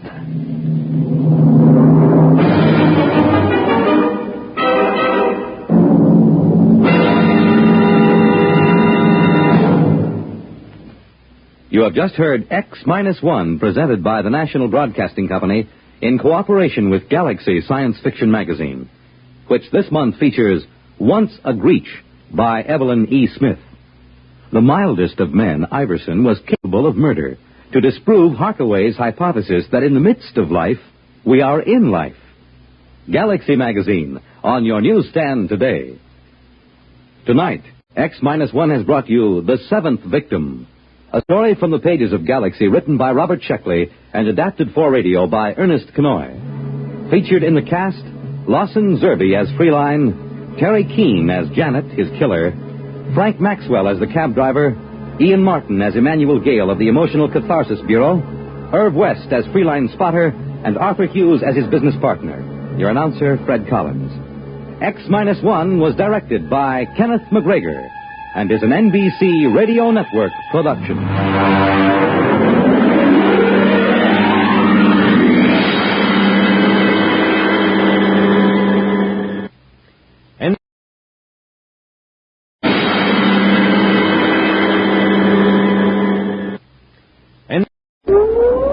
Countdown for blast off. X-5, 4, 3, 2, X-1, fire.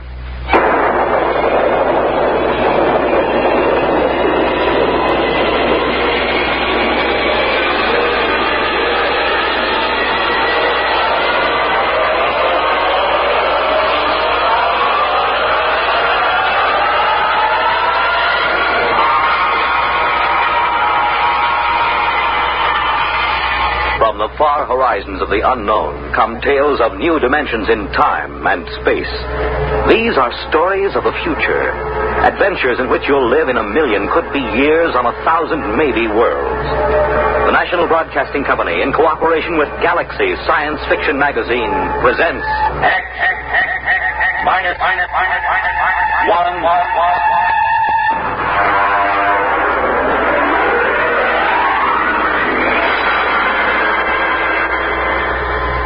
Tonight, The Lights on Precipice Peak by Stephen Tall.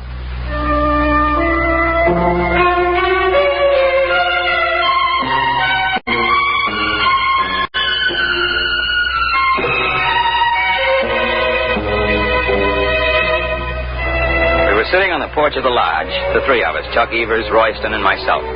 Chuck was smoking one of those 5 1/4 sinkers he affects, but he let it go out as we sat in the darkness, stared across the narrow valley below us, then up again to the mountains of Bighorn Glacier, 6 miles away and 7,000 feet up in the thin, cold air.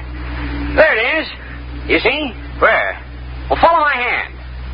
I lined it up with a tall pine tree in the first ridge. You see? Very small, dull red. It's been up there for about 5 minutes.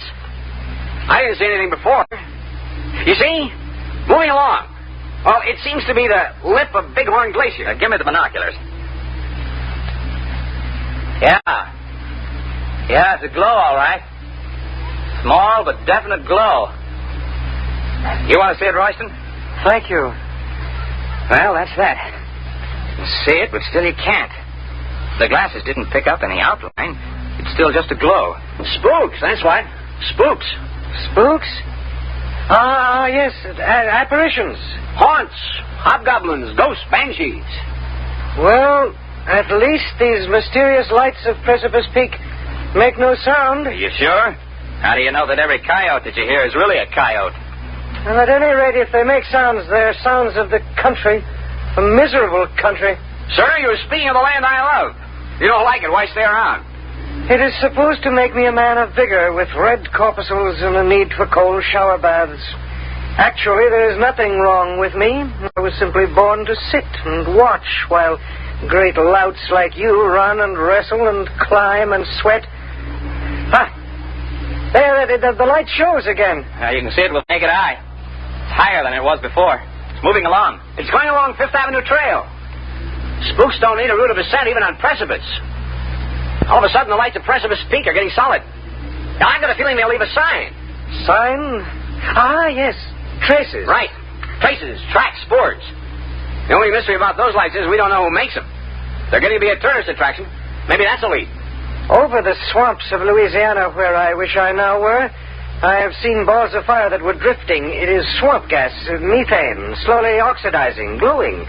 Could this up there on the mountain be something like? Almost impossible. Anyhow, balls of gases wouldn't follow a trail. Those blasted lights do. Take it easy, Chuck boy. Tomorrow you can look for yourself, remember? At daybreak, we go up to solve the mystery of the lights. Ghastly. To go out at dawn is as bad as eating raw flesh. But tap on my cabin door as you go by. I will wave to you from the window.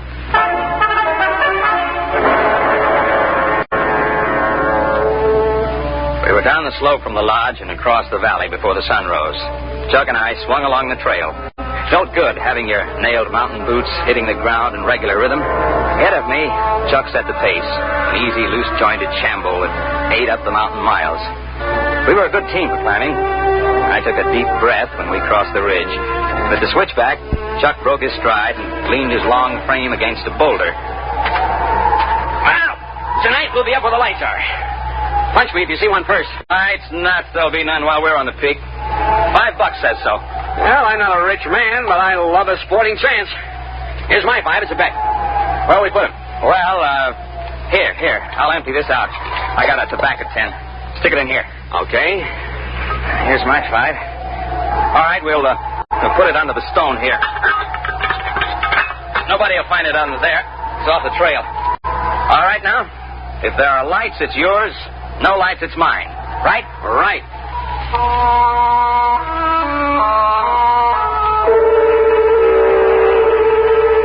Going into the world above the trees is one of the good things of a peak climb. Hoary marmots whistled from their rocks. Conies scurried. Gray-barred ptarmigan crouched almost invisibly among the gaudy alpine fields of mountain sunflowers and tiny forget-me-nots. At dusk, we laid out our bedrolls on a level bit of tundra in the lee of a massive outcrop near Bighorn Glacier. We cooked a kettle of stew and heated the water for tea. Then Chuck walked away a few paces from the fire to empty the kettle. What's the matter? Stone turned under me. My ankle. Give me a hand. I got you. Oh, set me down again. Okay. Now let's take off that boot and the sock. Oh. Now I have a feeling, my friend, that I will not climb that peak in the morning. Get the sock off and let's see how bad it is. Oh. Well, we'll pack ice on it and save it in an hour. Maybe it's a simple twist. Oh, you know it isn't. Sure, I know. I thought you wanted to be cheerful, that's all. It's like when I broke 3 ribs climbing to look into a bird's nest the day before we were tackling the east face of Long Peak. Then you would chin up. Well, that was different. I wasn't hurting.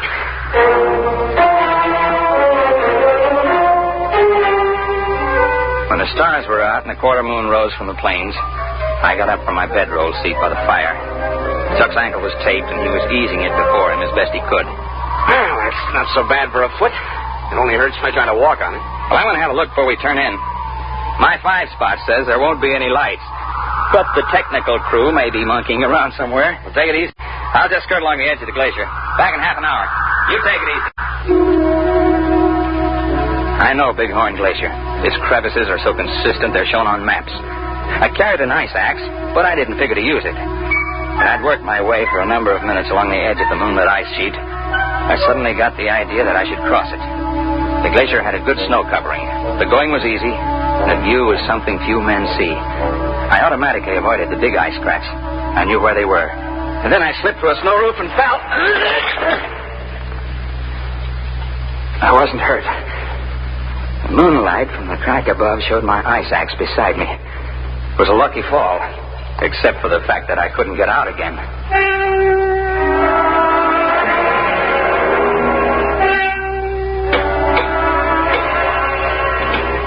Time after time, I tried to dig hand in footholds into the splintering ice wall. I was freezing my fingers, making no headway.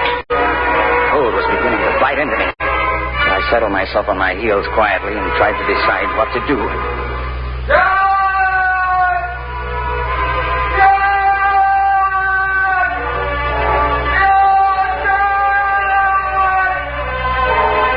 That's Chuck beginning to call. I knew if I answered, he'd probably try the ice himself, so I kept quiet. And after a while, he stopped calling.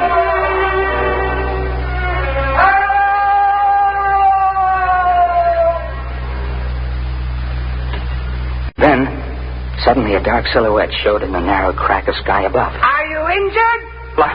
I'm okay. Just drop me a rope and I can walk up the wall. Mind the snow ledge. I didn't, and look at me. A joke? Here's the rope. Hey, what kind of a rope is this? I never saw anything like it. It's warm. Have you got it now? Yep, here I come. Hang on. Okay, over the ledge. There. Hey, did you hold that rope in one hand while I was climbing up? Yes. Well, thanks. Lucky for me, somebody has sense enough to walk around ice cracks. Shake. Shake? Oh, shake hand. You must not mind the glove. It is for your protection. The hand is not yet cooled. Cooled? What in the world? Your friend with the swollen foot is concerned for you. Come, I have made an easy way.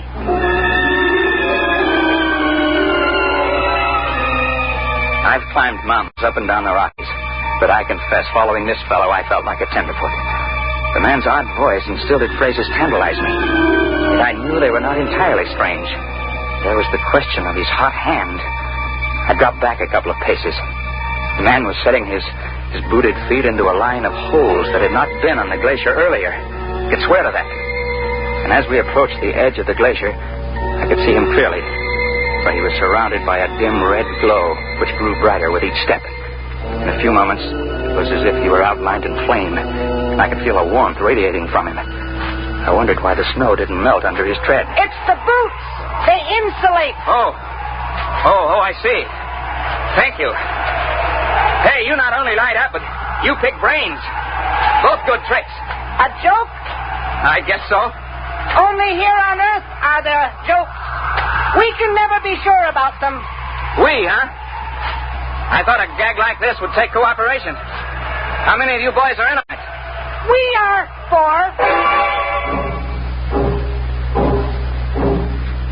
4. Left the ice. We were threading along the little ledge that gave onto the boulder field.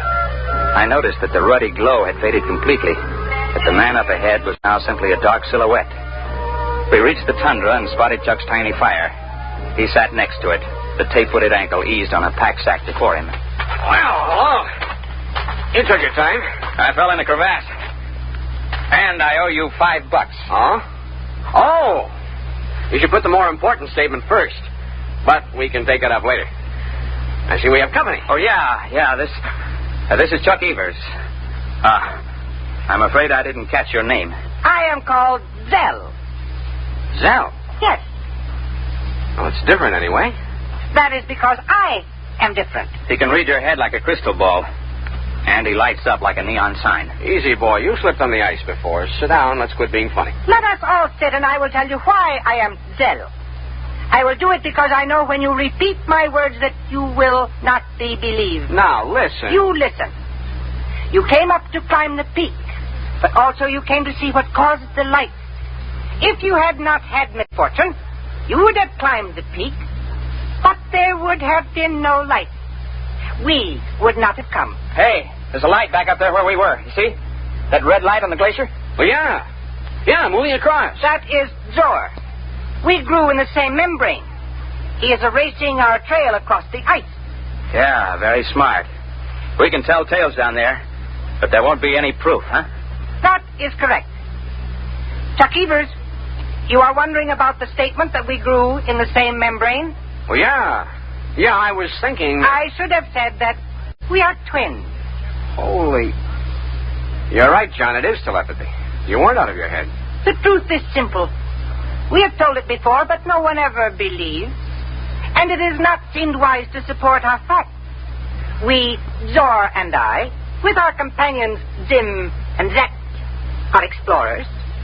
But we do not explore mountains. Here we rest and allow ourselves to behave normally. We explore in towns and cities where people gather. It is strenuous. We cannot tolerate it for long.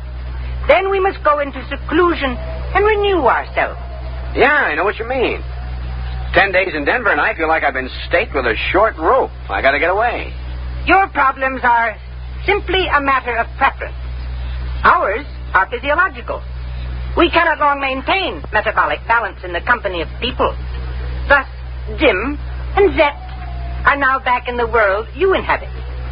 When they must rest, then our turn comes. I will show you. This is a rock. You may call it granite. To me, it is food. So, eat it in good health. Thank you. Among people, this would be conspicuous. You are not adapted to get oxygen from rock. We are. Well, I'll admit that's a tougher cereal than I'd want to try. but the point of the joke still escapes me. There is the matter of my body glow. I can control my body temperature, raising it and lowering it as I choose. The greatest difficulty when I am among you people is to keep myself down to human body heat. Normally it is much higher than yours. And when, due to exercise and metabolic speed-up, excess energy is accumulated, it is satisfying to us to radiate it, much as you get released by deep sighs, by long breaths, by stretching your limbs. Unfortunately, when we radiate rapidly in air, we glow. It has made us conspicuous. Yet, your unawareness of us is a marvel. For creatures so well supplied with adaptation for sensation, you are indeed blind. You sound like an old professor I had once. I didn't understand him either. Zor is waiting by the glacier. We have plans for this time. When you return to the settlement below, it would perhaps be wisest not to explain the lights.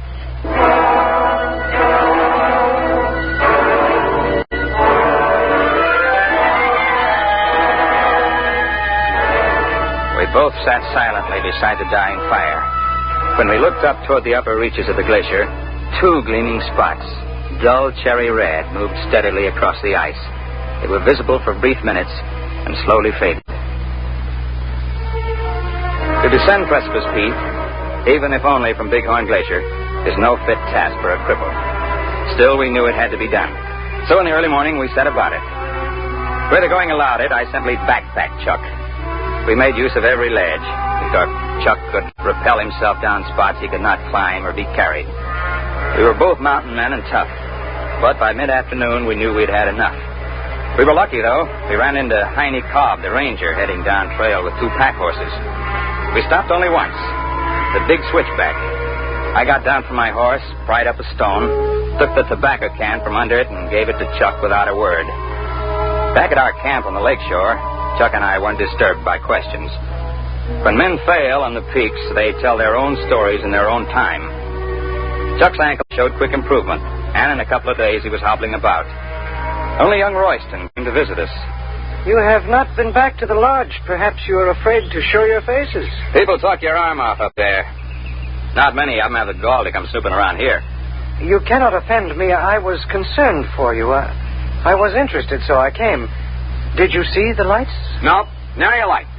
I told you they wouldn't show up when anybody was up there. You collected $5 from me, betting on the other side of the fence. You were the man who was so sure there'd be some sign. I do not understand. You are both confusing everything, and you are both lying. There were lights on the peak when you were there, and I have a feeling you saw them. They were quite a show from here. Well, this is the place to see them from. Closer up, you lose perspective. Well, I must go. Friendship means nothing to you, so I will take my small hike back to the lodge again. Actually, I came to say that tomorrow I leave this miserable place and go home. I've endured all the health I can stand. Now, that's a different story. We're sorry to see you go, fella. My regards to the swamps. 10 to 1 when you get there, you'll wish you were back. This I very much doubt. Goodbye, John. Goodbye. Oh, there's a funny fella. Hey, what are you doing? Just feeling the stone step where he sat. I thought so. He really liked us, but this time he was careful not to shake hands. Did you notice? Yeah. In spite of himself, he'd reached his limit of control. His temperature is going up. Yeah, I guess it is. He never could see a joke. And remember how he'd say something and then wait, as if he didn't understand it? And then all of a sudden it would come to him? He'd wait to pick our brains for every new word. You mean Royston? Royston is a name out of a hat. When that lad really goes home, he'll go with his buddies up there on that peak. I wonder which he is. Zim or Zet?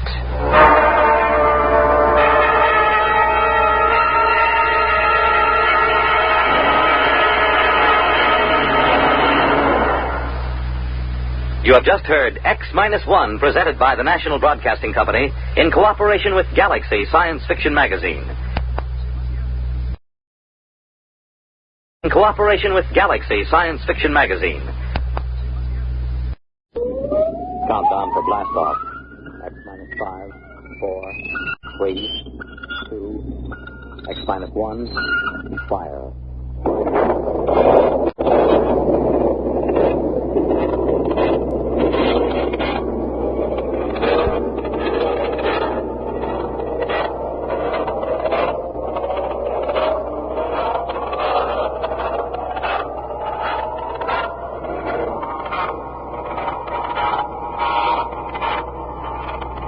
From the far horizons of the unknown come tales of new dimensions in time and space.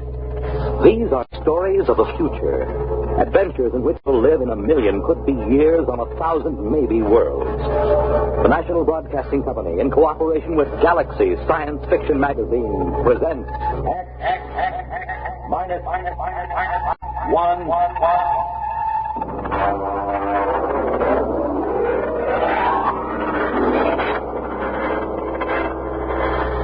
Tonight, Protection by Robert Sheckley.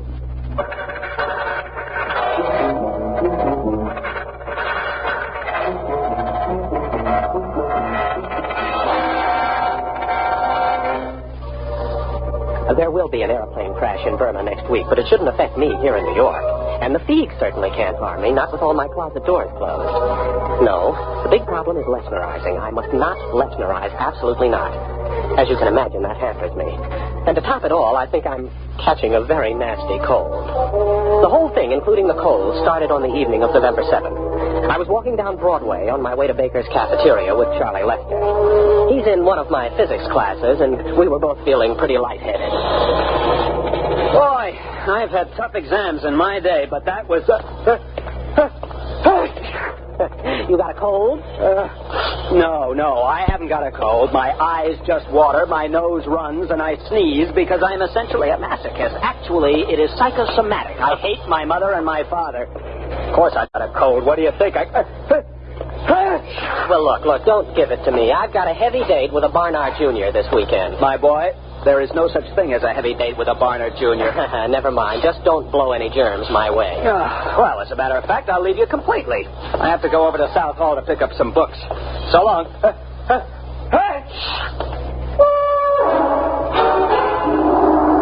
At the moment Charlie left me, I had in my pocket 5 coins, 3 keys, and a book of matches.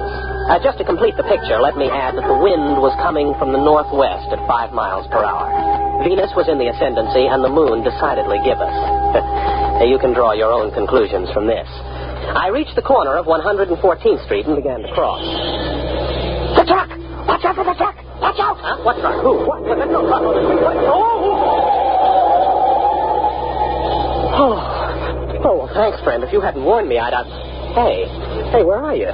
Who said that to me? Where are you? Can you still hear me? Well, sure I can. Where are you? There isn't anybody here. Where are you? Garnish. Is that the reference? Refraction index. Creature of insubstantiality. The shadow knows. Did I pick the right one? What, you're invisible? That's it. I knew the concept was somewhere in you. Well, what are you? A Baladusian dirge. A what? Would you mind opening your larynx a little wider, please? You see, I am using your sub-vocalizations to communicate. Now, breathe deeply. That's it. That's better. Well, let's see now.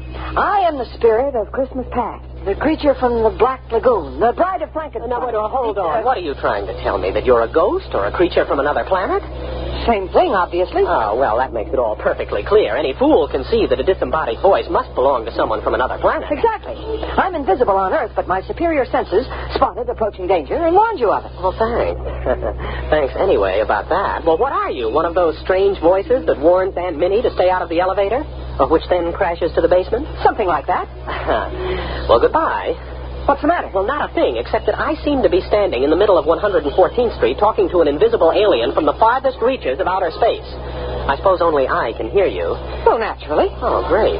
Well, you know where this sort of thing will land me. The concept you are sub-vocalizing is not entirely clear. Now, look, please, go back to one of my childhood traumas where you came from and let me alone.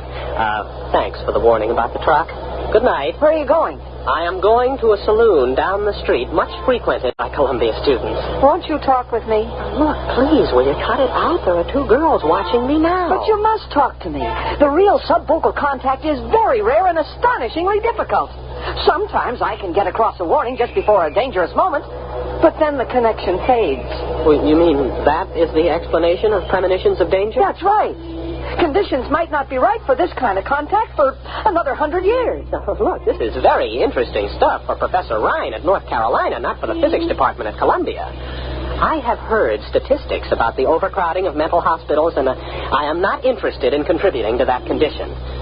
Besides, there's a cop looking at me. I appreciate your social situation, but this contact with me is in your own best interest.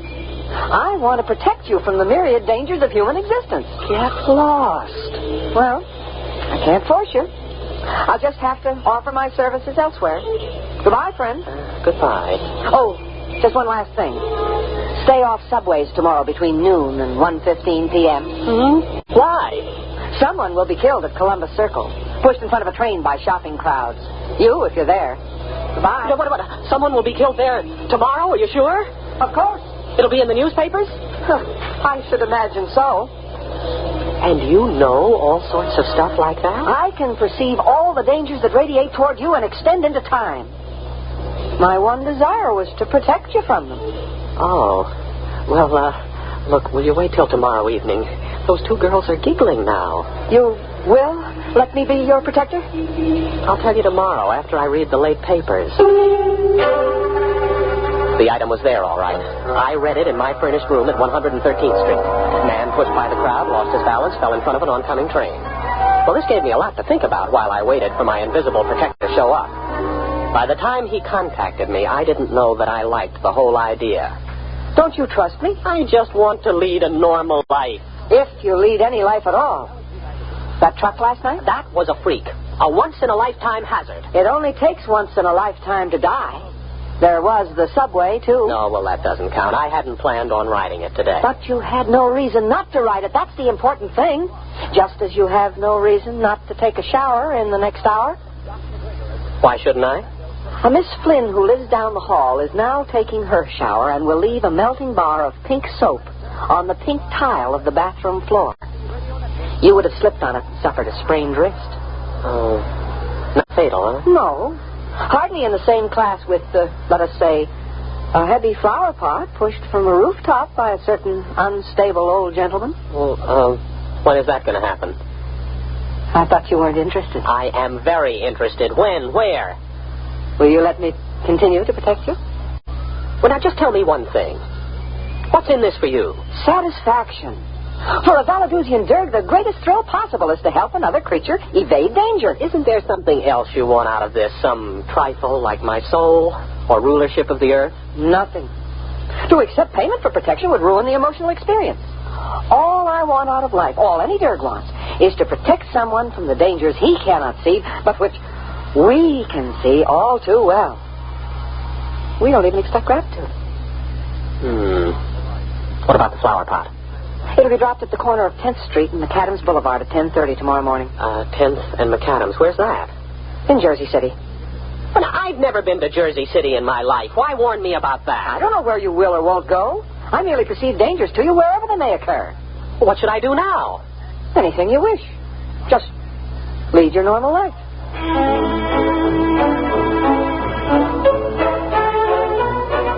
It started out well enough. I attended classes at Columbia, did homework, saw movies, went on dates, played table tennis and chess, all as before. At no time did I let on that I was under the protection of a Valadusian Dirg. Even Charlie didn't notice it, though he had a pretty good excuse. Boy, are you lucky. I got stuck in that elevator for 4 hours. Say, how come you walked? I never saw you volunteer to walk 5 flights before. Oh, well, a little bird told me. Oh, boy, I wish I wish I had a little bird like that. Why don't you do something for that cold? Oh, why should I? What's it ever done for me?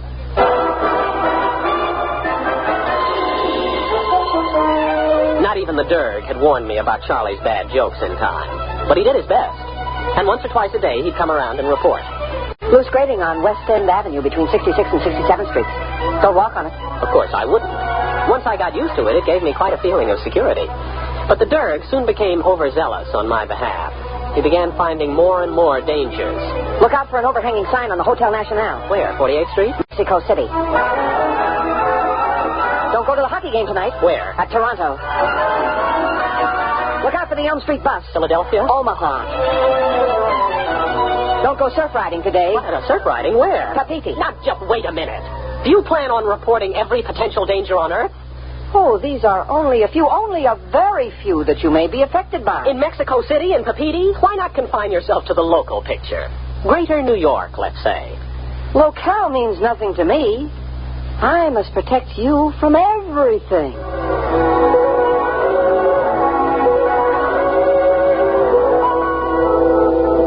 Well, it was rather touching in a way, and there was nothing I could do about it. I simply had to discard from his reports the various dangers in places like Hoboken, Thailand, Kansas City, Angkor-Wat, Sarasota, and Paris. I concentrated pretty much on Manhattan. He did save me from a pretty nasty holdup on Cathedral Parkway and a 4-alarm fire.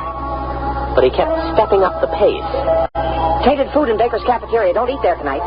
Amsterdam bus 312 has bad brakes. Don't ride it. Mellon's tailor shop has a leaking gas line. Explosion due. Have your clothes dry cleaned elsewhere. Rabbit mongrel on prowl between Riverside Drive and Central Park West. Take a taxi. Soon I was spending most of my time not doing things and avoiding places. Danger seemed to be lurking behind every lamppost waiting for me. I rather suspected the Derg of padding his report. All my reports are perfectly genuine. If you don't believe me, try turning on your lights in the psychology class tomorrow. Why? Detective wiring. Look, I don't doubt your warnings. I just don't think life was this dangerous before you came along. Well, of course it wasn't. Surely you know that if you accept protection, you must accept the drawbacks of protection as well. Drawbacks like what? Protection begets the need of further protection. That is a universal constant. Before you met me, you were like everyone else and you ran into such risks as the situation offered. But with my coming, your immediate environment has changed and your position in it has changed too. Why? Because it has me in it. It is well known that the avoidance of one danger opens the path to others. Are you trying to tell me that my risks have increased because of your help? It was unavoidable. Why, you miserable extraterrestrial con man. No. All right. Thanks for everything. I'll see you on Mars or wherever you hang out. You don't want any further protection? You guessed it. Don't slam the door on your way out. But what's wrong? Your risks have increased, but my capacity for detection is more than ample to cope with it. I'm happy to cope with it. So it still represents a net gain in protection for you. Yeah, I know what happens next. My risks just keep on increasing, don't they? Not at all. As far as accidents are concerned, you have reached the quantitative limit. What does that mean? It means that there will be no further increase in the number of accidents you must avoid. Look, if you leave me alone, my original environment will return, won't it? And with it, my original risks? Eventually. If you survive. Fine, I'll take that chance. You cannot afford to send me away tomorrow. No, don't tell me. I'll avoid the accidents on my own. I wasn't thinking of accidents. What then? I hardly know how to tell you. A gamper is after you. Oh, a what? Now, what kind of a gag is this? A gamper is a creature from my environment. I suppose he was attracted by your increased potentiality for avoiding risk due to my protection. Now, look, you can take your gamper. If he comes, try driving him off with mistletoe. Iron is often effective if bonded to copper. Will you get out of here? Are you sure? Beat it. Blow. Scram. Get out. Go on. All right. Goodbye. Are you gone? Are you really gone? Good riddance. What's that? Derg, is that you? Hey, your motor's running. Derg? What is it? What is that? Oh, it's the gamper. Derg, get me out of this. Derg, get me out. Derg, come back, Derg. Did you call? Oh, the gamper. Mistletoe. Wait a minute, the gamper. Where in blazes am I going to get mistletoe? Iron copper, then. Copper. Oh, I've got a paperweight on my desk. The chair leg is iron. Touch it with the copper. Quick.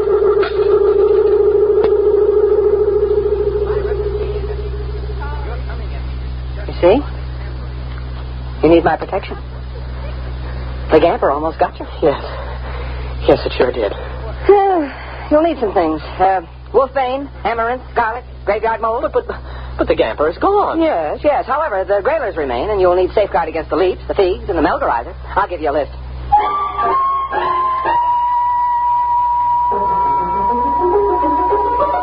He gave me a list, and I went shopping. I ran into Charlie at the supermarket. Hey, Bob! Where you been? Wolfbane, amaranth, garlic. They must have garlic. Well, sure, they got garlic over here. Well, I guess you know what I came in for. Tissues? What else? Yeah, well, now let me see. Graveyard mold. Do you think they'd have it here? Hey, boy, what's the matter with you? You look white as a ghost. I am white as a gambler, or a grailer, or a leap, or a feeg. What is that, jive talk? Please, Charlie, don't bother me. I'm busy. All right.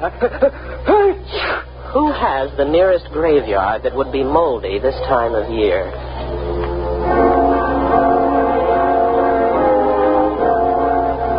It was a game between these extraterrestrials, and I was in it. Some of them wanted to kill me, some to protect me. None of them cared for me, not even the Derg. And the situation was all my fault. At the beginning, I had the accumulated wisdom of the human race at my disposal. That tremendous and distinctive hatred of witches and ghosts, the irrational fear of alien life. For my adventure has been played out 1,000 times, and the story is told again and again. How a man dabbles in strange arts and summons up a spirit.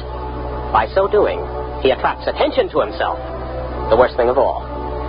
So I was welded inseparably to the Derg, and the Derg to me. Until yesterday, that is. Charlie came to my room to visit. Hey, boy, how you been? I haven't seen you in class for a while. You mind if I hang up my coat? No, don't. No, don't open the closet door. Well, what's the matter? What's in there? Nothing, only that's the only way to hold off the thieves, by keeping closet doors closed. The leaps are more menacing, but the eye of a toad seems to stop them. And the Melgarizer is dangerous only in the full of the moon. Only in the... Well, Bob, it's been grand. Bye.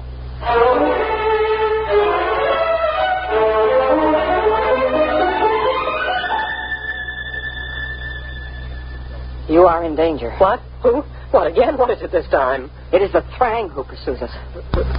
Us? Yes, myself as well as you. For even the Derg must run from risk and danger. Well, is this Thrang particularly dangerous? Very. Well, what do I do? Snakeskin over the door? A pentagon? Burn incense? Anything? None of these. The Thrang must be dealt with negatively by the avoidance of certain actions. All right. What shouldn't I do? You must not Lesnerize. I must... Lesnerize? What's that? Well, surely you know it's a simple, everyday human action. Well, I probably know it under a different name. Explain. Very well. To Lesnerize is to... What? It is here. The Thrang is here. Derg, where are you? What should I do? It has me. What should I do? It has me. I'm going. The Thrang. Don't Lesnerize. Don't Lesnerize.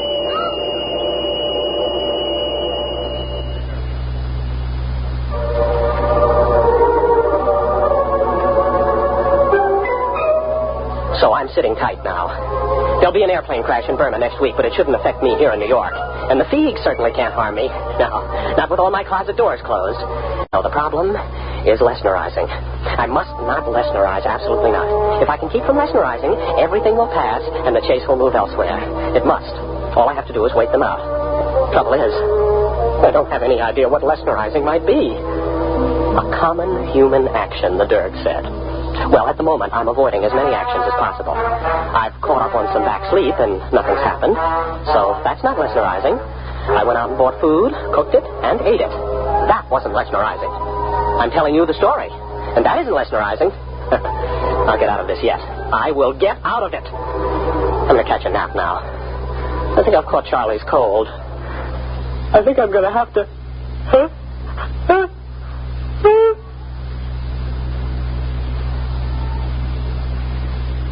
You have been listening to Protection by Robert Sheckley on X-1.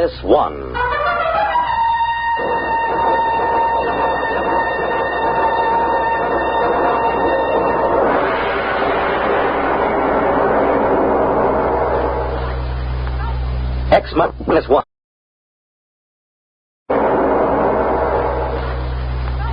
X-1.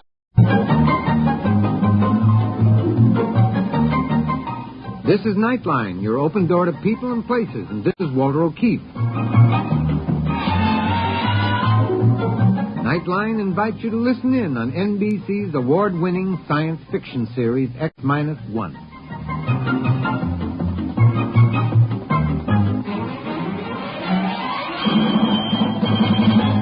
Now escape to a world of the future. Countdown for blast-off. X-5, 4, 3, 2, X minus 1, fire.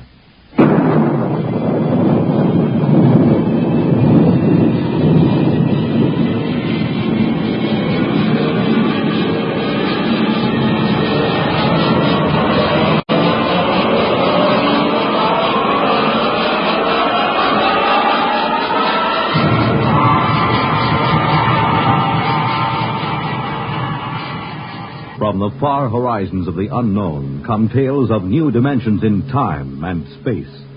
These are stories of a future, adventures in which you'll live in 1,000,000 could-be years on 1,000 maybe worlds.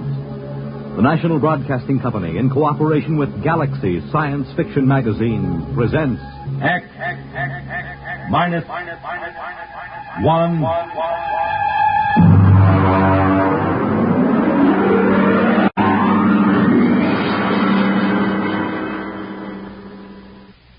Tonight, At the Post by H.L. Gold. But first, hear this. In centuries past, this was the sound that used to get the news around. Yes, in centuries past, the people on one side of the hill beat the drum to share the news of the world with the people on the other side of the hill. And since the world in those days was a smaller, more easy-going world, this was enough to get the news around. Ours is a chaotic age with critical events flashing across the face of the earth. Fortunately for us, we can keep up with these events because we have at our fingertips the fastest means of communication ever devised. We have radio. NBC Radio with news on the hour keeps you alerted to world events wherever they happen, as soon as they happen. From ages primitive to present, people have wanted to keep up with events. In our day and age, this is the sound that really gets the news around. This is Leon Pearson inviting you to keep up with the news on the hour all day, every day, over most of these NBC stations.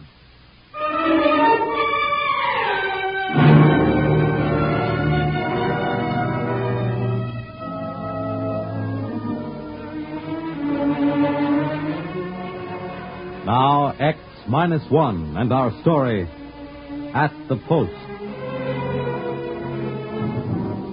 When I come into the Blue Ribbon on 49th Street west of Broadway, I could tell right away nobody told Doc Hawkins about my misfortune. Doc, who ain't one really, writes a daily medical column for the racing form, and we're celebrating his being sprung from the alcoholic ward. He got one look at me, and he choked on a piece of gefilte fish. What happened? What happened? Look at that. Clocker's become a character. Now, lay off, Doc. A gray flannel suit, a black tie. Clocker, where is your purple and green checked sports jacket? Where are your two-tone suede shoes? You've become a character. Well, it was Zelda's idea. She wanted to make a gentleman out of me. Wanted to? Why, you two kids got married just before they took my snakes away. Don't tell me you... Already? You don't know, Doc? No. What happened? Well, it was right after you tried to take the warts off the fire hydrant that Zelda started hearing voices. It got real bad. How bad? She's at Glendale Center upstate. I just came back from visiting her. Did the psychiatrist give you a diagnosis? I got it memorized. Catatonia dementia precox. Oh, that's rough. Very rough. The outlook is never good in such cases. Maybe they can't help her, but I will. Now, Clocker, you're a race handicapper. You run the best tip sheet on Broadway, but people are not horses. Those couch artists don't know what's wrong with Zelda. I do. You do? Sure I do. Look at these charts. Look, here. I use the same system I used to dope the races. Look, Zelda's got catatonia. She used to be a hooker before we got married, and now she does time steps all day. Stereotype movements are typical of catatonia. You don't get it. She does time steps. The first thing you learn in hoofing, over and over, 10 or 15 hours a day. And she keeps talking like she's giving lessons to some jerk kid who can't get it straight. These catatonics work harder and longer at what they're doing than they ever did when they were regular citizens. And they don't get a red cent for it. I beg your pardon? I say they're getting stiff. Anybody who works that hard ought to get paid. I don't understand what you're getting at. What are they knocking themselves out for if it's for free? You know what it is all these people got in common? Not their age, not their job, not their, you should pardon the expression, sex. They're teaching. Teaching, Clocker? Who? I don't know. I'm working on that now.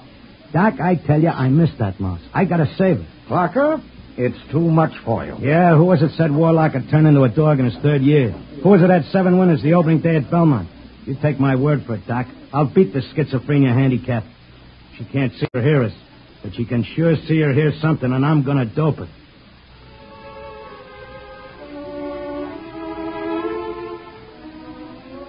I had an idea now. I had it doped that Zelda was showing somebody how to dance, whoever they are. And the only way I could spring her was to find out who was controlling her and what they were after. The first step was to get them interested in me and what I know about racing, doping horses. So next time I went to see her, I sat beside her and I started to talk.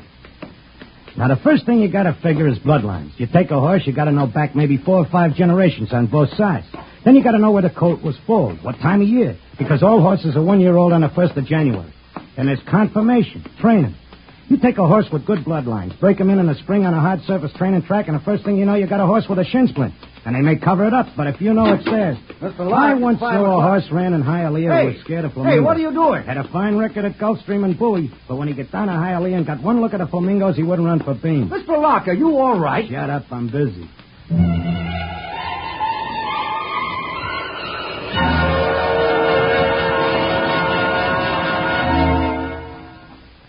You're listening to At the Post, tonight's attraction on X-1.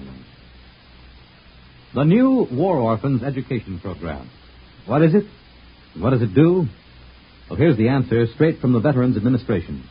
It's a training program for young men and women, sons and daughters of war veterans who died from service-connected causes. By war veterans, we mean veterans of World War I, World War II, or the Korean conflict. To qualify for this training, young men or young women must be generally between the ages of 18 and 23. The program offers up to 36 months of schooling, which is the equivalent of 4 college years' training, with the VA paying an allowance of $110 for each month in school. The place to apply for war orphan schooling is your nearest VA office. If you are eligible and you're planning to go to school this fall, the time to apply is now. It takes time to arrange for your school. It takes time for VA vocational counseling. So don't wait for the last minute. Remember, your nearest VA office is the place to apply.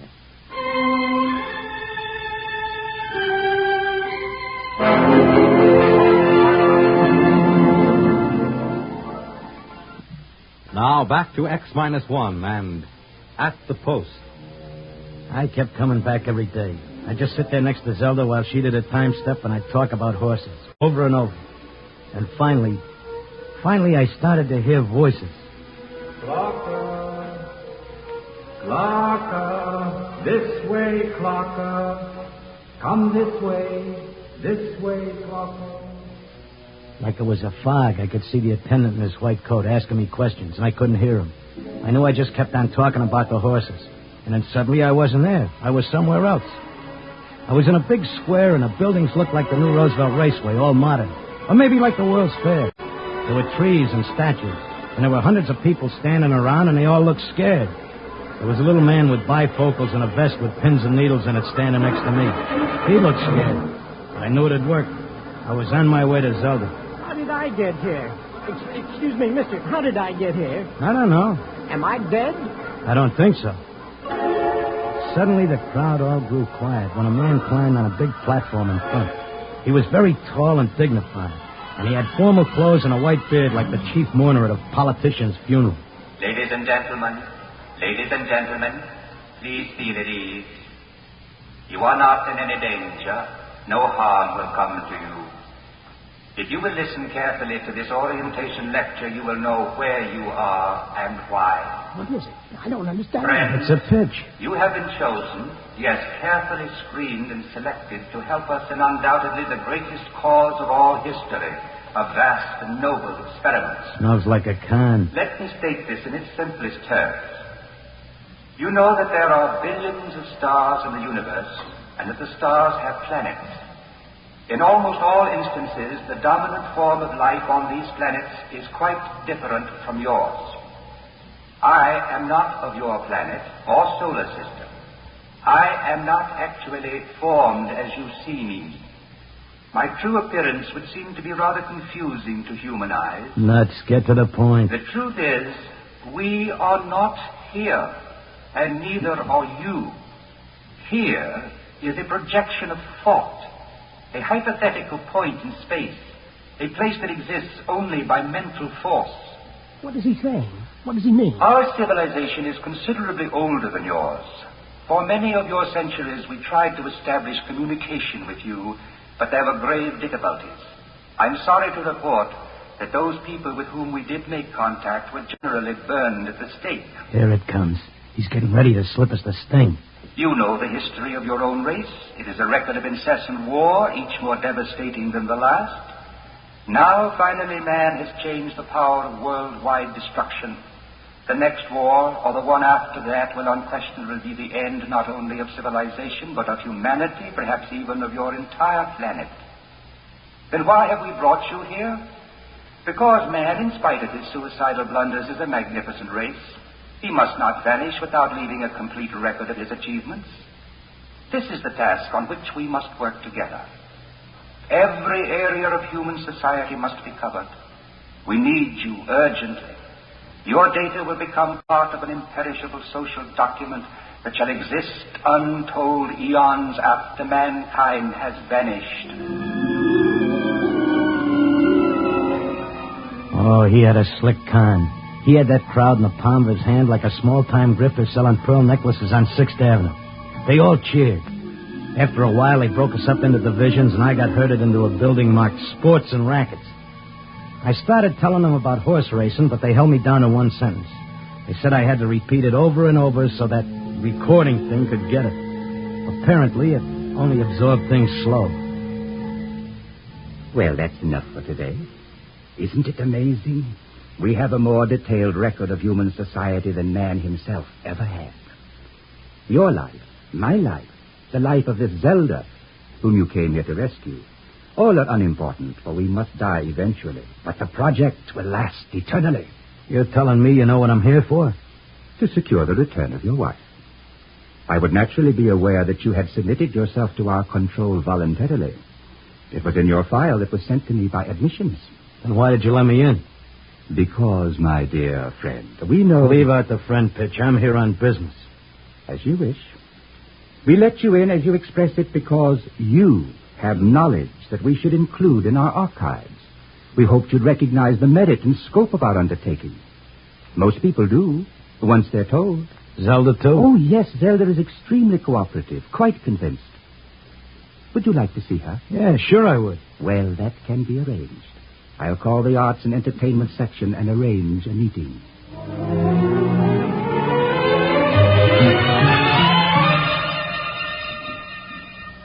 Zelda, baby. Clocker. Let's get out of here. Oh, hello, Clocker. Aren't you glad to see me? I spent months and shot every dime I got just to find you. Oh, sure, I'm glad to see you. But I can't waste any time. This work is so important. Isn't it wonderful? What's so wonderful about it? If they could let the earth go boom, it wouldn't mean a thing to them. Everybody wiped out, just like there were never any people. Not even as much record of us as the dinosaurs. Wouldn't that make you feel simply awful? I wouldn't feel a thing. All I'm worried about is us, baby. Who cares about the rest of the world doing a disappearing act? I do, and so do they. They aren't selfish like some people I could mention. Selfish? You're darn right I am. Zelda, listen. I'm selfish because I got a wife and I'm nuts about her and I want her back. Listen, I have to help out on this project, hon. It's the least I can do for history. History? What did history ever do for us? Go turn in your time card, baby. Tell them you got a date with me back on Earth. No, this is my job just as much as theirs, more even. They don't keep anybody here against their will. I'm staying because I want to, Crocker. Zelda, you're being kind. Excuse me, Crocker, I gotta get back. I'm teaching them the soft shoe now.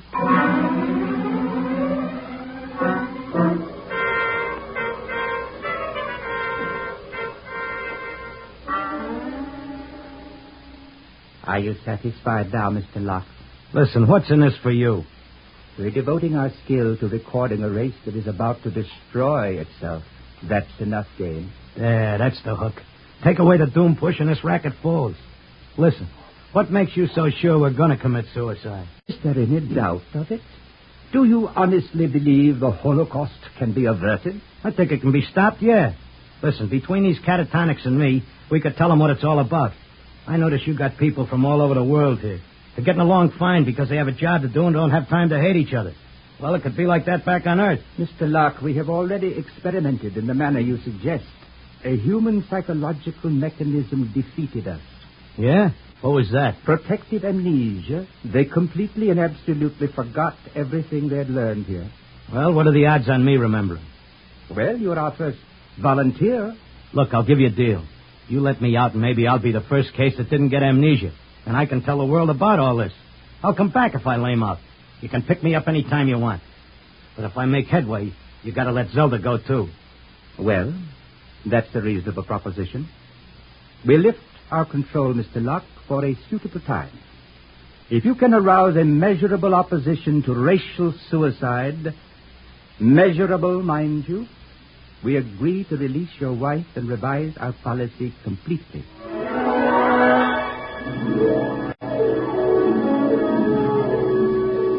I came to at Glendale. Took me about 2 weeks to convince them I was all right again. And finally they let me loose. I had to convince the world that they were throwing the race and that they needed the saliva test. So I started to write it all out in my tip sheet, in and around the horses. Around that time, I ran into Doc. Clarker, my boy, you've no idea how anxious we were about you, but you're looking fit, I'm glad to say. Thanks. Wish I could say the same about you and the rest of the world. Well, there's no need to worry about us. We'll muddle along somehow. You'd think so, huh? Well, I'm glad to see you running your tip sheet again. As long as the bobtails run, who cares what happens to anything else?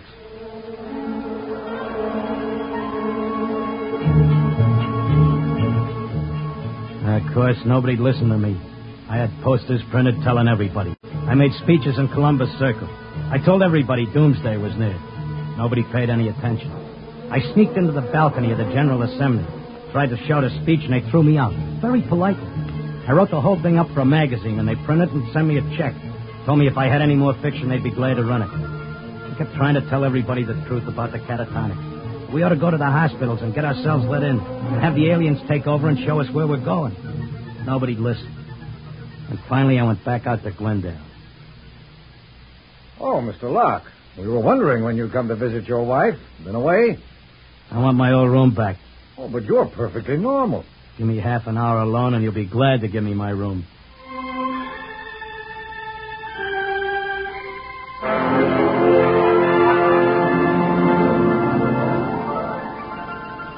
Ah, Mr. Locke, back again, I see. I'm no dummy. I know when I'm licked. So do we, Mr. Locke. Naturally, you have no way of detecting the effect you've had.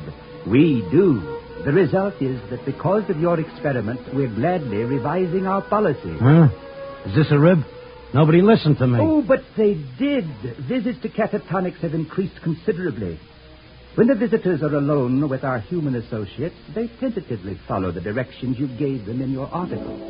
Not all do, to be sure. Only those who feel as strongly about being with their loved ones as you do about your wife.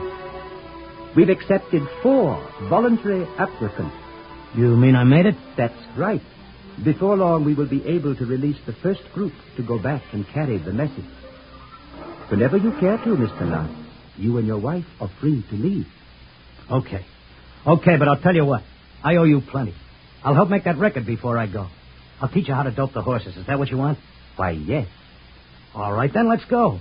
The quicker we get started, the quicker we can get back.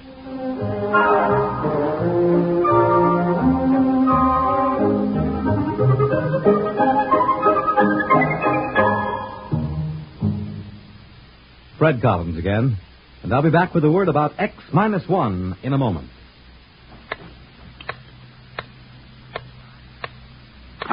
Nighttime. The lights dim down for the curtain in theaters on Broadway.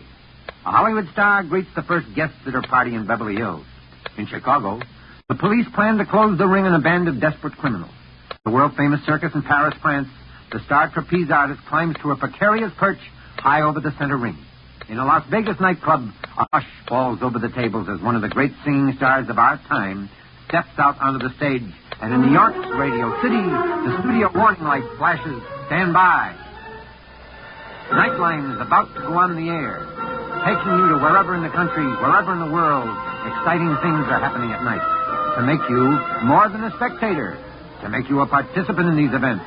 This is Walter O'Keefe, inviting you to join us on Nightline, your line to exciting entertainment at night, every Monday through Thursday night, over most of these NBC stations.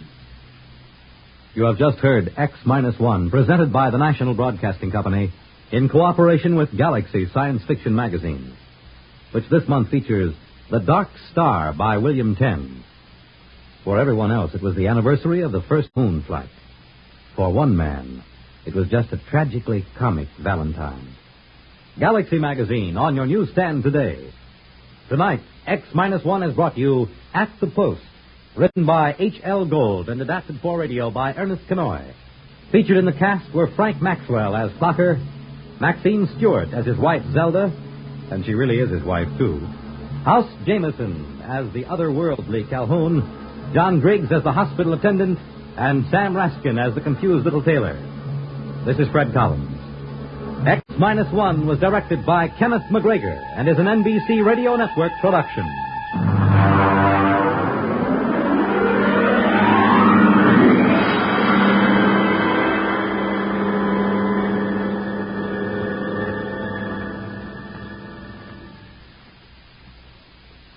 You'll be on the right line to exciting entertainment when you... You'll be on the right line to exciting entertainment when you... Time for blast off. X-5, 4, 3, 2, X-1, fire.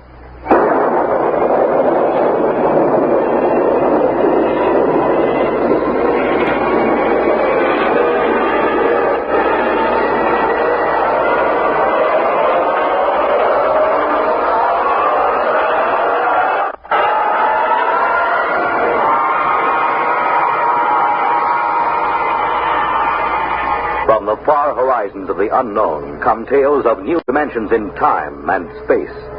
These are stories of the future, adventures in which you'll live in a million, could be years, on 1,000 maybe worlds. The National Broadcasting Company, in cooperation with Galaxy Science Fiction Magazine, presents X-1.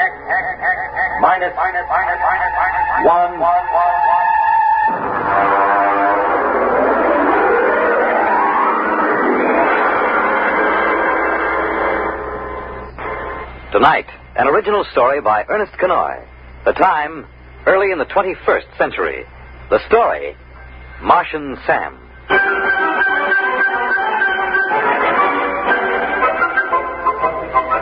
The whole thing started the first day of spring training. I'd gotten into camp 2 or 3 days before and started to loosen up a little.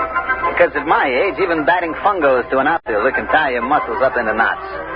Although, as a matter of fact, I'd bet that I was in better condition than half the Humpty Dumptys on the club. We hadn't won a pennant since, 1997 or was it 98? And it looked like we had a permanent lease on 12th place.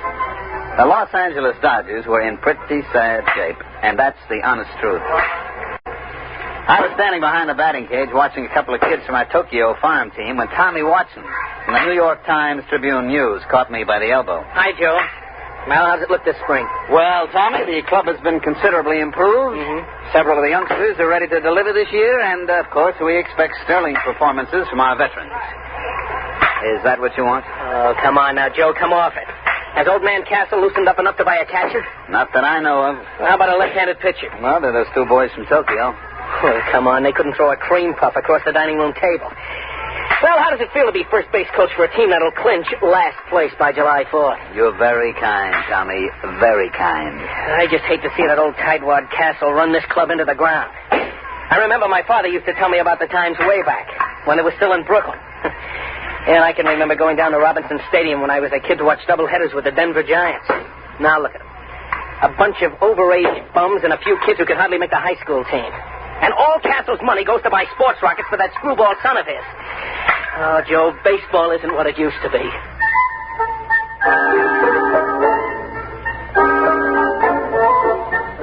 The sad truth of the matter was that Tommy was putting it mild. Old man Castle, the owner, begrudged every nickel that was spent on the ball club. I don't think anybody had gotten a raise in the last 5 years. The manager was old Rabbit Cinedelli, and Castle used to issue statements every year about how he had great faith in him. Truth of the matter was that Rabbit would work for less than any other manager this side of the Sally League. You'll see what I mean when I tell you that the club traveled in an old Ford-jet Strato rocket like some barnstorming semi-pro team. I was in the locker room looking down at my feet to avoid looking around at what passed for ball players on this Los Angeles Dodgers when Rabbit come up to me. Joe.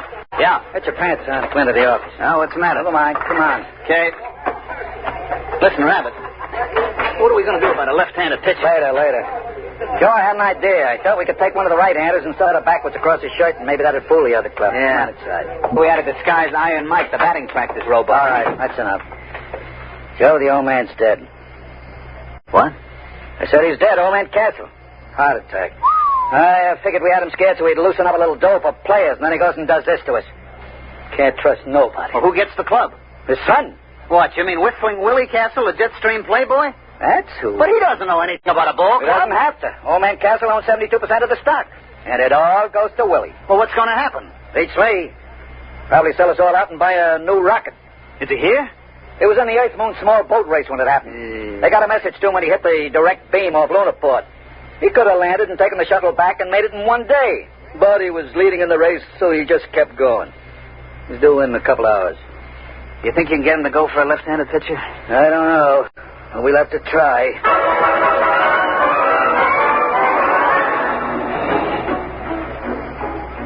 Of course, you've heard of Willie Castle. About once a year, he cracks up some expensive sports rocket or gets himself picked up in a survival suit by the IP, floating somewhere in an orbit around the moon. He almost got put away a couple of years ago when he took a debutante up in a Harrison Kilgore cruiser and kept her in orbit for 2 months. The old man was able to kill the abduction charges by claiming that they'd been married at the time. And one time when the old man had a couple of us up at the lodge he lives in during spring training, I saw the kid's room. It was filled with marak heads that he'd shot on safaris on Mars. He came down to the training camp a week later. He buzzed over in a Harley Donaldson atmospheric and set the ship down in the hole between second and third, burning out half the infield. I saw a Rabbit get him to one side and start talking fast, so I sneaked over and listened. Well, Mr. Castle, of course, you know we're all very sorry about your father's death. And He had it coming, the old tightwad. Oh, well, I see. I couldn't convince him that a credit isn't any good to you, stuffed in a mattress. You got to spend, isn't that right? Yeah, it is. As a matter of fact, that's what I wanted to see you about. Now, there's a boy in one of the Milwaukee farm clubs, a left-handed pitcher. I can get him for about $30,000 and a couple of players. What do you mean? Well, I mean, you're absolutely right, Mr. Castle. You got to spend money. And if we could get a little help in pitching and maybe an outfielder or two... You mean spend money for baseball players? Well, yeah. That was what I had in mind. Now, wait a minute. This baseball team was my father's hobby, like some old men collect stamps or play checkers. Now, in the terms of the will, I can't sell it. But I'm sure not going to throw any good money away on something foolish like baseball players. Oh, I see. As a matter of fact, I'm going to need all the cash I can lay my hands on. Yeah? Yeah. I've got a chance to buy a 3-pile nuclear eraser that'll cut 2 weeks off the round trip to Mars. Oh, I see. You wouldn't want to spend money on anything as foolish as ball. That's it. You've got the idea now. Oh, by the way, Mr. Cinadilla. Yeah? I find it's quite embarrassing to me to have my friends continually make fun of me because the Dodgers are in last place. Well, as a matter of fact, that gets to be a touchy point with me, too. Well, I'd like to see it change. So if you don't mind, would you please have them somewhere in a more respectable position, say third or second, within a month or two? Now, look here, Mr. Castle. I can't make bricks without straw. You won't spend a credit for a ball player, and I can't... You do your best.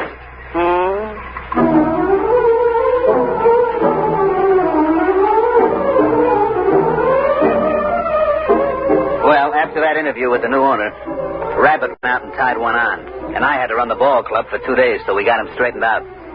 But I can't say as I blamed him. We won 1 game in the Grapefruit League. We played the Jacksonville high school team and squeaked out a 13-12 victory. What the Yankees and Braves did to us, I'd rather not say. We opened the season at home, and a mediocre pitcher for Pittsburgh threw a no-hitter at us. Actually, that's not quite accurate. The truth is he just pitched, and we didn't hit anything. We lost 10 straight from opening day, and we didn't lose on the 11th day because it rained. Rabbit and me piled into his 97 copter and flew up to the Castle Estate up near Arrowhead. I was in pretty bad shape. For one thing, Rabbit's copter has a wobble, and I was feeling green around the gills by the time we dropped down on the port.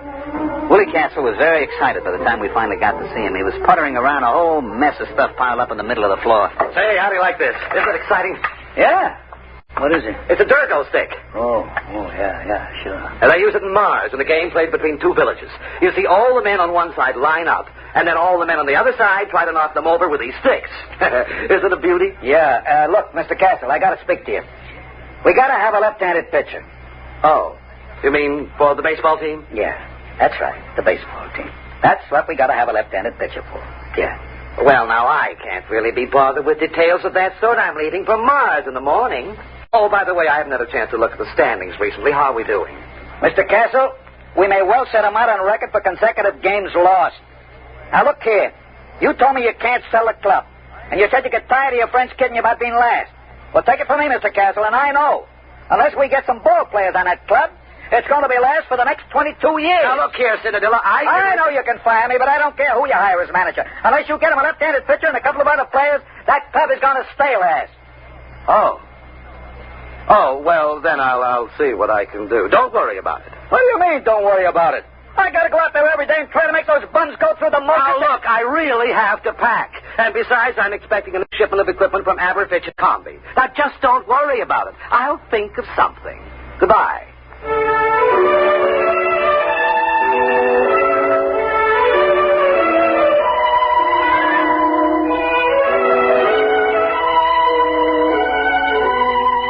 Next day, we lost a doubleheader to Cincinnati by a score faintly reminiscent of basketball.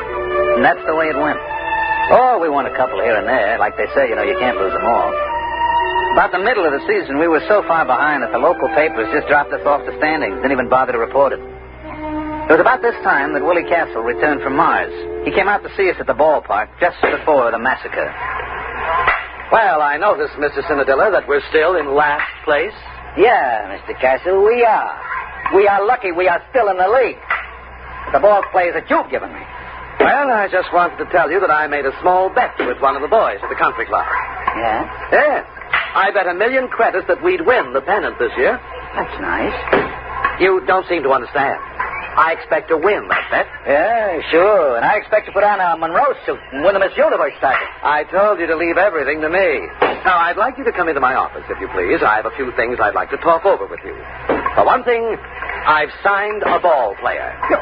You what?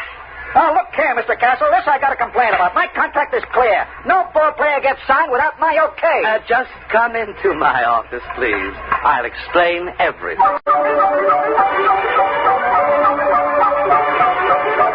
That night, when Rabbit went up to the plate to hand in the starting lineups, I could tell something was happening. For one thing, old Baldy Snuff, the umpire, was looking at the card like it was written in Arabic. All right, who's the pitcher? It's written right there in the card. Ceramo, Castro, Perbaco. What's the matter, can't you read? Oh, come on now. You kidding? Is he Armenian? Nope. Martian. Martian? That's right. Martian.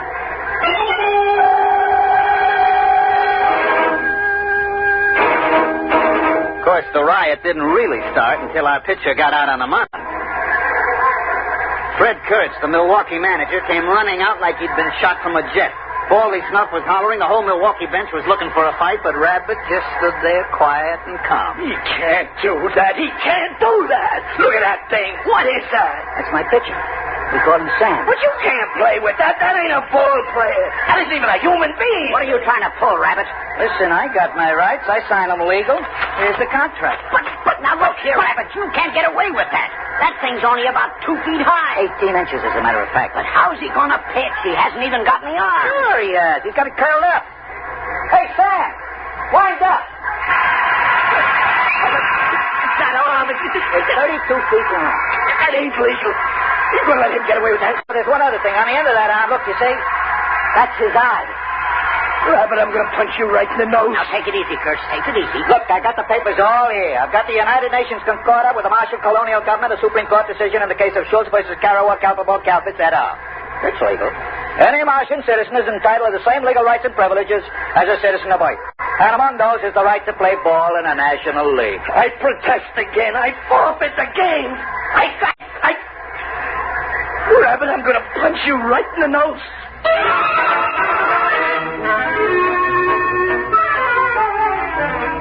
As a matter of fact, the game that night was postponed because of riot. The next morning, everybody met in the commissioner's office, and sure enough, it was legal. Martian Sam, we come to call him, was a legally signed player for the Los Angeles Dodgers. I told you not to worry. I found Sam in a village just north of Marsport. He's a klugel hunter. A what? A klugel hunter. Klugels are fast little animals that run about 80 miles an hour, and the hunters go out and throw rocks at them and kill them.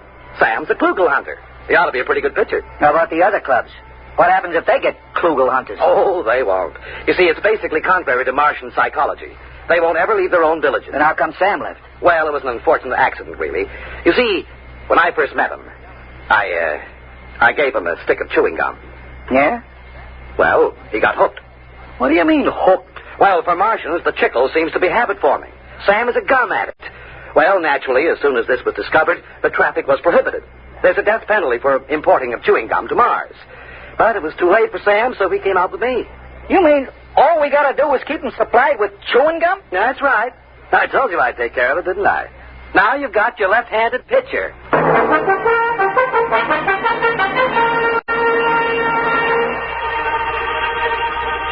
Sam pitched that night. He struck out 27 batters, and we won 3-0. Horse Kelly, the catcher, had a little trouble at first, but he soon figured out how to get around it. He'd just hold his mitt up and close his eyes, and when he heard a thunk, he'd reach in and pull the ball out and throw it back to Sam.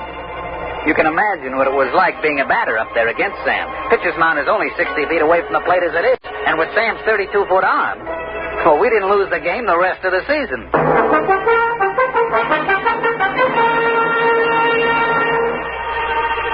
Of course, we started out so far behind that by the last game of the season, we were tied with the Milwaukees. We were playing them at Milwaukee. The winner of this game won the pennant. Of course, it was a lead-pipe cinch for us. Martian Sam had pitched every day since he joined the club. He looked real cute out on the mound, standing 18 inches high in his little Dodgers uniform and in that long 32-foot arm. We had taken a finished batting practice at Milwaukee County Stadium, and I was standing next to Willie Castle's box talking to him. Well, it looks like I won't have to be embarrassed about owning the Los Angeles Dodgers anymore, eh? That's right. With Sam pitching, that means we win the pennant and the series. Well, I think that's very nice. As a matter of fact, I'm thinking of taking the whole team on a barnstorming tour through Mars after the series is over. Hey, Joe! Oh, Mr. Castle. So what's the matter? It's Sam. What's the matter? Is anything wrong with him? Did he get his chewing gum? Yeah, he got his chewing gum, but he's just lying on the floor in the locker room moaning. He is? We better get a doctor. Yeah, and all those scales keep falling off him. Oh, no. What's the matter? I know what it is. What? It's the molting season. All the scales will fall off. It'll take him a week to grow new scales. But he can pitch, can't he? No, he can't. Any violent movement would bring on great pain. Well, there goes the ball game. Martian Sam can't pitch. We're dead.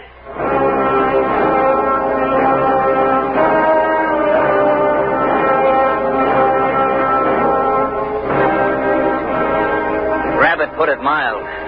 We were good and dead. We pitched Harry Kosnowski, our best human pitcher, but our best human pitcher was none too good. He rose to the occasion, however, and the score was tied going into the last half of the ninth. That's the way, Harry, old boy! That's the way, party! Come on, Harry! Get it up, baby! Unfortunately, he couldn't. He hit a streak of wildness and walked 3 straight men. Things were very quiet in the Dodgers dugout. One more walk would force him to run, the ball game would be over. Then as we all sat there staring out at the mound where Harry was sweating, we heard a little shuffling noise. Oh, what's that? Sam, what are you doing out here? And then with the little squeaks that he used for talking, Sam told us what he wanted to do. He wanted to pitch. But, Sam, you can't. You're molting. Your scales. All right, Sam, all right. If that's the way you want it, you get out there. You pitch to that one batter. It's 2 out. You strike him out, it'll go to extra innings, and we'll win the ball game.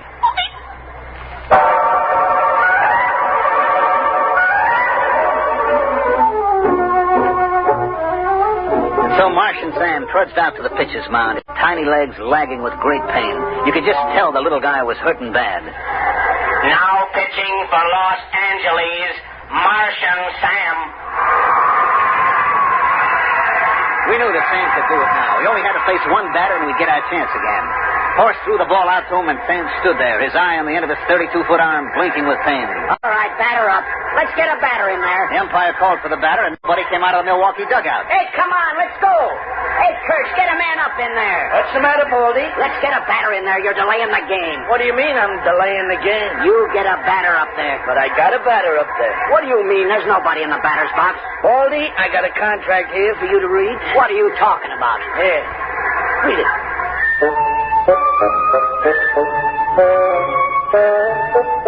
Well, of course, everybody knows what happened.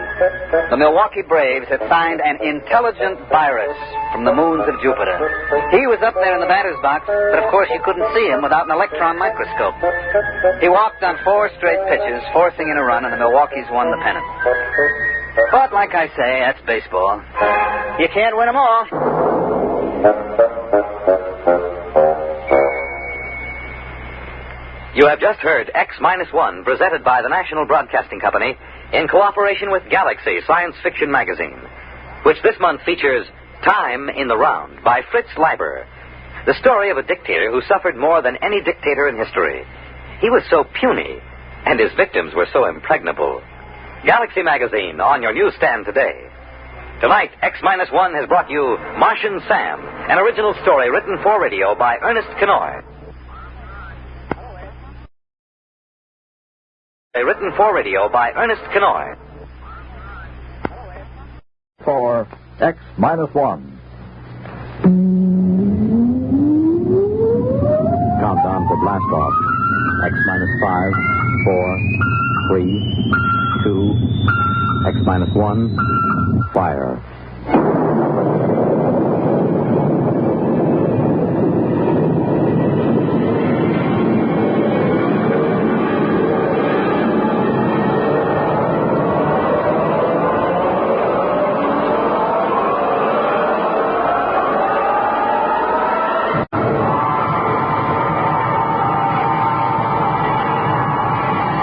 From the far horizons of the unknown come tales of new dimensions in time and space. These are stories of a future, adventures in which you'll live in a million, could be years, on 1,000 maybe worlds. The National Broadcasting Company, in cooperation with Galaxy Science Fiction Magazine, presents X-1.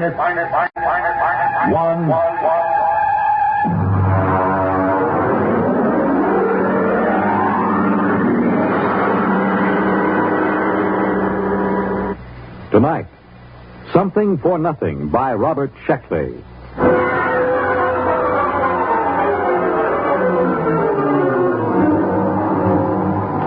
I woke up when I thought I heard a voice. But I must have been mistaken because there was no one in my room. There was the same network of cracks in the muddy yellow ceiling and the same water dripping slowly and mournfully through from the roof. I'd seen it 100 times before, the worst room in a cheap hotel. But then, when I swung my feet onto the floor, I saw it. It was a machine on the floor.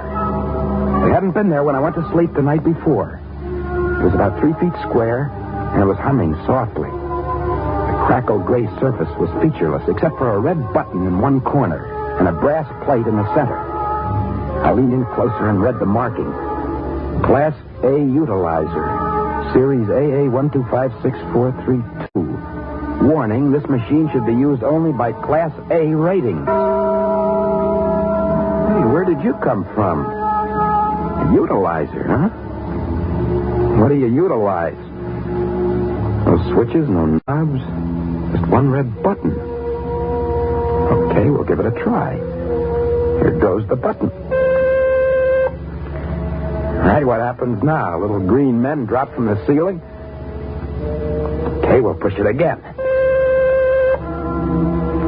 Come on, do something. I'll have to pawn it. Unless Charlie will give me $1 for the metal for junk.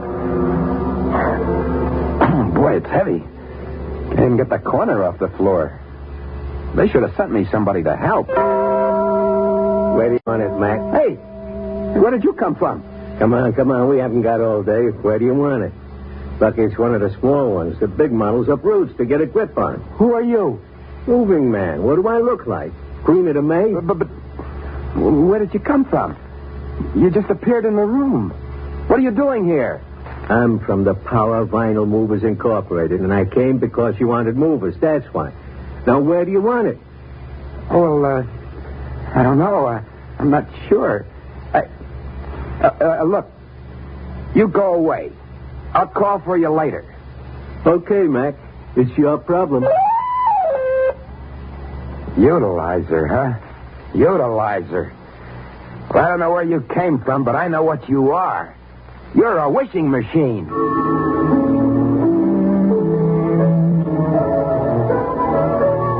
I suppose most people would be shocked if a wishing machine suddenly showed up in their room. But not me.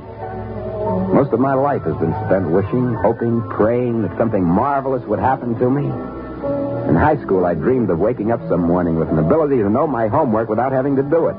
In the Army, I used to wish for some witch to change my orders, put me in charge of the day room instead of forcing me to do close-order drill like everyone else. Out of the Army, I avoided work. You see, I'm kind of psychologically unsuited for it. I just drifted around hoping some fabulously wealthy person would for some reason change their will and leave me everything. I never really expected anything to happen, but now it did. All right, machine, let's go. I'd like $1,000 in small unmarked bills. There it is. How about that? 5 pens. They're all dirty. Just perfect. Okay, here's what I'll do. I'll get the machine out of New York. Maybe upstate someplace where I won't be bothered by nosy neighbors. I got a lot of problems on the income tax with this sort of thing. Well, maybe I get organized and I'll go to Central America. Hey, what's happening? There's a hole opening up in the wall. What? Somebody's trying to get through to me. The owner of the machine, he's trying to get it back. That hole's getting bigger. Hey, utilizer! Protect me! SR Leak Temporal Wall Protection Service. What can I do for you? That man coming through the wall, get rid of him. He's almost through. Take it easy now. There's plenty of time. Let me see. Where did I put that unit? There's his head. Wait a minute. You don't understand. Now, wait. Well, that takes care of him. Anything else? Did you kill him? Of course not. I just veered him back through his grommets. He won't try that way again. Well, you mean he'll try some other way? It's possible. He could attempt a microtransfer or even animation. Say, this is your utilizer, isn't it? Of course. Well, sure it is, of course. Then you're an A rating? Naturally. If I wasn't, what would I be doing with a utilizer? Oh, no offense. Just being friendly. Well, how you A's get around? I suppose you've come back here to do a history book. Well, I'm really not permitted to say. You understand, don't you? Oh, of course. I'll be on my way. One call after another, night and day. I'd be better off in a quarry. Bye.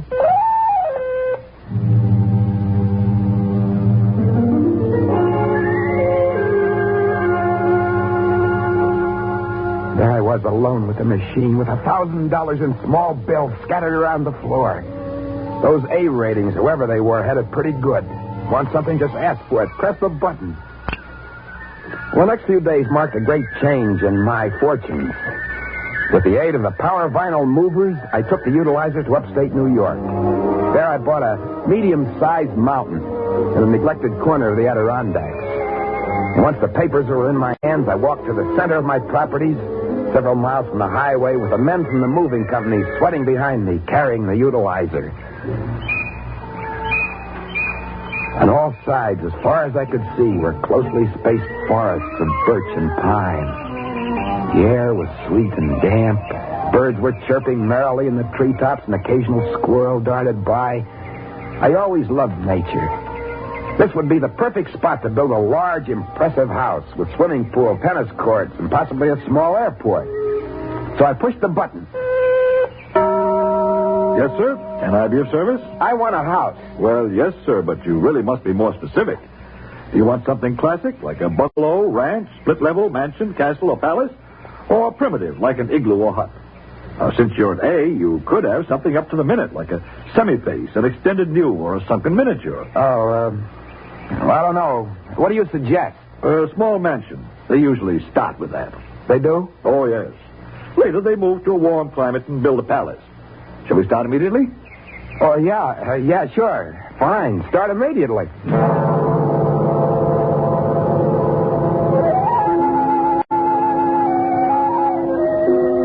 wanted to ask a couple more questions, but I decided against it. Everything was going too smoothly.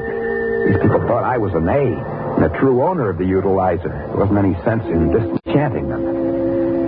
For the rest of the day, I reclined on a couch and drank iced beverages while the Maxim Ulf Construction Company materialized equipment and put up my house. Well, now, there you are, sir. Modest, low-slung affair with 20 rooms. Built only the best materials from the design of Mig of Degma. Interior by Toig, Mueller swimming pool, and formal gardens by Varium. It's really the latest thing. With your permission, we'll include a complete layout on it in Galactic House and Garden.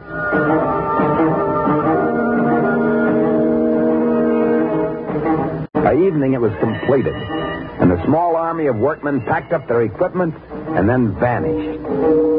I allowed my chef to prepare a light supper for me, and afterwards I sat in my cool living room to think the whole thing over.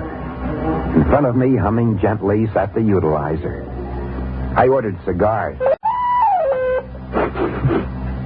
Havana. I wonder what's behind it all. Of course, it can't be supernatural. There are no demons or devils in this. My house was built by regular, ordinary human beings. They swore and laughed and cursed like human beings. The utilizer was simply a scientific gadget, which worked on principles that I didn't understand or care to understand. Could it have come from another planet? Not likely. They wouldn't have learned English just for me. And so I decided that the utilizer must have come from the Earth's future. But how? Well, accidents will happen. Why couldn't the utilizer have just slipped back into the past and ended up in my room? What a wonderful future it must be. Wishing machines. How marvelously civilized. All a person has to do is think of something, presto, and there it is. Of course, I had to watch my step. There was still the owner and the rest of the A's. They'd probably try to take the machine away from me. A sudden movement caught my eye. I looked up. The utilizer was quivering. As I walked towards it, a faint mist of steam came out of it. Must be overheating. Maybe a bucket of water. Then I noticed it was becoming smaller. It was no more than 2 feet square and shrinking before my eyes. The owner, perhaps the A's, are causing a micro-transfer that Leak had talked about. I had to do something quickly. I pushed the button. Leak Protection Service. Well, now look here. I was on my way to the golf course. Must I be disturbed every time? Do something. Look at it. It's shrinking. It's getting smaller. It's getting hot. Do something. Well, there's nothing I can do. Temporal wall is all I'm licensed for. You want the micro-control people. Bye.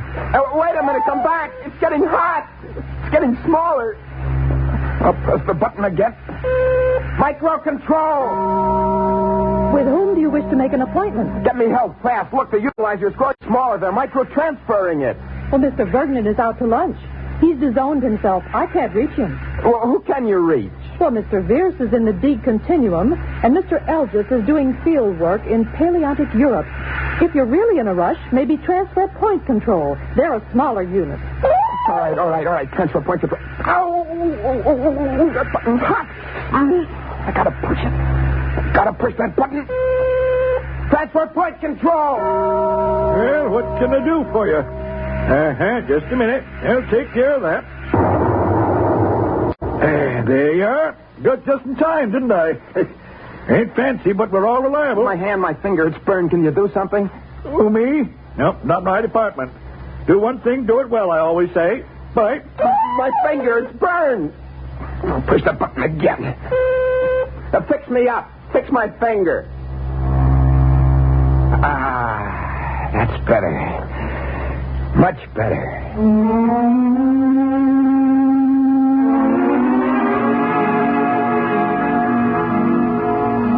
The owner of the utilizer didn't try anything for at least a week. But I found that my mansion in the woods had been the wrong thing to do. I had to hire a platoon of guards to keep away sightseers, and hunters insisted on camping in my formal gardens. Also, the Bureau of Internal Revenue began to take a lively interest in my affairs.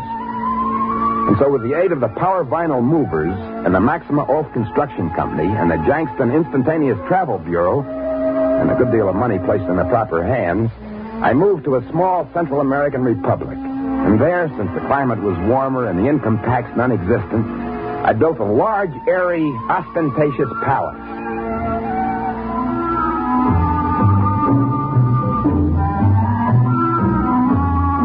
It came equipped with the usual accessories: horses, dogs, peacocks, servants, musicians, bevies of dancing girls, and everything a palace should have. I spent 2 weeks just exploring the place. One morning, I went up to the utilizer with the vague intention of asking for a sports car, or perhaps a small herd of pedigreed cattle. But as I bent over the gray machine and reached for the red button... Hey, where you going? Hey, you can't move. You weigh a ton. Hold still so I can push the button. Hey, come back here. It's animation, that's what it is. Hey, come back here. I gotta push the button and get some kind of help. Hey, machine, stop. Back into the corner. There we go. There we are. Careful, can't let it get through the door. One side, a little dodge. There. Animation control. Wow, that was close. I can't take any more chances. I better do some big wishing now while I still have the chance. All right, pay attention here, machine. I'll have $5 million, 3 functioning oil wells, motion picture studio, perfect health, 25 more dancing girls, immortality, a sports car, and a herd of pedigreed cattle. What is it? What happened? The utilizer. It's gone. Where is it?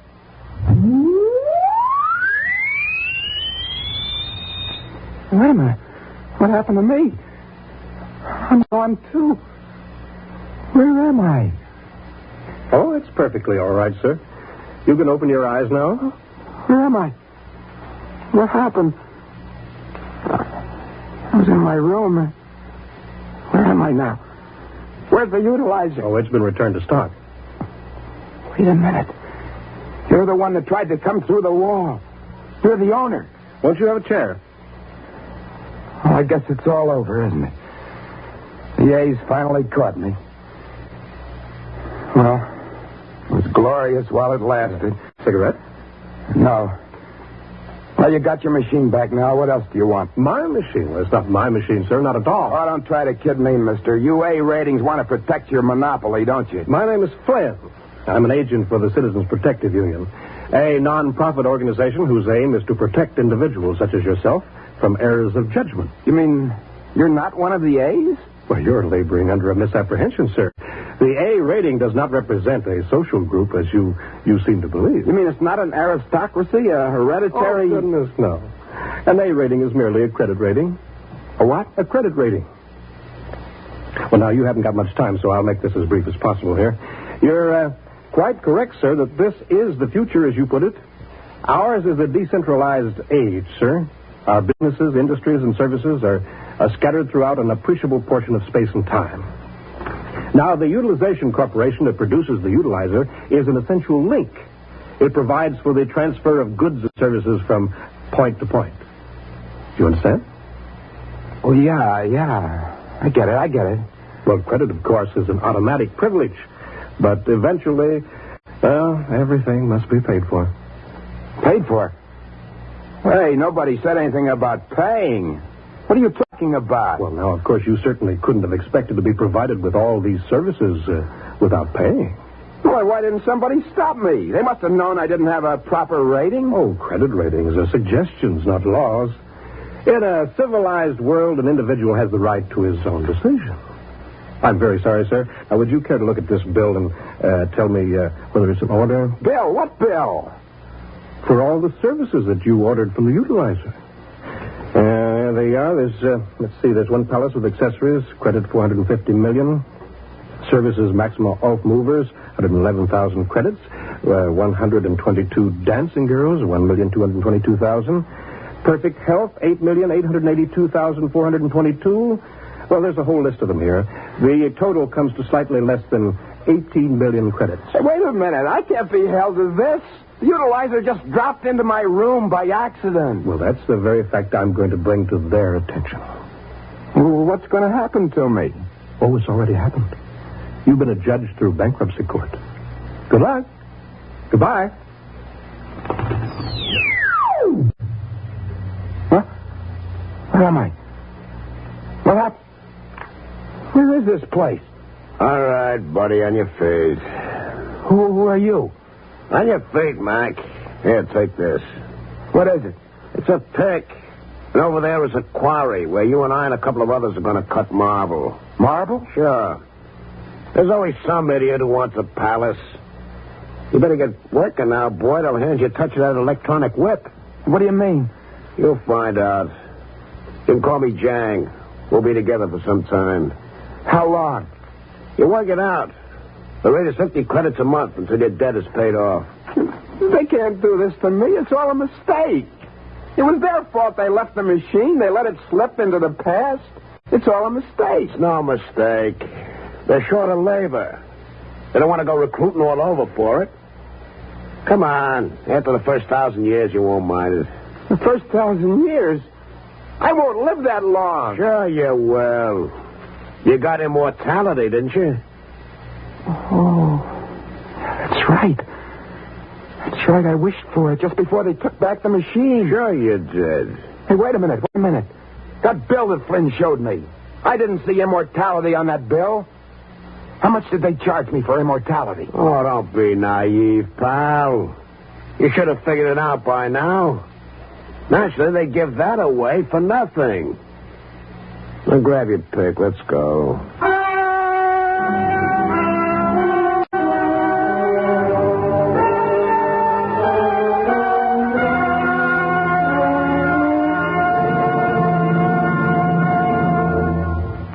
You have just heard X-1, presented by the National Broadcasting Company in cooperation with Galaxy Science Fiction Magazine, which this month features Founding Father by Clifford D. Simak, the story of a man whose job was to be first in the hearts of his countrymen, if he ever managed to find them.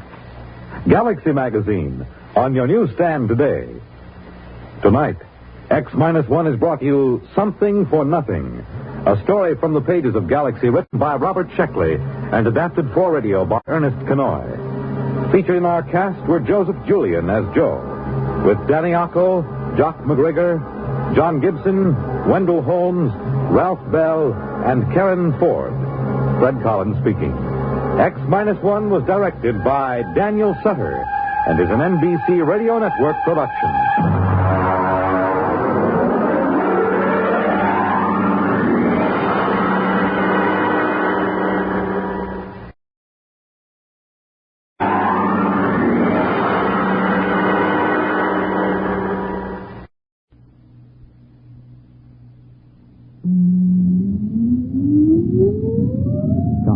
Blast off.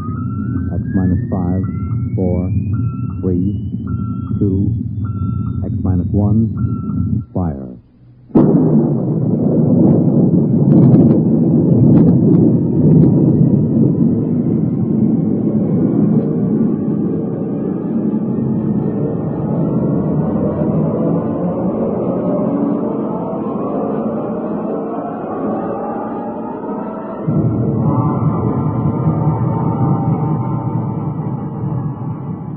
From the far horizons of the unknown come tales of new dimensions in time and space. These are stories of the future, adventures in which you'll live in a million, could be years, on 1,000 maybe worlds. The National Broadcasting Company, in cooperation with Galaxy Science Fiction Magazine, presents X-1.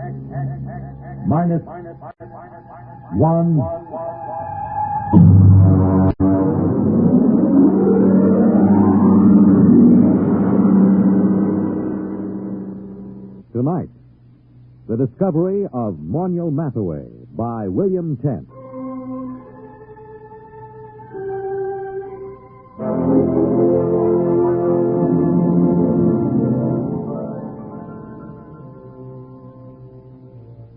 Everyone is astonished at the change in Mornia Mathaway since he was discovered.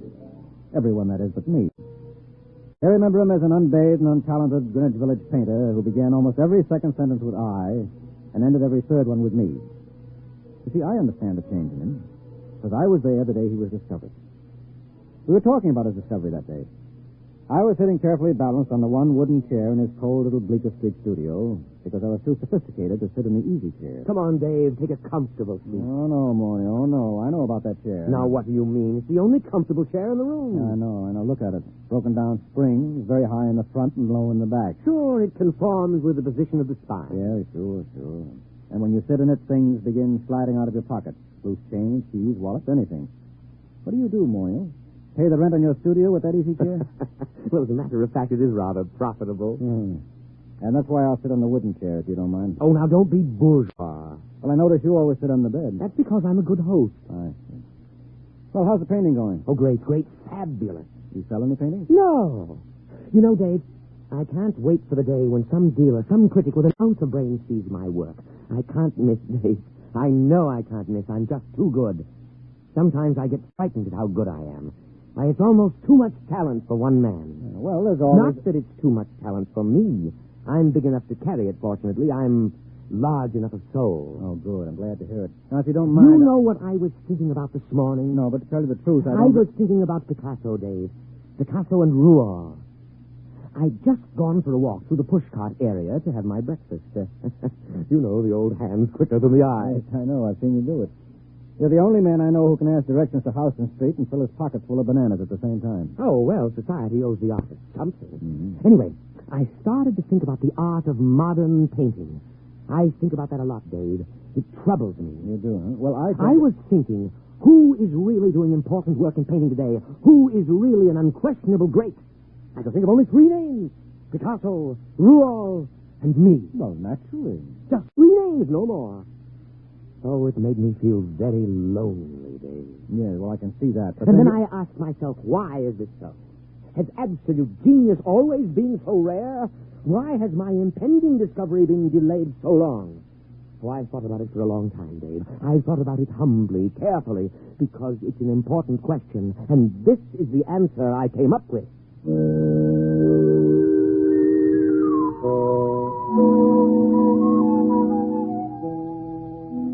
don't bother waiting for the answer that Mornia came up with. It turned out to be a theory of aesthetics I'd heard at least a dozen times before from a dozen other painters in the village. Mornia was a bad painter, there was no question about it. I say that not only from my opinion. I've roomed with 2 modern painters, and I've been married for a year to another, but... Well, for example, a friend of mine, a fine critic of modern art, took a look at one of Mornia's paintings, which he hung over my fireplace in spite of my protest, and just kind of stared slack-jawed. What does he call that technique? Well, he says it's smudge on smudge. Well, I can believe it. Smudge on smudge, white on white. Non-objectivism, neo-abstractionism, call it what you like. There's nothing there, nothing. Well, it doesn't even have the interest of those paintings that chimpanzee did a couple of years ago. He's just another of those loudmouth, frowsy, frustrated dilettantes that infest the village. Why do you waste your time with him? Well, for one thing, he lives right around the corner, and he's kind of colorful in his own sick way. And he does have one great talent. It's not in painting. No. Now, you see, I just get by as far as living expenses are concerned. Things like good paper to write on, good books in my library. I can't touch them. And sometimes the yearning gets too great. You know, a newly published collection by Wallace Stevens. Well, if I find one I want, I just go over to Mornia's and tell him about it. He doesn't lend you money. Oh, no. Now, you see, we go out to the bookstore and we come in separately. And then I start a conversation with the proprietor about some very expensive out-of-print item I'm thinking of ordering, and Mornia just says, don't mind me, I'm browsing. Well, that's the high side. I'm browsing. Well, what happens? Well, while I'm keeping the proprietor talking, Mornia snaffles a Stevens. Isn't that just a little bit, Oh, well, I intend to pay for them, of course, as soon as I'm a little ahead. Well, why does he do this for you? Oh, well, I pay off. I go through the same routine at an art supply store so Mornia can get canvas and paint and brushes. Of course, I really have to pay for Mornia's browsing. I have to suffer through listening to him, and then my conscience bothers me. Oh, it does. Yes, you see, I intend to pay for my things, but I know he doesn't. And that's why my conscience bothers me.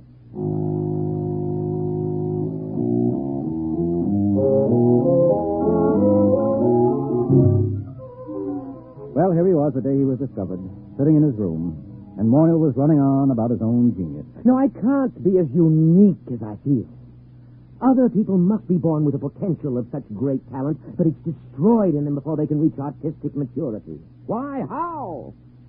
Well, let's examine the role that society plays in all of this. What's that? You got a hi-fi set? Nonsense. That's a crass materialistic concept. Oh, Ernest, something is happening.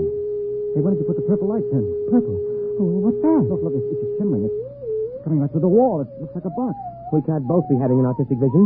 You're not the type. No, I'm not, and I'm not drunk either. Look out, something's going to happen. Mornia Mathaway? Who are you? Where'd you come from? You are Mornia Mathaway? Yes. My name is Grescu. I bring you greetings from 2487 A.D. Oh, 2487? A.D.? I realize it's a difficult phenomenon for you to grasp entirely, but here I am. We will now indulge in the 20th century custom of shaking hands. Mr. Mornia Mathaway? Oh, well, sure. Shake. Yeah. And you, sir? Yeah, sure. I don't mind. Shake. What a moment. What a supreme moment. Oh, well, what do you mean, what a moment? What's so special about it? Are you the inventor of time travel? Me, an inventor? No. Time travel was invented by Antoinette Ingeborg, and, well, that was after your time. It's hardly worth going into at the moment, especially since I only have half an hour. Why half an hour? The skin drum can only be maintained that long. The skin drum is, well, call it the transmitting device that enables me to appear in your period. There is such an enormous expenditure of power required that a trip into the past is made only every 50 years. The privilege is awarded as a sort of go-bell. I believe I have the word right. It is go-bell, isn't it? The award made in your time? Well, you wouldn't mean Nobel by any chance, the Nobel Prize? That's it, the Nobel Prize. A trip is awarded to outstanding scholars as a kind of Nobel Prize. Once every 50 years, the man selected by the Gardemax is the most preeminent, that sort of thing, you know. Up to now, of course, it's always gone to historians, or they frittered it away on the siege of Troy and the first atom bomb explosion at Los Alamos, or the discovery of America, things like that. But this year... Yes? Well, what kind of scholar are you? I am an art scholar. My specialty is art history, and my special field in art history is... What? You, Mr. Mathaway. In my own period, I may say without much contradiction, I am the greatest living authority on the life and works of Mornia Mathaway. My special field is you. Dave, did you hear that? Dave! I heard. You mean that I'm famous? That famous? Famous. You, my dear sir, are beyond fame. You are one of the immortals the human race has produced. That famous? That famous. Who is the man with whom modern painting in its full glory is said to have definitely begun? Who is the man whose designs and color have dominated architecture for the past 5 centuries? Who is responsible for the arrangement of our cities, the shape of our artifacts, the texture of our clothing? Me. You. No other man in the history of art has exerted such a massive influence over design. To whom can I compare you, sir? To what other artist in history can I possibly compare you? Rembrandt? Da Vinci? Rembrandt and Da Vinci in the same breath as you. That's ridiculous. They lacked your universality, your taste for the cosmic. Wow. Mr. Glasgow, excuse me. Do you happen to know of a poet named David Danziger? Did much of his work survive? Is that you? Yes, that's me. Dave Danziger? Well, no, I don't think so. The only poet I can remember for this time and this part of the world is Peter Tebb. Tebb? Never heard of him. Then this must have been before he was discovered. But you see, I am an art scholar. Well, in checking my chronometer, I see my time is getting short. But it is an overwhelming delight for me to be standing in your studio, Mr. Mathaway, and looking at you at last in the flesh. I wonder if you would mind obliging me with a small favor. Oh, sure. You name it. Nothing's too good for you. What do you want? I wonder, I'm sure you don't mind, could you possibly let me look at your painting? The one that you're working on at this very moment. Oh, sure. I have one right over here. Just, I'll pull the easel around. There you are. I intend to call this Figured Figurines number 29. Oh, but this... What's the matter? Well, surely this isn't your work, Mr. Mathaway? Yeah. It's my work, all right. Figured Figurines number 29. Recognize it? Oh, I do not recognize it, and that is a fact for which I am extremely grateful. Could I see something else, please? Something a little later. Well, that's the latest. Everything else is earlier. Here, you might like this. Now, I call this Figured Figurines number 22. I think it's the best of my early period. Oh, dear. You know, well, this looks like a smears of paint on top of other smears of paint. Right. Only I call it smudge on smudge. But you probably know all about that, being such an authority on me. And now, here we have Figured Figurines number 12. Do you mind leaving these figurines, Mr. Mathaway? I'd like to see something of yours with color and form. Well, I haven't done any real color work for a long time. Oh, wait a minute. Wait. I have one over here somewhere. An old canvas. I was going to paint over it. Here we are. This is one of the 2 examples of my mold and model period that I've kept. Oh, I can't imagine why. It's positively, Oh, dear. Oh, now, wait a minute. Let me show you some of my intestinal period. Here. Here's a particularly good one. It's called Large Intestine Rampant. You like it? Oh, please. You know, I think I'd like to sit down. Well, take the comfortable chair. And here's another one called Small Intestine Incisive. Oh, it's rather good, don't you think? I managed to avoid completely any definite line. You notice that? I don't suppose you have a drink of Glafax. Oh, no, of course you don't. It hasn't been invented yet. Oh, now here's one that's bound to be great. It's one of my earlier smudge on smudges. It's called Fly Ash. I painted it by coating the canvas with slow-setting glue and leaving it out on the window for about 2.5 hours. Notice the delicate deposit of soot. Oh, please. Please, Mr. Mathaway, please. Well, I've got lots more. You know, I don't understand this. All these canvases, this is obviously before you discover yourself and your true technique. But I'm looking for a sign. There's a hint to the genius that is to come, and I find... Well, how about this one? Here. Oh, please. Oh, take that away. Oh, dear. Oh, dear, no. Oh, look, I'll have to leave soon. I don't understand this at all. Let me show you something here, gentlemen. Here, a pocket edition of the source book. The complete paintings of Mornia Mathaway, 1928-1996. Were you born in 1928? Yep. May 23rd, 1928. Here, look at the first painting. Oh, that's beautiful. I mean, the color, that's incredible.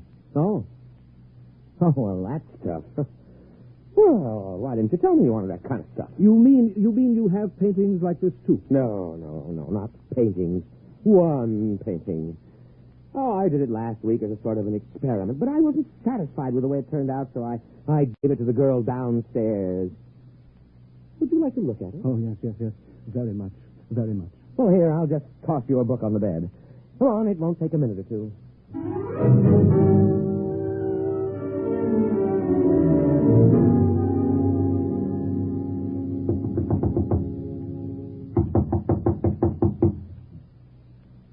Oh, she isn't home.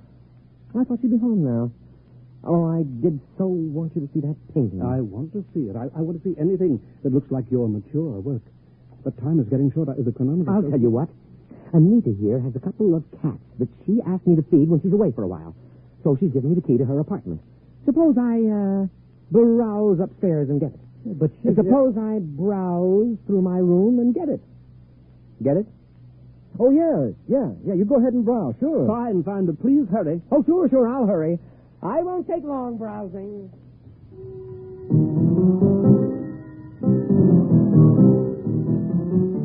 Well, that was it, the high sign. I'd seen Mornia Mathaway in action too many times as a shoplifter not to understand it. He was going upstairs to lift that book that he'd dropped on the bed. I knew he hadn't ever painted a picture like the one in the book, but he would now. Only he wouldn't paint them. He copied them.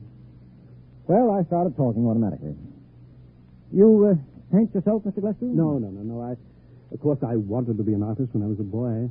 I imagine every critic starts out that way, but I found it far easier to write about paintings than to do them. Once I began reading the life of Mornia Mathaway, I knew I had found my field. Not only do I empathize closely with his paintings, but he seems so much like a person I could have known and liked. That's one of the things that puzzles me. He's quite different from what I had imagined. Yes, I'll bet he is. Of course, history has a way of adding romance to an important figure. Mm-hmm. Oh, dear, I'm running out of time here. You think you'll be back with the key soon? I've practically no time left. I've just got to get upstairs to the time translator. I just can't wait. I'll have to hurry now. Dear, I did want to see an original Mathaway. I did want to. Mr. Mathaway, Oh! What's the matter? The time translator. It isn't here. It's gone. The book is gone, too. And Mathaway, he stranded me here. He must have figured out that getting inside and closing the door made it return. Yeah, he's a great figure. And he'll probably figure out a very plausible story to tell the people in your time to explain how the whole thing happened. Why should he work his head off in the 20th century when he can be an outstanding hero-worship celebrity in the 25th? So what will happen if they ask him to paint merely one picture? Oh, he'll probably tell them he's already done his work and feels he can no longer add anything of importance to it. He'll no doubt end up giving lectures on himself. Don't worry. He'll make out. It's you I'm worried about. You're stuck here, aren't you? Are they likely to send a rescue party after you? No. Every scholar who wins the award has to sign a waiver of responsibility in case he doesn't return. No, I'm stuck here.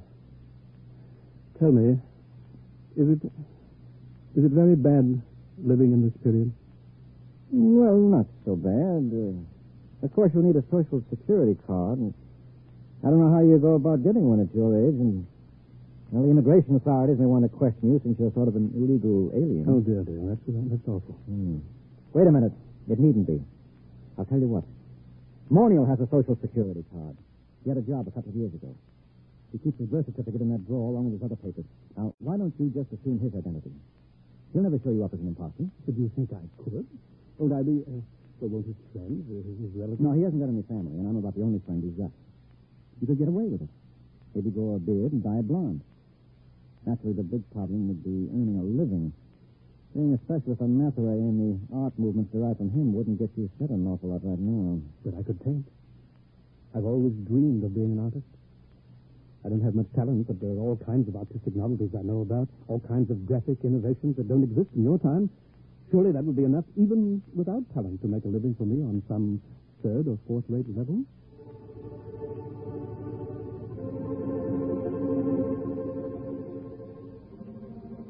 No, it certainly was. But not on the third or fourth-rate level. Mr. Glasgow, that is Mornia Mathaway, is the finest painter alive today and the unhappy. After his last wildly successful exhibition, I remember he said to me, "What's the matter with all these people praising me like that? I don't have an ounce of real talent in me. All my work is completely derivative. I've tried to do something, anything that was completely my own, but I'm so steeped in Mathaway that I can't seem to make my own personality come through. And those idiotic critics go on raving about me, and the work isn't even my own." Well, then whose is it? Mathaway's, of course. We thought there couldn't be a time paradox. I wish you could read all the scientific papers on the subject. They fill whole libraries because it isn't possible, the time specialists argue, for a painting to be copied from a future reproduction and so have no original artist. But that's what I'm doing. I'm copying from that book by memory. Look, Glasgow, that is Mathaway. Don't knock yourself out. But it's dishonest. No, it isn't. You're deliberately trying not to copy those paintings. You're working so hard at it that you refuse to think about that book or even discuss it. As a matter of fact, when I tried to get you to talk about it a little while ago, you couldn't actually remember it. That's true. It's true.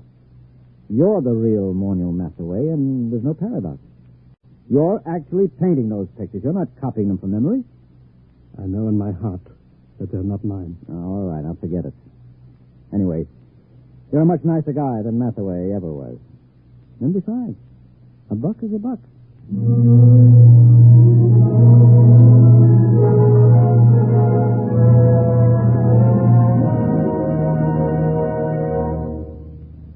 You have just heard X-1, presented by the National Broadcasting Company in cooperation with Galaxy Science Fiction Magazine, which this month features Lulu by Clifford D. Smack, a story which demonstrates that a spaceship should be a darb, a smasher, a pip, a beaut, but man all battle stations if it ever becomes a sweetheart of a ship.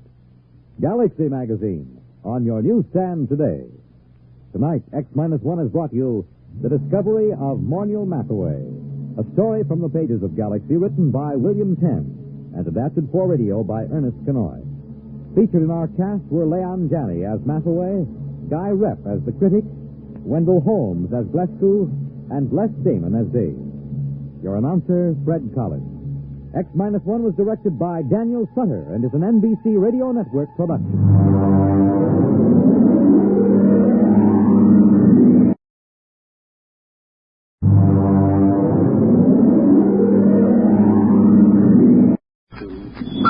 X-1, plot.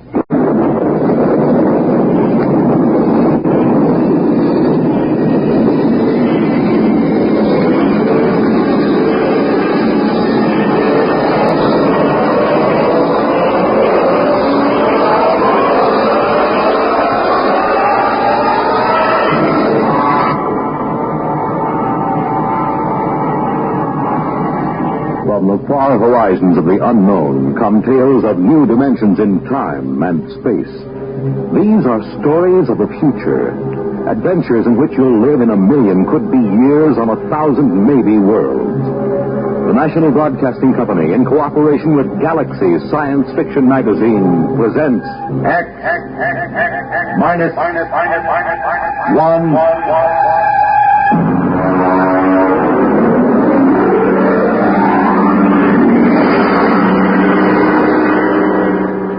Tonight, we take you some 800 years into the future to meet man's best friend.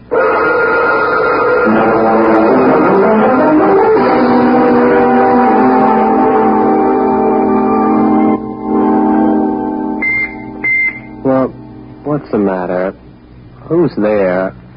What?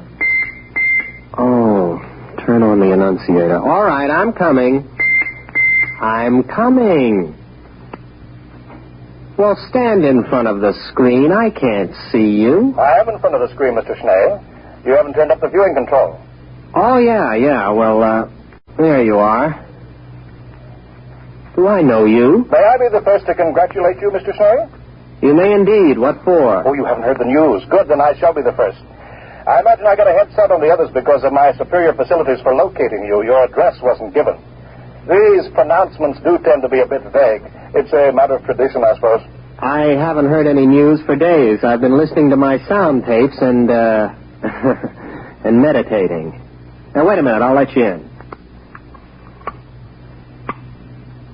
Oh, the auto bursar must have forgotten to pay the doorbell. Have to open it manually. Just a minute. All right, you can come in now. Well, I suppose you don't know who I am. Well, you are wearing the uniform of an upper echelon salesman. I just wanted to warn you, nobody can force me to buy anything. I'm a free citizen. Oh, now, come, Mr. Snell. I suppose the big news is I'm the lucky householder to whom the little gem room expander will first be offered. Oh, nothing of the sort. I'm not a common salesman. Oh, I'm sorry. I didn't notice your merchant prince badge. Come in, have a chair. No, not that one. It's my meditator. It's still running. Oh, thank you. Well? Mr. Schnee, our prognosticator has just given its fortnightly prognostication. You are going to be our new ruler. Congratulations. I'm sure you'll be a splendid one, too. But wait, what's to become of the old ruler? You're scheduled to dispose of him sometime this month. Now, Mr. Schnee, allow me to introduce myself. I am Friedrich Floria, Vice President of the Munitions Container Corporation. Here I have our latest model in this case right here. There we are. Beautiful, isn't it? Mm-hmm. Now, if you will only agree to shoot Overlord Kip with a Floria Semper Fidelis gun, my corporation will be happy to place a substantial amount of credit at your disposal in any bet you choose. $6 billion, to be exact. Now, if you'll just sign here on the dotted line... Nonsense. Oh, come now, Mr. Schnee. Even a ruler can use money. Bribery for government officials, bread and circuses for the people. Oh, money's a very useful commodity, Mr. Schnee. Shall we say, $7 billion? I don't doubt that money is useful, but when I said nonsense, I meant the prognosticator. Mr. Schnee? The whole thing is a lot of, well, nonsense. A whole planet of supposedly intelligent people listening to what's really more an oracle. A machine can't read the future. It's impossible. Oh, dear, Mr. Schnee, that's sacrilege. You can't talk, confound it, sir. You can't talk that way about the machine. Listen, after all, let's look at this reasonably. Machines can and do answer all the problems of our daily life. So why shouldn't a superior machine be able to tell the future? If you ask me, behind the wires and gimmicks and whatnots of the machine, there's a secret room in which a half-mad, half-intoxicated old priestess sits delivering her Delphic pronouncements. Might as well have an above-board oracle and be done with it. Now, Mr. Schnee, even our ruler shouldn't flout the authority of machinery. Of course, it's all right when you're alone with friends like me, but in public you shouldn't. Mr. Schnee, I'm from the Daily Disseminator. How does it feel to be ruler prognosticate? Perhaps you tell us in your own words. Oh, that's what I get for leaving the annunciator on. There's your community. All right. I'll answer it. Hello. Mr. Schnee? Yeah. I'm Overlord Kip. I understand you are the young man who was destined to dispose of me and take my place. Well, honestly, your honorship, I haven't the slightest... You'll make it swift and painless, won't you? Suppose you come around to the palace around 1 o'clock or so. We can have a bite of lunch and discuss the matter together. After all, I think you'd agree that I have been a reasonably good ruler, so I have the right to die with dignity. Oh, absolutely. No question of that. I think it's a very good idea having a chat about it first. It is awkward to dispose of someone you haven't met previously. Thank you, Mr. Schnee. I hope you'll find your successor as cooperative as yourself. I wonder whether he wants me to make an appointment so he'll have a band of counter-assassins ready to kill me. You know, that would save him the expense of a standby guard. He's pretty tight, you know. He wouldn't dream of doing anything of the sort. Overlord Kit knows what's due his position. He has a sense of duty and responsibility, which... unfortunately seems to be lacking in his successor, if you'll excuse me speaking frankly. I am, of course, considerably older than you, and so I feel... It's quite all right. You may speak freely. Furthermore, if he had you killed, the people would probably give him a painful and lingering death for attempting to interfere with the course of destiny. Oh, by the way, speaking of the people, the Polo will probably be around to hail their new leader soon. You really should work up a few well-chosen words. Well, I'm not going to do it. They can't make me kill him and take over, and that is flat. I am not the administrative type. I never have been. Well, in that case, the people will probably kill you for attempting to interfere with fate. Have a cigar? But I wouldn't have done anything. There are sins of omission as well as commission. Come now, it's true. A ruler's life expectancy isn't very long. At least it hasn't been the last few reigns, but it's longer than yours will be if you refuse to fulfill your destiny. I wouldn't make a fit ruler. Consider my origins. I wouldn't tell this to anyone but you. I'm illegitimate. I don't even know who my father is. It's a wise child who knows his own father. And some of the most celebrated leaders in history have been illegitimate.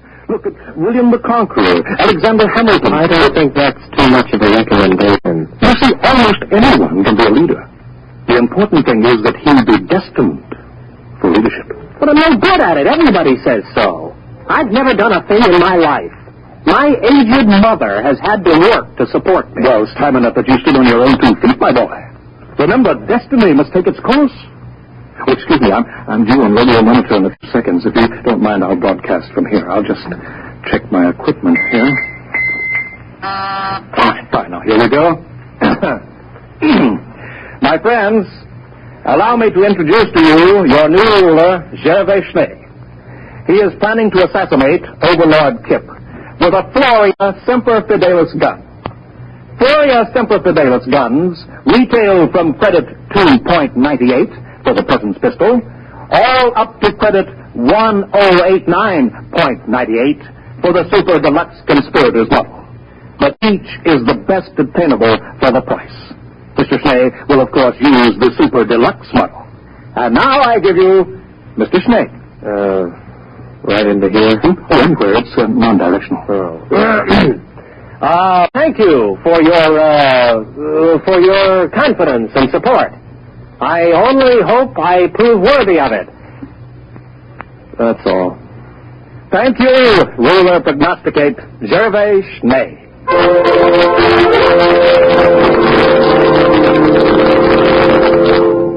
You have some more wine, Mr. Schnee? Oh, no, thank you, Overlord Kip. I've had too much already. It's a delightful vintage, isn't it? I think it was bought by Overlord Jasper about 7 rings ago. You find the cellars in perfect order. I'll give you the inventory and the key a little later. Do we have to talk about it? Well, one has to take these things as they come, you know. Here today, gone tomorrow. That reminds me. Will tomorrow suit you? Well, of course, it really doesn't make any difference to me. All right, then. We'll set it for tomorrow, if that's convenient for both of us. I have the afternoon clear. We'll make a public announcement a little later. Well, all right, if you say so. Of course. And now we can go into my study and discuss the details at our leisure. I've got half a box of some wonderful cigars left over. I think you'll enjoy them.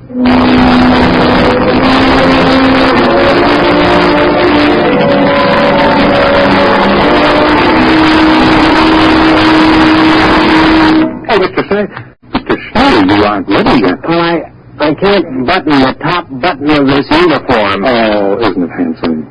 Black and silver, the traditional assassin's uniform. It was made for me without charge by Hanson and Cruster, the tailors. Yes, of course. It's a curse these days, the real commercialization of important public functions. Oh, wait a minute, I have your pistol right here. I'll bet you're excited. Couldn't sleep last night, eh? No, well, yes, I did toss a bit. Well, I see you're getting telegrams. Isn't that nice? Had your breakfast? Well, I don't think I'm exactly in the mood for eating. Oh, you should, you know. A good breakfast makes good aim. Well, I really couldn't eat a thing. Well, you'll have a fine lunch after it's all over. I saw your black and silver limousine, Fedora. What? I don't have a black and silver limousine. You do now.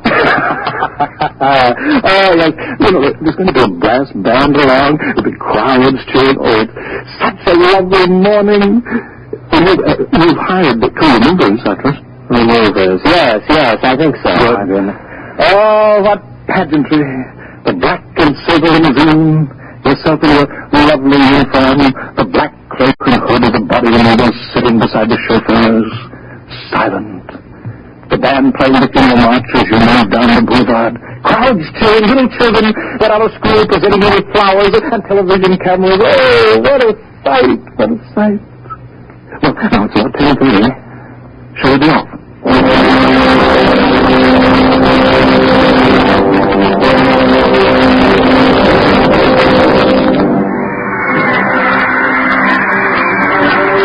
Well, come on. Get out of the car, Mr. Schnee. Oh, yes, so great. Well, come on now, the television cameras are ready. There we are. Come on.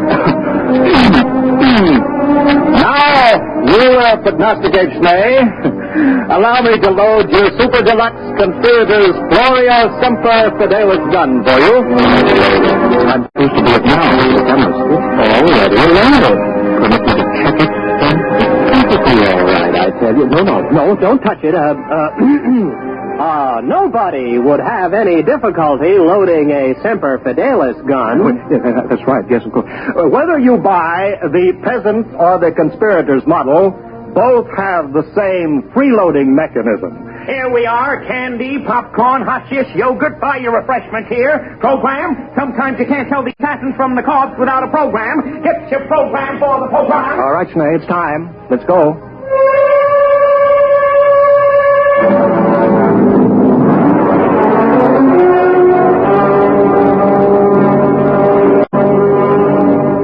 Well, here we are again, Overlord Kip, I am officially here. Well, now, just a minute, old man. I have my speech, you know. Your speech? Oh, I'm sorry, really. Well, that's all right. Ladies and gentlemen, before the conclusion of this ceremony, I wish to remind you of a few important facts concerning my reign, which comes to an end in just a few minutes. I call your attention to the budget of 2786. 83 billion credits against an outgo of 72 billion.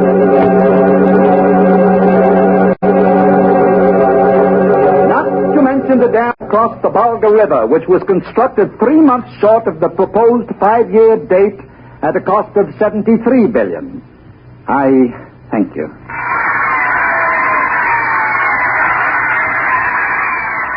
Well, that's it, old man, huh? Are you all done? Why, yes, I think I've covered everything. Well, goodbye and good luck, Overlord Schnee. Anytime you're ready. You mean now?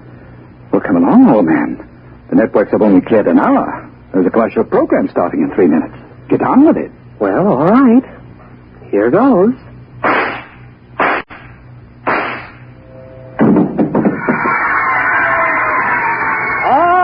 All right. Everyone will now please leave while the removers take over. But the television, the cameras, it's part of the ceremony.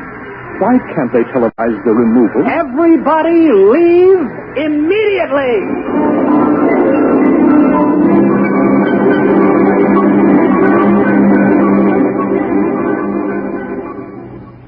They're all gone now, Overlord Schnee.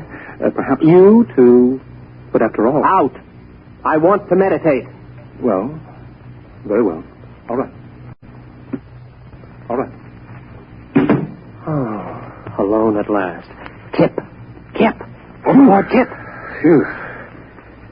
I don't think I would have been able to stay still much longer. You all right? Schnee, you're a good shot. That blank really stung. On a very tender spot, I might add. No time for chatting. We've got to get this over in a hurry. Now comes the part where your friends will have to look like real removers. I hope they can give it the professional touch. Don't worry about us. We are real removers. At least both of us have participated in removals. I'll take off my hood. But wait. Why, you're Overlord Morehouse. I've seen you in pictures. Mm-hmm. And the other one. You're cynic. You died before I was born. That is, you were supposed to have died. Both of you were. Morehouse was supposed to have killed you. Well, we're not precisely dead, only retired, you might say. The prognosticator didn't say he had to be killed, just disposed of, as Kip undoubtedly pointed out to you in your little interview together. Sorry I couldn't tell you the truth, old man, but you might have changed your mind and given us away. We've formed a little club of dead overlords. We're looking forward to the day when you join us, Overlord Schnee. Well, you better hurry. If the four of us are discovered, the mob will tear us to pieces. Oh, you're right. Get on the stretcher, Kip. Bad enough we're going to have to carry you out. At least don't expect us to lift you up.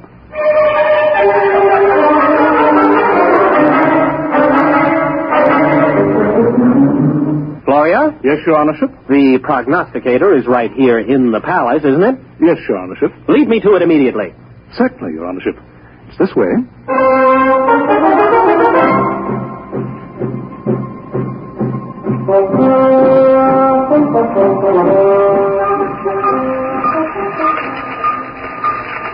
Here you are, Your Honorship.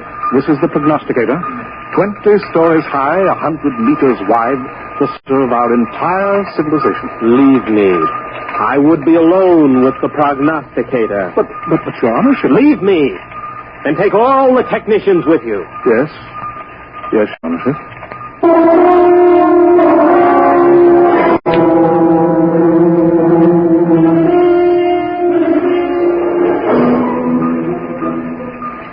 You're all alone now, Your Honorship. You too. Leave me. Yes. Yes. Yes, Your Honorship. Your wishes are my command. Well.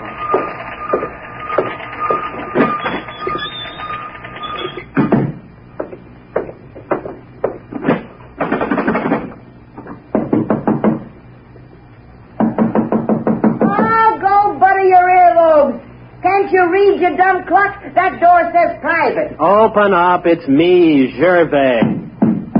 Open up. Oh, all right. Don't rush me. Oh, it's you, is it? Let me in. Well, hurry up. Don't want any of these nosy scientists around. Well, what do you want? Still the same old place, huh? Teapot. Your crystal ball has dust on it. And why don't you get yourself a new pack of gypsy cards?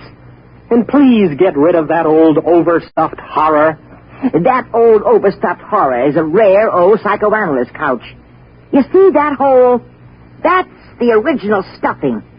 But what is that smell? That's not tea you're drinking, it's gin. Why, of course it is. Nice to see you, Sonny. It's about time you came to pay your old mother a visit. I kind of thought something like this would stir you up. Mother, you know you shouldn't have done it. What'd I do? You fixed the prognostications, that's what you did. Although why you had to pick on me, I got tired of supporting you. You're a big boy, and it's about time you earned your own living. Besides, I thought it'd be a good idea to elect a sympathetic administration. Sympathetic to me, that is.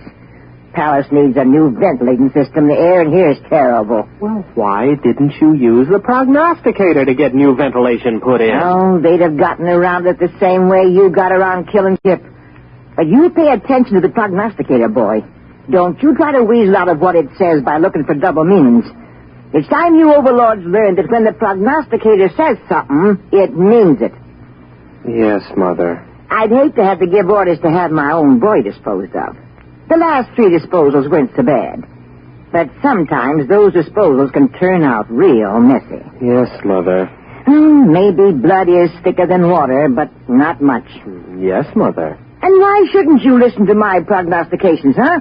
Just because they're dolled up a little doesn't mean they're not true. Don't I have a crystal ball? Don't I have a gypsy card pack? Don't I have tea leaves? Best tea leaves money can buy. Yes, Mother. So? What are you going to do? I'm going to have the ventilating system attended to right away. Now, that's my boy. Now look at these here tea leaves in the bottom of my cup of gin. Yes, Mother. I can see that everything's going to work out fine.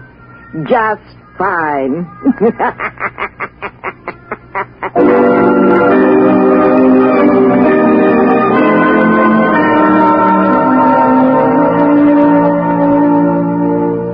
You have just heard X-1, presented by the National Broadcasting Company in cooperation with Galaxy Science Fiction Magazine, which this month features The Hardest Bargain by Evelyn Smith. Galaxy Magazine on your newsstand today. Tonight, X-1 has brought you Man's Best Friend, a story from the pages of Galaxy, written by Evelyn Smith and adapted for radio by Ernest Kinoy. Featured in the cast were William Redfield as Schnee, Wendell Holmes as Floria, Santos Ortega as Kip, and Leona Powers as Mother, with Raymond Edward Johnson and Bob Hastings. Your announcer, Radcliffe Hall. With this broadcast, X-1 concludes its present series. The show will return to the air on Thursday, June 20th. Check your local radio listings for the new date and time. That's Thursday, June 20th. X-1 was directed by Daniel Sutter and is an NBC Radio Network production.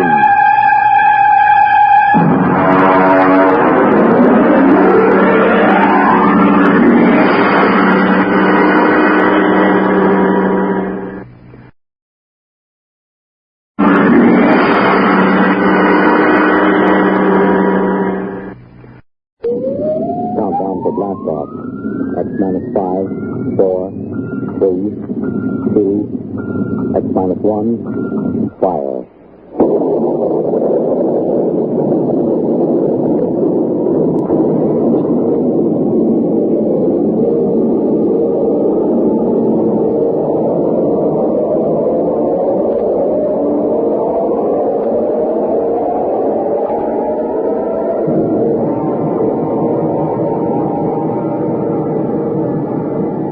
From the far horizons of the unknown come tales of new dimensions in time and space. These are stories of the future, adventures in which you'll live in a million, could be years, on 1,000 maybe worlds. The National Broadcasting Company, in cooperation with Galaxy Science Fiction Magazine, presents X-1. Now,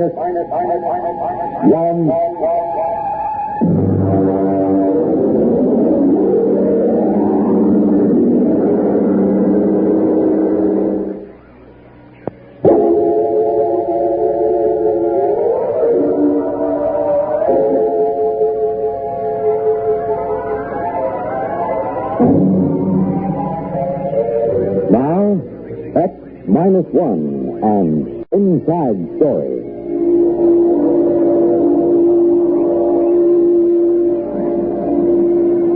Every wire service man knows that when the legislature shuts down for the hot weather, when it gets too warm for crimes of passion, that's the start of the silly season. It's the time when the teletype chatters about the largest pumpkin grown in Stark County, and the dog that found its way home from Luna Base to the Cocoa Island rocket port.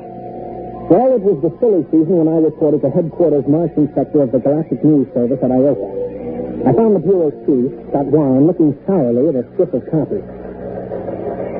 GNS Sonala Ad Lizard. Lizard? Lizard. New light on the longevity span of the Martian sand lizard was shed today by the Sonala Zoological Society. Now, that is what I call hot news. Flash copy. Dull day, following a dull night. Was it like this in New York when you left? They had me covering a kitten in a tree in Gramercy Park. I would say myself, a nice juicy cabinet crisis. But also a little honest graft on the spaceport contract. Oh, have you got any leads? No. The Garrison administration of Martian colonial affairs is depressingly honest. When nothing's doing, you can stir it up a little. You know, rattle the local skeleton in the closet. Fan the fires a little. Have you read the Publications Responsibility Act of 1997? You can get 20 years for what you're thinking. Look, what's the local tanker story? What would you like most to get an inside story on? Something everybody covers up. Well, there's Bureau. Oh, but that's Simon Pure. What's Bureau? Nully Sanctuary. Oh, religious institution? No. The quarantine. Set up for no-gravity neurocatinosis. Nully fever. Completely segregated. Nobody's ever gotten a report out of it. Oh, it sounds like a natural. Look, George, you're new. You don't fool around with Nully fever here on Mars. You're like lighting a cigarette in a powder magazine. Chief, how would you like an inside story out of Bureau? You can't get in. I will give 8 to 5. Now, look, who's in charge? The Minister of Health, but you can't. Okay. Don't let the sand lizard take up all the space. I will get in.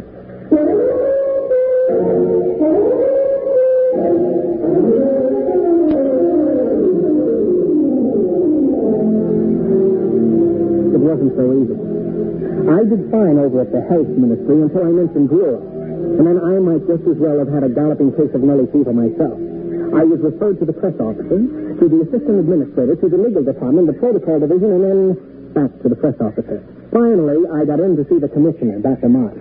Yes, just what caused you to raise the question of bureau, Mr. Gordon? Look, Dr. Marsh, what I want is your permission to visit Bureau and get the inside story. Visit Bureau? You mean inside the camp? Yes, that's right. Mr. Gordon, I am quoting Administrative Code, Section 65. Any person found within the perimeter of Bureau is considered to be a nully fever victim. Contagion is something like 99% certain at a range of 100 yards. What's the treatment? Bureau. You mean they're just shoved there to rot? A nully, Mr. Gordon, will rot wherever he is. He deteriorates to the point of total sterility. Take my advice. Forget it.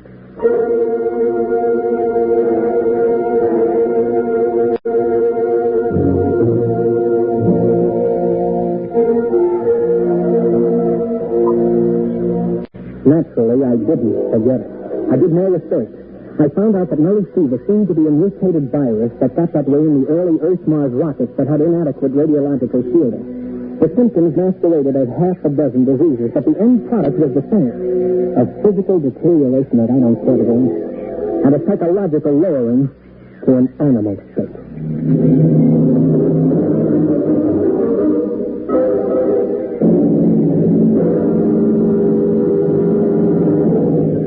You're listening to Inside Story, tonight's attraction on X-1. The National Safety Council's all-out campaign, Back the Attack on Traffic Accidents, has only started. Have you added your voice and your actions to the nationwide campaign to rid ourselves of this terror on the highways? If not, consider this.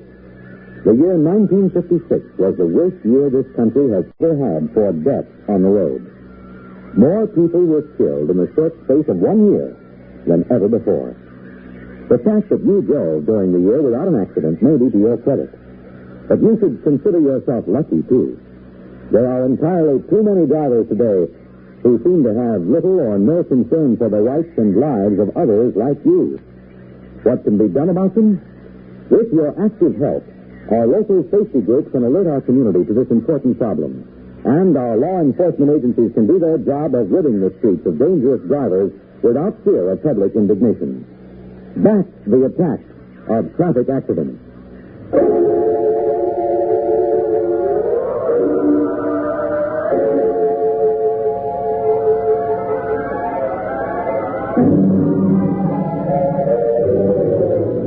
Now, back to X-1 and Inside Story. I may be a little reckless following the story, but believe me, there isn't a bonus big enough to make a hero out of it. I had no intention of contracting Nully Fever just to provide a byline story for old GNS. I had stumbled onto something, and I was wearing it when I dropped into the bureau and asked Scott if he noticed anything different about me. You're putting on a little weight? No, just again. Your pants aren't hanging right. Your shirt's all bunched up. That's because I am wearing the latest fashion, an invisible suit. Oh, goodbye. Try another one. Look, I'm not kidding. It's heat-proof and airtight. They developed it over at Mars Electronics for space feed. You mean you're all buttoned up? Well, how do I hear you? Short wave from a miniaturized dental mic. It's hanging on a front tooth, see? You're not kidding. Well, how come it's invisible? It beats me. Something to do with a non-refractive coating. You need that for dark side work on airless satellites. I got an experimental model from a PRO at ME. What's it good for? Outside of spaceship work, not much, except it is my ticket to Bureau. Now, wait a minute. Don't forget it, Chief. I can't be infected, not with the suit on. It's absolutely airtight. Don't worry, I'll be safe. Rats in plaster film like chewing gum. Yeah, but that won't get you past the perimeter into the Nully camp. Just leave that to me. I've got that figured out, too.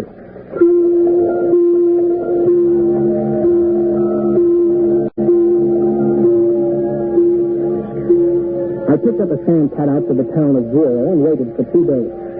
There was a shipment of nullets, the last of the Sonala round that flew at the camp. Out of respect to public opinion, they dumped nullies at night, which suited me fine.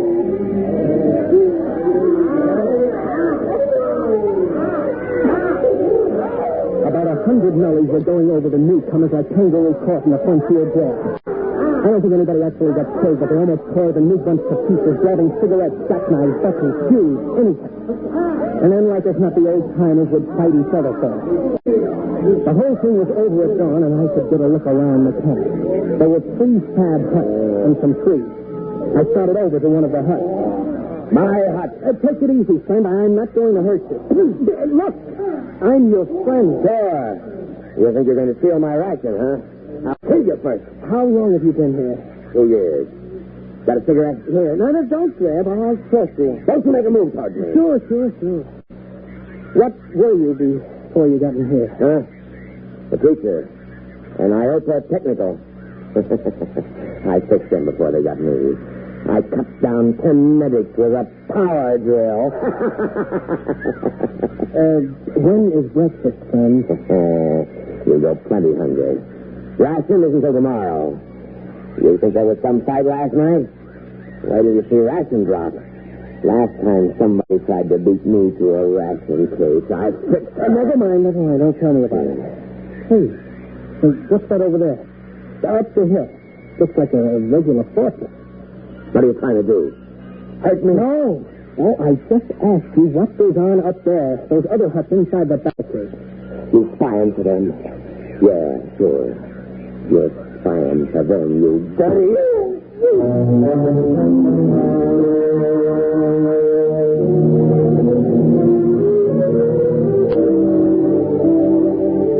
It isn't easy to get used to dodging nasty backhand punches that came out of the blue and were meant to kill, if possible. I got my arm up in time to catch about half the force, and the man ran off with my pack of cigarettes. But there was something up that hill worth looking into. A barricaded section set apart from the rest. So I started up. When I hit the woods, I stopped just 3 feet short of a 10-foot spear. All right, you. Get back down the hill. Now, take it easy, will you? What's going on up here? Go on, get moving.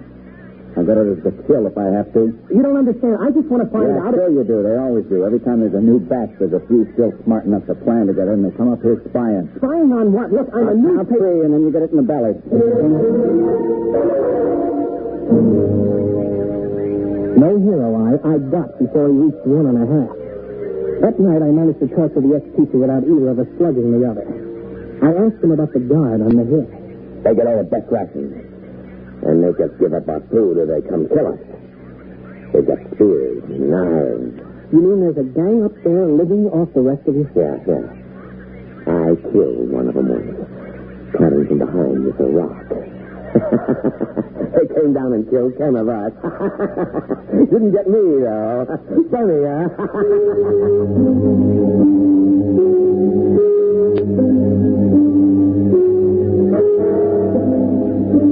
I got the picture. It's been the same every time men are herded together like animals. Andersonville, Dukenville, and Dachau, the Alaskan camps in the 70s, and now Drury. The strong live off the others, a kind of racketeering in spades. Grab the best of everything, live as rich as you can, and don't worry how many you leave to starve to death. We're going to get them, though. Tonight. Got the rocks together and clubs. Go up there, and we'll get them. You come.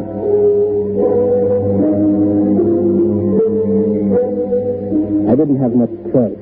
They would have torn me apart. About 10 o'clock at night, the mob gathered at the foot of the hill. Every once in a while, they'd fight at each other with a club or a rock, but mostly they shouted up at the hill. And then suddenly, without any signal, they charged.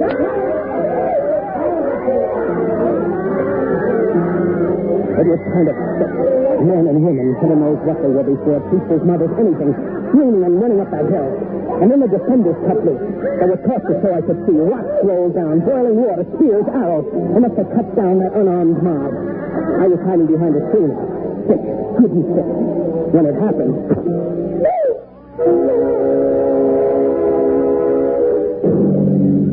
Hold on, bud. I'm going to pull this arrow out. Here it goes.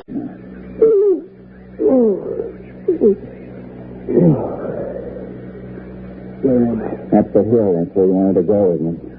But how did we drag you up there? Hey, get some bandages up there. You're one of them, aren't you? One of who? The big shot, the kingpin gangster. You didn't get hit in the head, did you? It's too bad they didn't wipe you out up here. It's tough enough living in a place like this, but to prey on the weak one. Look, fella, I think maybe you got the wrong idea. Yeah, thank heaven I'm safe from this kind of... Yeah, I wondered when you'd notice. That fancy suit of yours got torn when the arrow hit. Oh. No, see? That's why we hauled you up there. We spotted something funny about you. A kettle of boiling water splashed on you and you didn't even notice. Who are you? Theodore Sturgeon, Galactic News Service. A newsman? Listen, does anybody know you're in here? Yeah. Maybe there's a chance. Can you tell them they've got to let us out? Tell them what it's like up here. Make them understand. We write messages for the ration planes and they ignore them.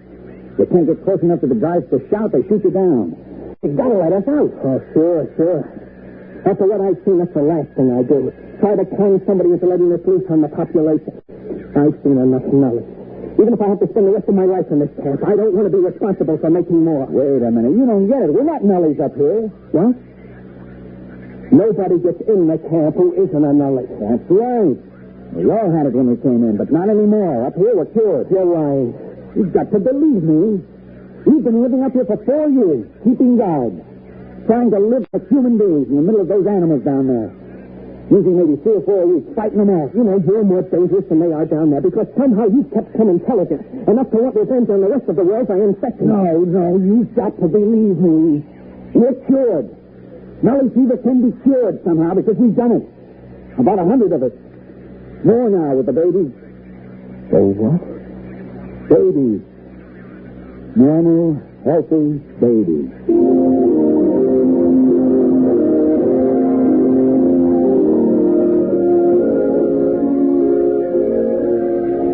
We pointed across the clearing to another hut, and I saw a woman about 30, sitting on the doorstep, nursing baby, an infant. And I heard the words of the commissioner echoing in my ear. And of course, total stillness. These weren't nullies, not anymore. If they could have babies, they must be cured. Living as a desperate island in a mad world of violence.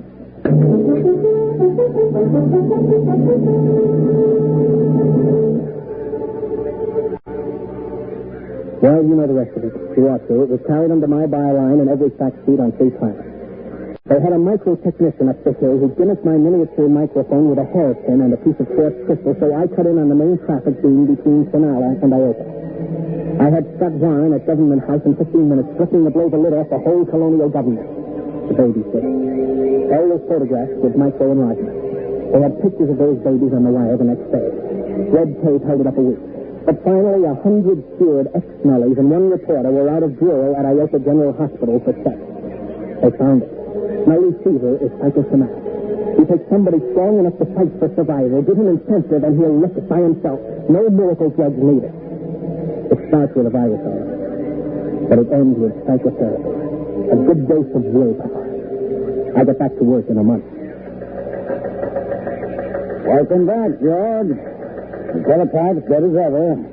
Back to the longevity of the Martian Sam lizard. Your own Nellie story played out? Dead as last week's herring. Well, what else is new? Maybe we can find another skeleton in the closet. How about life on the Martian moon? Now, that ought to be good for a headline.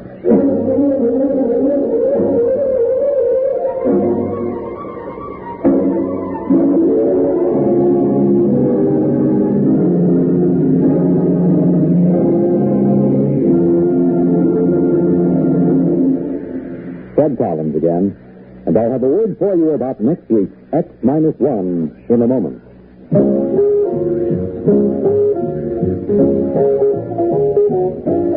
Hey, Molly, it's me. Where are you? What's the matter? Are you doing anything? Am I doing anything? I've got a towel wrapped around my head, a broom in one hand, a bucket of soap and water in the other, and the kitchen curtains under my arm, and you ask me if I'm doing anything.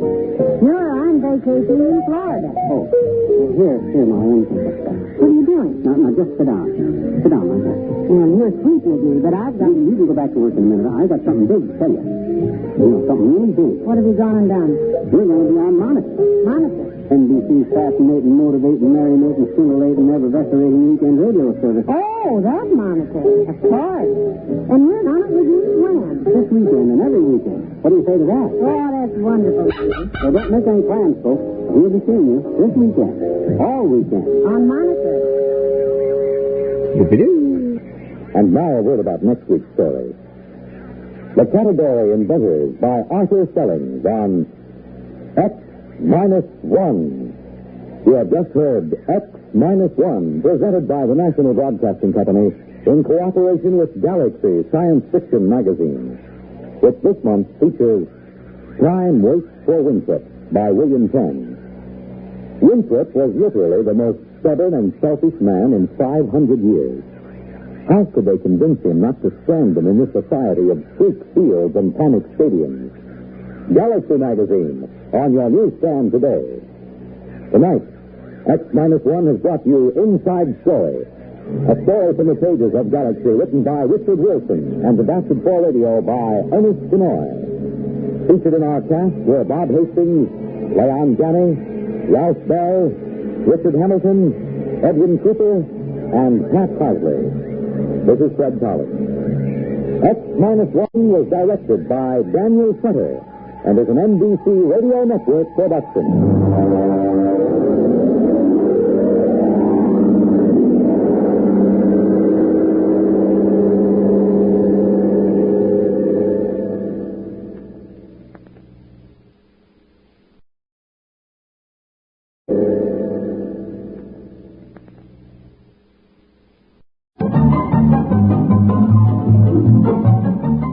This is Walter O'Keefe, inviting you to listen in on the Nightline.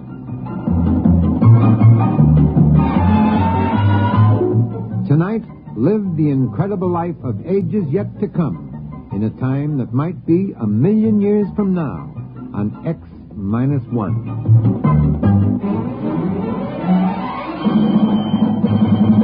Now, an incredible story of the world beyond.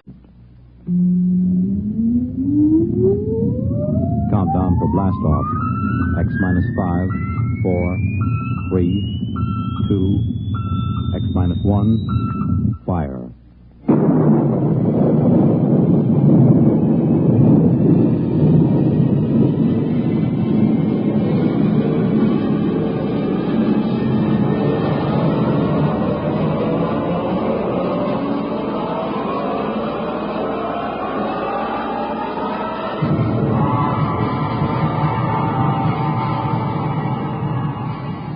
From the far horizons of the unknown come tales of new dimensions in time and space. These are stories of the future, adventures in which you'll live in 1,000,000, could be years, on 1,000 maybe worlds. The National Broadcasting Company, in cooperation with Galaxy Science Fiction Magazine, presents X-1.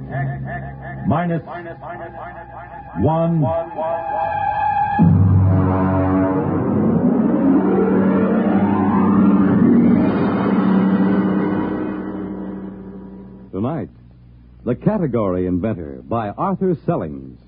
But first, hear this. I don't have time to tell you all about the many things that make Pabst Blue Ribbon a better tasting, more thirst-quenching beer. Besides, you're more interested in how it tastes than how it's made. But one thing you should know. Experience is the most important ingredient in any beer. And Pabst is the product of America's oldest national brewer, established 1844. Pabst of Milwaukee.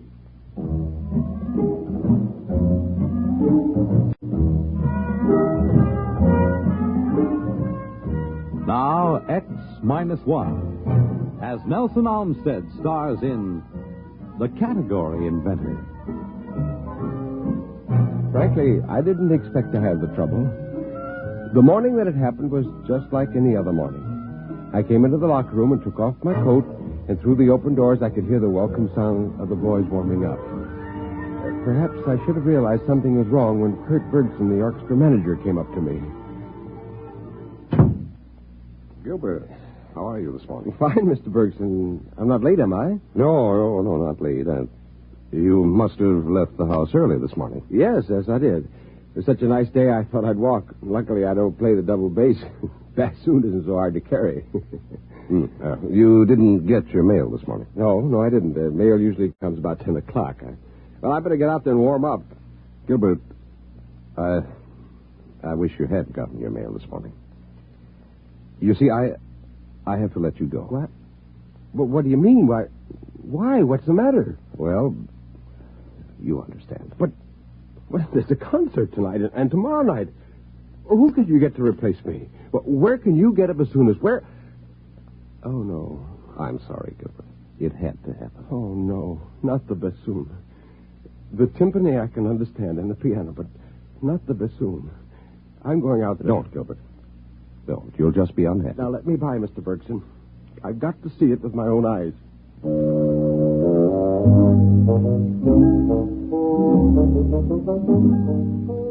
Of course, it was bound to happen. Where my music stand and chair had been stood a gleaming coppery robot. His music stand was attached to a bracket that came out from his forehead, and his electronic scanning eyes were blinking and ready. He had 7 fingers on each fully articulated hand. His lips were precast in perfect bassoonist embouchure, with flexi-plasti-butyl adjusting to the reed. I could hear the softly whirring motor of his constant pressure breath apparatus. It had come. The robot bassoonist. Now, Gilbert, honey, you mustn't be depressed. It's not your fault. The world doesn't understand creative artists anymore. No, bassoon player isn't creative, Marge. He executes. Well, anyway, he's an artist. That means he's got intelligence and imagination. And that means he's got a head start when it comes to a new job, doesn't it, honey? Sure. Yeah, head start. Marge, I tell you, there isn't any use. I've been checking into the category office every day. All I know is how to play the bassoon. Well, we'll just have to get used to being on reserve. But what will we tell the children, dear?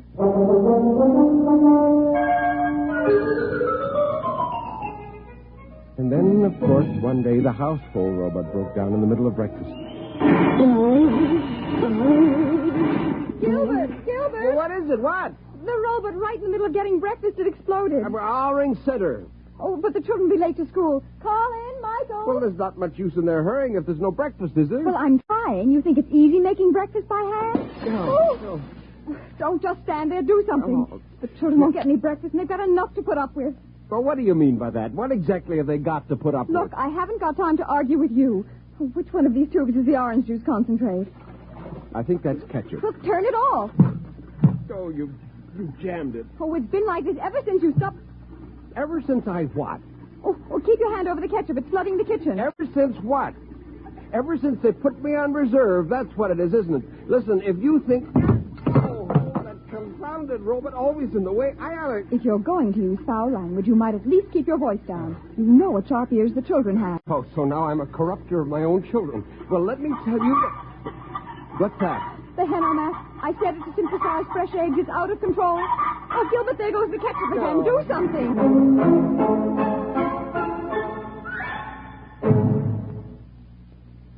You are listening to The Category Inventor, tonight's attraction on X-1. Each year, increasing thousands of Americans stricken with multiple sclerosis turn to inventor. Finally, I got the ketchup and orange juice faucets turned off and the Hanomat pulled out of the socket. I looked down, and there was our household robot on the floor. It was all its fault, it and millions of its kind. Suddenly, all the frustration of the last few months focused on the robot, and I kicked it. Well, now I've seen everything. A grown man actually kicking a poor, defenseless robot.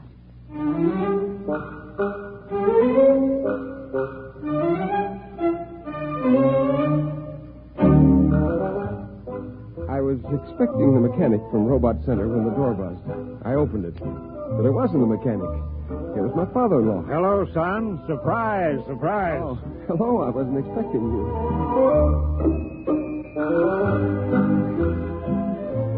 George is a politician, and they haven't yet found a robot that can take that trade over. Right behind them was the mechanic from Robot Service. However, he wasn't a mechanic, he explained. Actually, you see, I'm a robot therapist. Huh? specializing in robot psychiatry and robot synaptic stimulation. Well, what do you mean, therapist? I sent for a mechanic. Now, you just leave it to me, sir. Where is the robot? In the closet. I dumped it there after it broke down. Oh, too bad, too bad. It would have been better if you'd left it where it fell. Failure attitudes often give invaluable pointers to the cause of breakdown. In here? Yeah, that's right, in the kitchen closet. How do you like that? They got psychiatrists for robots. Well, certainly, son, that's the way things are now. They're branching out, keeping one step ahead of the robots all the time. Man's got to be adaptable. Now, you take old Tom Angel. Old Tom up and registers himself as the first of a new generation of reading card verse writers. He was first in, so he got charter rights. And you got the idea? Once you get in the progressive mood, you're all set. Yeah, funny kind of progress, dusting off a defunct custom. Yeah, well, nowadays a man doesn't have to fight for a job. All he has to do is to invent one. That's one of the platforms of our party, the party that stands up for the reservist rights. Why, you know, it was our party who saw to it that every family worker and reservist alike had a robot of his own by inalienable rights. Oh, I'm sick and tired of having a robot of my own. I'd be perfectly happy if there weren't any robots at all, especially the ones that sit in their chromium-plated jails and chromium-plated orchestras playing chromium-plated bassoons. What? Well, Gilbert, you don't know what you're saying. You're talking like a Luddite. Oh, I am I?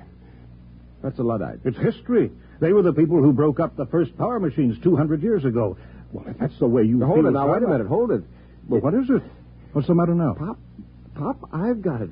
Excuse me, I'm on my way. Mr. Perry, I just gave your robot a tape audio in there, and the results were sad. Yeah, but look. Sad. Yeah, look, I'm busy. I'll talk to you later. That robot has developed a severe guilt complex. Guilt complex? That's right. Oh, they're sensitive, you know. Once they get the idea their owners aren't happy, they brood about it. They make mistakes, and that makes them feel more guilty. You just have to keep these robots understanding that you're happy. Well, finally, I got away from the robot psychiatrist. The category office was crowded with reservists hanging around with the slender hope of getting in a hot tip. I went into the first booth and spoke to the robot clerk. Yes, sir. You wish to file a category. I have your name and other information now. Nature of category. Neo-Luddite. Repeat, please. Neo-Luddite. Definition? The lawful opposition to the robot economy. Now, let's see a robot take over that job. Classification of category. Political. Your application will take a short time to check. This machine sends a copy to the registry below.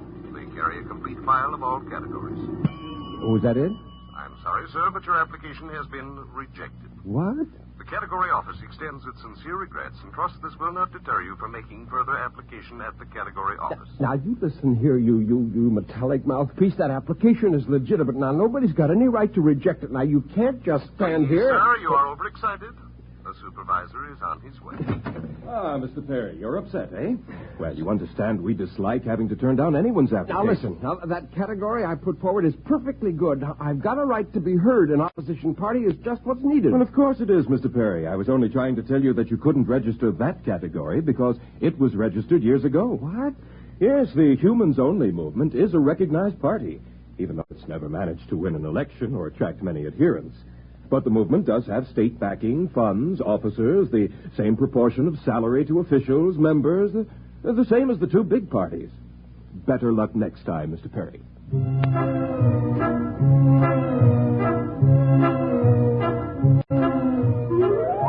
was only one thing to do.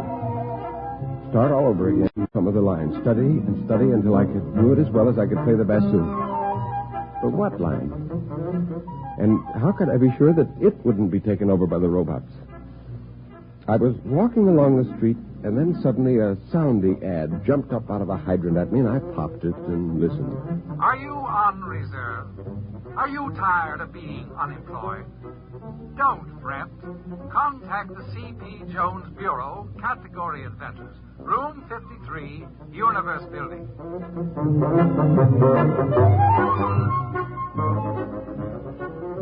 Just as I got to the Universe Building, the doors swung open and two big bruisers came through carrying a little old man. You let me go, you hear? Let me go! I'll have a writ served on you. A man's got his rights. Now you let me go. Let me go. Oh! Are you all right? I'll have a writ served on him. Are you hurt? No. Oh. Well, I wonder if you can help me. This is the Universe Building, isn't it? Yes, it is. Would you mind dusting off my jacket? Yeah. Well, I'm looking for somebody here. I wonder if you could help me. Robbers. Throwing a man out after all these years. 10 years I've worked in this building. Oh, you work here. Well, then perhaps you could help me find... Yes, I had my own office. The C.B. Jones Bureau. You're C.P. Jones, the category inventor? You heard of me? I was coming to see if you could fix me up. Oh, well, it's just as well you didn't. I didn't have a category in stock. As a matter of fact, son, I never did manage to invent a single category, except the one of category inventor. Well, they finally caught up with me, revised my category a week ago, and canceled my license. Say, would you like to have a drink? No, I don't have any money, only reserve script. Well, that's good enough for an emergency. Come on.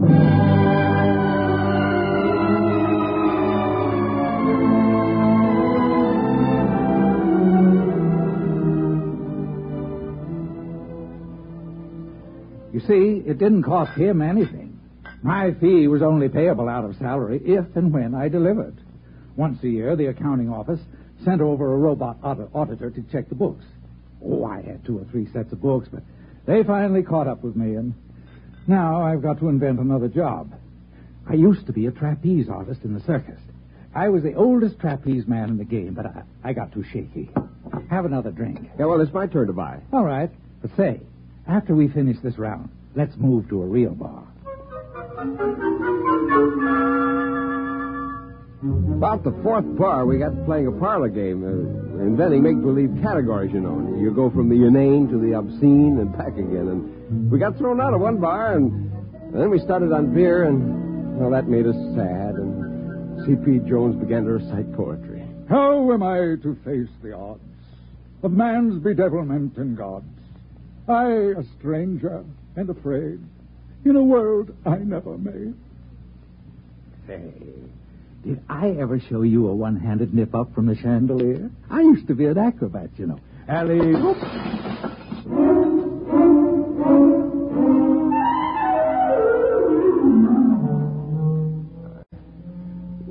I woke up with the sun in my eyes, and I saw a figure moving. Is that you, Marge? If you want breakfast, you'll have to go out. They haven't delivered the new robot yet. Oh. Do you want all this trash?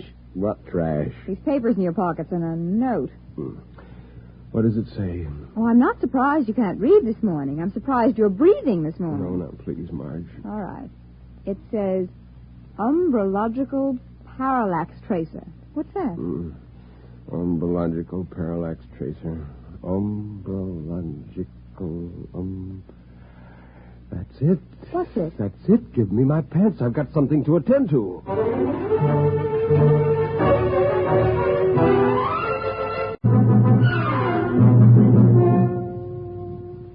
Well, I'm glad to see you, Mr. Perry. Trying again, eh?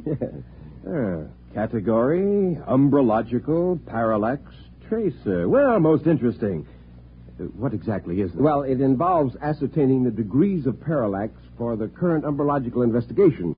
It's not easy to explain in a few words. Of course. I thought it would probably be too complex for me to grasp.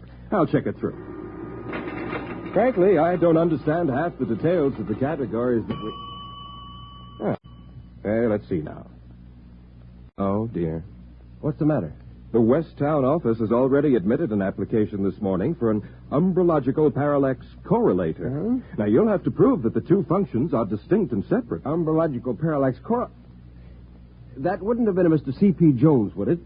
Why, yes. You know each other? Well, yes, we should have met this morning and filed our categories together. But a parallax tracer is entirely different from a parallax correlator. You see, a parallax can be correlated in a dialectical opposition in a conjunction to and with it being traced. Now, to put it more simply... Well, that's perfectly all right. I'll see that the distinction is made. Well, your charter will be mailed to you within a few days. I suppose you want to share offices with Mr. Jones? Why, yes, sir. Yes, I suppose so. Very well, then. I'll have the offices assigned. Congratulations, Mr. Perry. You're off reserve.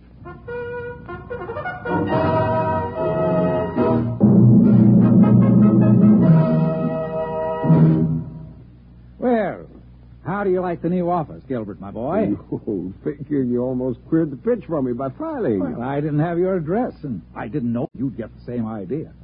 I just remember we laughed a lot over it and thought it one of the best phony categories we'd made up. Of the printable ones. Yes. Anyway, I did change the end to give you a loophole. Well, of course, we're cheating, aren't we? Cheating? Well, I'm not. I've already looked up umbrology for a start. There isn't any such word. Well, if there was, it would be a science of shadows. Oh.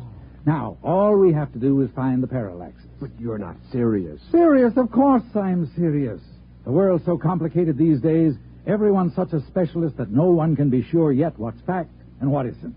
We're the only umbrologists in the world. Who can question us? Yes, I suppose that's true. Why, the scope's enormous. Anyway, we're off reserve. We've got a job. And I'm not letting any grass grow under my feet here. Now, don't just stand there. Our robot hasn't arrived yet. Give me a hand with this filing cabinet. We're going to need it. You're right. We got our work cut out for us. Let me tell you, the life of an umbrological parallax tracer isn't all beer and skittles.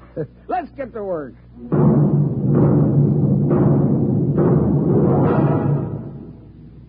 Fred Collins again, and I'll have a word for you about tonight's X-1 in a moment. On your weekends, at home or in your car, or at the beach, or wherever you are, take a radio along and let Monitor take you along to wherever exciting and interesting and entertaining things are happening anywhere in the world. And sometimes under it, like this. This is Bob Haynes speaking to you from the central control room aboard the U.S. submarine Sea Lion on this UDP exercise called the Bottom Lockout. We're about ready to dive. That sound you just heard was the decompression. The top bridge hatch is closed. We're all secured now. There we go.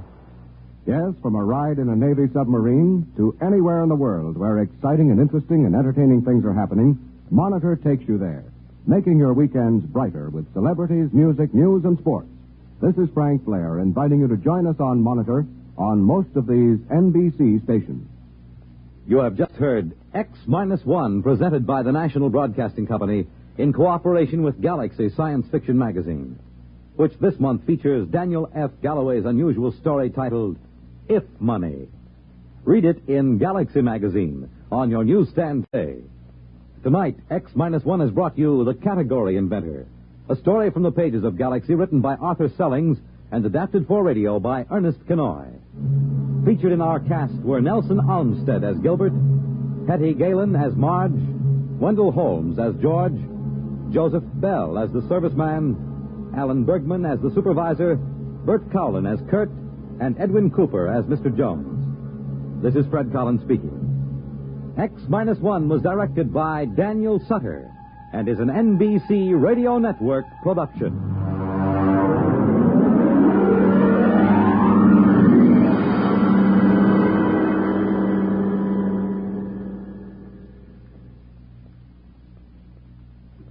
There's excitement in the air at night, and Nightline brings it to you. Hear Nightline with Walter O'Keefe, next on most of these NBC stations.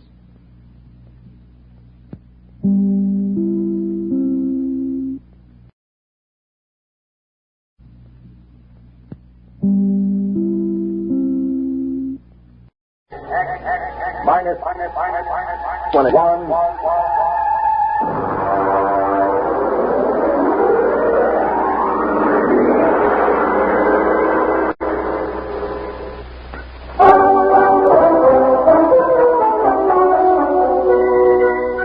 Now, X-1 and the Robert Sheckley story, Early Models. Of course, Professor Sliggett claimed the trouble was that the Protec was an early model, but then he invented it. He sprung the thing on me just before I took off for my scouting contact mission to Tells 4 in the Betelgeuse sector. Here, Bentley, put this on. Well, what is it? A new model. It's called a Protec. What's it for? Now, you'll wear it on your mission. Now, look, Sliggett, I already have to carry enough equipment to give varicose veins to an elephant. Linguicine, that's 22 pounds. I can't do without it, or I can't translate native languages. Concentrated food, water, subspace radio, weapons, medical kit. Now, how much does this thing weigh? 72 pounds. Try it on. Look, I won't promise it fits right on your back. Here, I'll snap the harness. It's fine. It digs into my back. There's a sharp thing back there. That's sensory link. It has to be at that angle. But my back... We're working on the problem. Now, don't worry. What does it do? Protec is a perfect protection for initial planet contact. There are pseudoprotein computer banks and an Anderson Woodward force field projector. Wherever the Protect senses danger... look, I'll show you. I take this slide rule and swing at you. Hey, where did everybody go? Who turned out the lights? Hey, Sliggers, where am I? Sliggers, get me out of here. Sliggers! What happened? The Protect went on. It encased you in the AW force field. I release by master control. You can turn it off with this button on your chest. Perfect. Yeah, but 73 pounds. Well, this is an early model. I've used every weight-saving device possible, but unfortunately, early models are always a little bulky. All right. How do I take it off? I'm not going to tell you. Huh? We're not going to take chances of having valuable equipment discarded just because it might be a little uncomfortable. Bentley, you're going to an alien planet. It's necessary that you be protected at all times. Look, I've got enough sense to figure out when to wear this thing. Yeah, suppose you find the natives seemingly friendly. You'd want to take off this heavy, uncomfortable Protect. But suppose you misjudge their attitude. Liggett, I can take care of myself. That's what Atwood said before he left for Topaz 3. We never heard from him. Bentley, can you turn a knife thrust from the rear? Have you got eyes in the back of your head? Protect has. We're not going to risk $8 million worth of equipment just because you might be uncomfortable. Suppose it blows a fuse or pops a wire. We've got triple everything, with a power supply good for a century. Bentley, after this field test, the Protect will be standard equipment for all explorers. Well, all right. I'll try to get used to it. But it feels like I'm carrying a 72-pound monkey on my back. I carried it for 6 weeks on the way to Tells 4. And the added weight locked up my coordination and landing, so I burned out about 7 acres with backlash from the braking tube. The radio receiver buried in my ear itched, and my back was rubbed raw from the carrying strap. I piled on my linguisine and the other equipment and staggered out. My instructions were to fraternize with the Aborigines and establish a trade pact if possible. I found 2 of them standing outside the tail fins when the hull had cooled enough to get out. They were bipeds, orange-skinned with thick, short tails, and they were armed with stone axes and clubs. I stepped out of the lock, and they started talking fast. I realized I hadn't turned on my linguisine, so I tuned it in and threw the switch. I dare say it's a manifestation of some supernatural quality, eh, Wassel, old chap? Without a doubt, old man.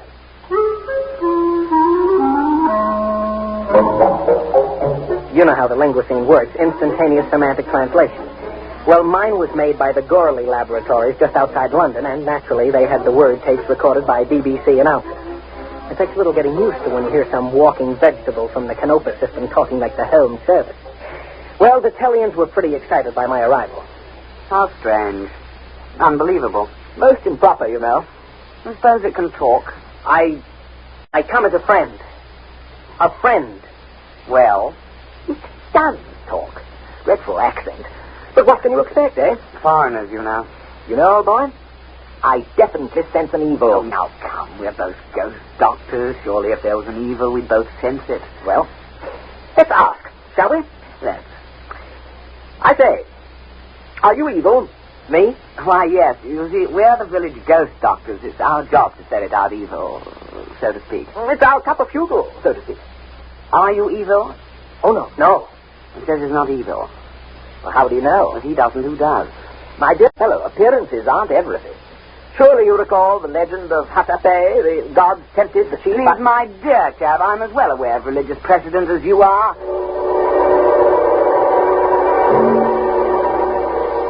The 2 of them stood there, lashing their orange tails, accusing each other of heresy. The linguisine finally couldn't handle the theological discussion and cut out before overload blew a circuit. Eventually, they must have decided something because the short one carrying the stone axe turned to me. Stranger, we've decided not to kill you. Not yet, anyway. We'll go to the village and purify ourselves, then we'll initiate you into the club. The club? The Society of Ghost Doctors. You see, no evil thing can become a ghost doctor. It just isn't done, you know. Oh, we'll find out the truth that way. Clever, eh? I'm deeply grateful. But if you're evil, we'll destroy you. Have to. Our job, you know.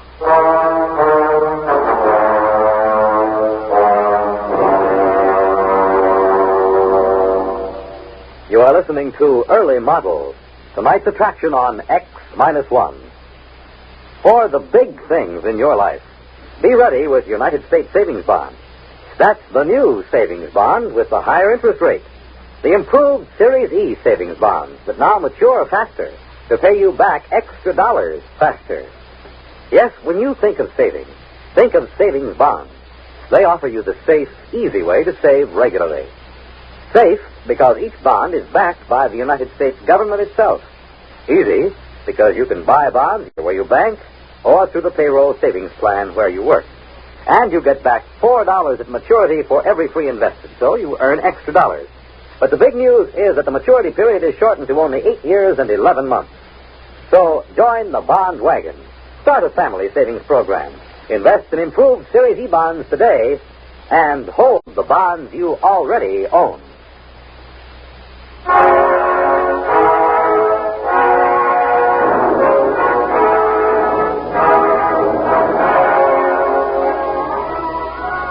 Now back to X-1 and tonight's story, Early Models. Sliggett. Calling Professor Sliggett at home base. Come in. Go ahead, Bentley. Report. I'm in the village now. They're about to initiate me as some kind of priest. All I have to do is pass some kind of test. And, by the way, if I don't pass, they're going to kill me. That's good. What's funny? They can't hurt a hair on your head, not with Protec on the job. They seem awfully confident that they can. Primitive coaches always overestimate the power of their weapons. Don't worry. Just let Protec take care of you.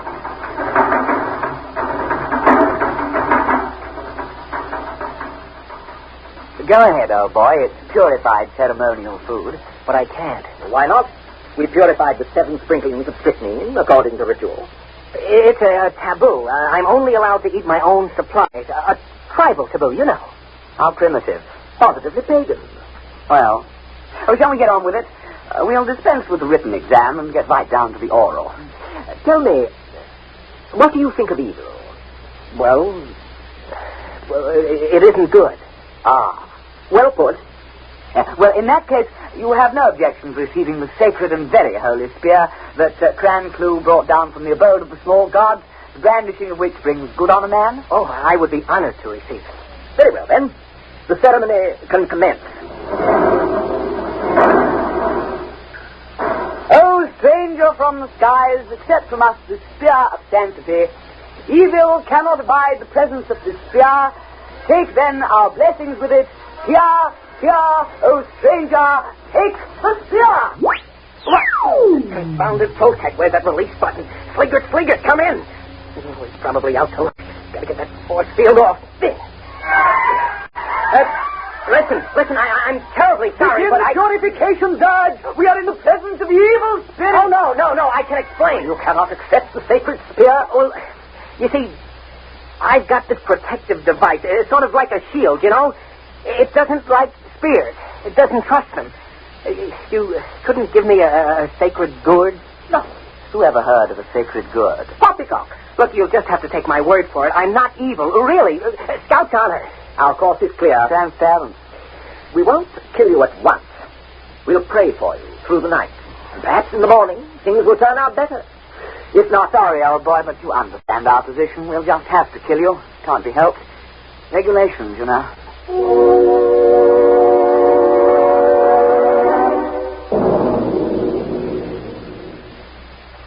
Yes, Bentley, I understand. Well, primitive people are notoriously treacherous. They might have stabbed you with the spear. Look, Sliggett, I'm positive there was no such intent. After all, you have to start trusting people sometime. Not with $1 billion worth of equipment in your charge. Don't you understand? The Protec wouldn't let me accept their sacred spear. That means I might be evil. Now, what if I can't pass the initiation test tomorrow? Look, tell me how to take it off. No. We want you back alive. There's no way they can hurt you through the Protec field. Now, try to have a little faith.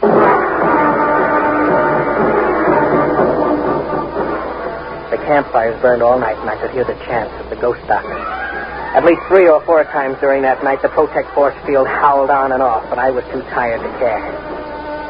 In the morning, the 2 Tellians came to see me and stood switching their fat orange tails politely, while the linguisting translated for me. There were great sounds from your hut last night, sounds of torment, as if you were wrestling with the devil, so to speak. I'm a restless sleeper. Yes, of course. Quite. By the way, Elding, did you pray for purification last night? Oh, yes, I did.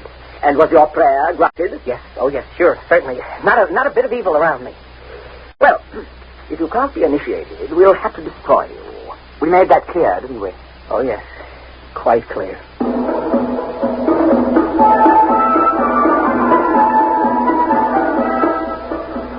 The initiation ritual took the whole day.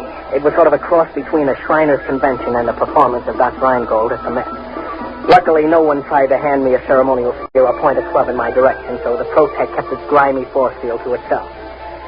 Finally, around supper time, the Tellians pounded the last tail on the ground, and everyone stopped and paid close attention. Oh, brothers, this alien has come across the vast emptiness to be our brother. With this initiation, we purge him of evil and make him one of us. Brother, now you are a ghost doctor with all the privileges and perquisites pertaining thereto. And in friendship, I extend to you the claw of friendship. Well, thanks. We have only to shake claws, and the ceremony is concluded. All right, brother. Give me some skin. Slip me 7. No, listen, turn it off. He just wants to shake hands. You're spoiling everything. Off. Now, where's that button? Off. Evil. Well, there it is, you know. We hoped we could muddle through, but you can't win them all, you know. There's only one thing left. Kill the devil!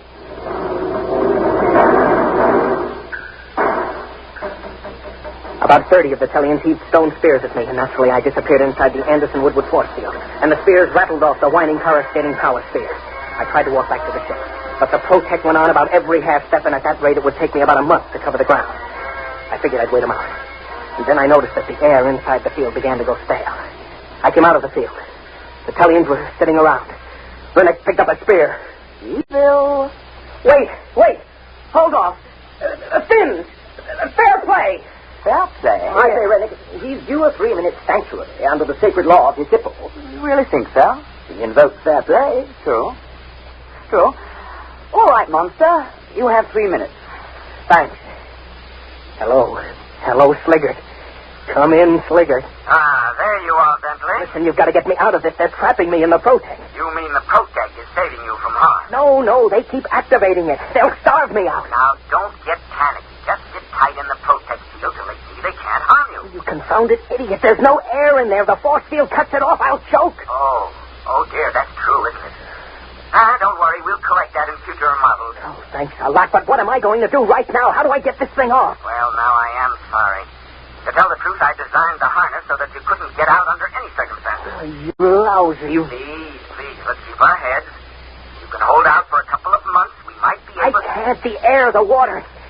I hate to mention it, but they seem to be building fires around me. I'm sorry, your 3 minutes are up. We are going to destroy you with fire. Well, it's traditional that way. My dear chap, would you like to kindle the first blaze? Oh, after you, old fellow. Remember, I burned the last evil monster. True. Oh, monster. Yes?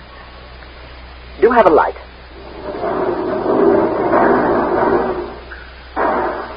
I knew I was cooked, one way or the other. They started to light fires around me in a circle, and the Protect snapped on. I had to get out. Of course, when I did, the Tellians would cheerfully spear me to death. But at least I had a chance of running. The field snapped on again. I grabbed my knife from the tool chest and hacked at the thick duroplastic webbing of the harness. I came out of the field long enough to hear Sliggert shouting in my ear. What are you doing?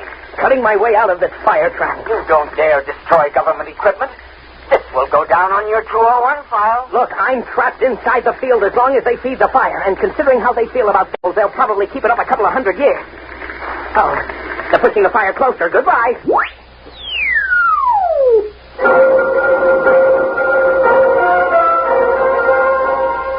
I tore at the straps with my wire cutters and knife. I could only work when the field was off. The Protect protected itself. Finally, I ripped the harness off just as the field went on, and I was thrown 20 feet into the fire. But I landed on my feet and was off and running.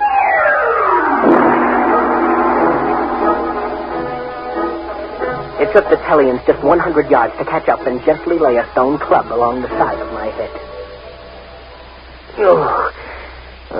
Well, let's get it over with. You're going to kill me. Let's not make a production out of it. Oh, but my dear fellow, we don't want to kill you. Dear me, no. We knew you were a good man. It was the devil we wanted. I don't mean to be tactless, but you do know you had a devil riding on your back. We tried to purify him, but he was too strong. The fire took the starch out of him, though. The devil? devil on my back. Oh, yeah, I guess so, yes. You know, our village is very proud to have such a powerful devil chained up inside a fire ring. Tell me, my dear chap, you haven't by any chance any more devils like that in your homeland? No, that's the only one. Pity. Huh? We'd really be tickled orange if we could have a few more to worship, you know. You mean trade for them? Why, yes. I'm sure every village would want one. Well, I think that can be arranged, and you haven't seen anything. We'll sell you devils that really are devils. After all, this one is just an early model.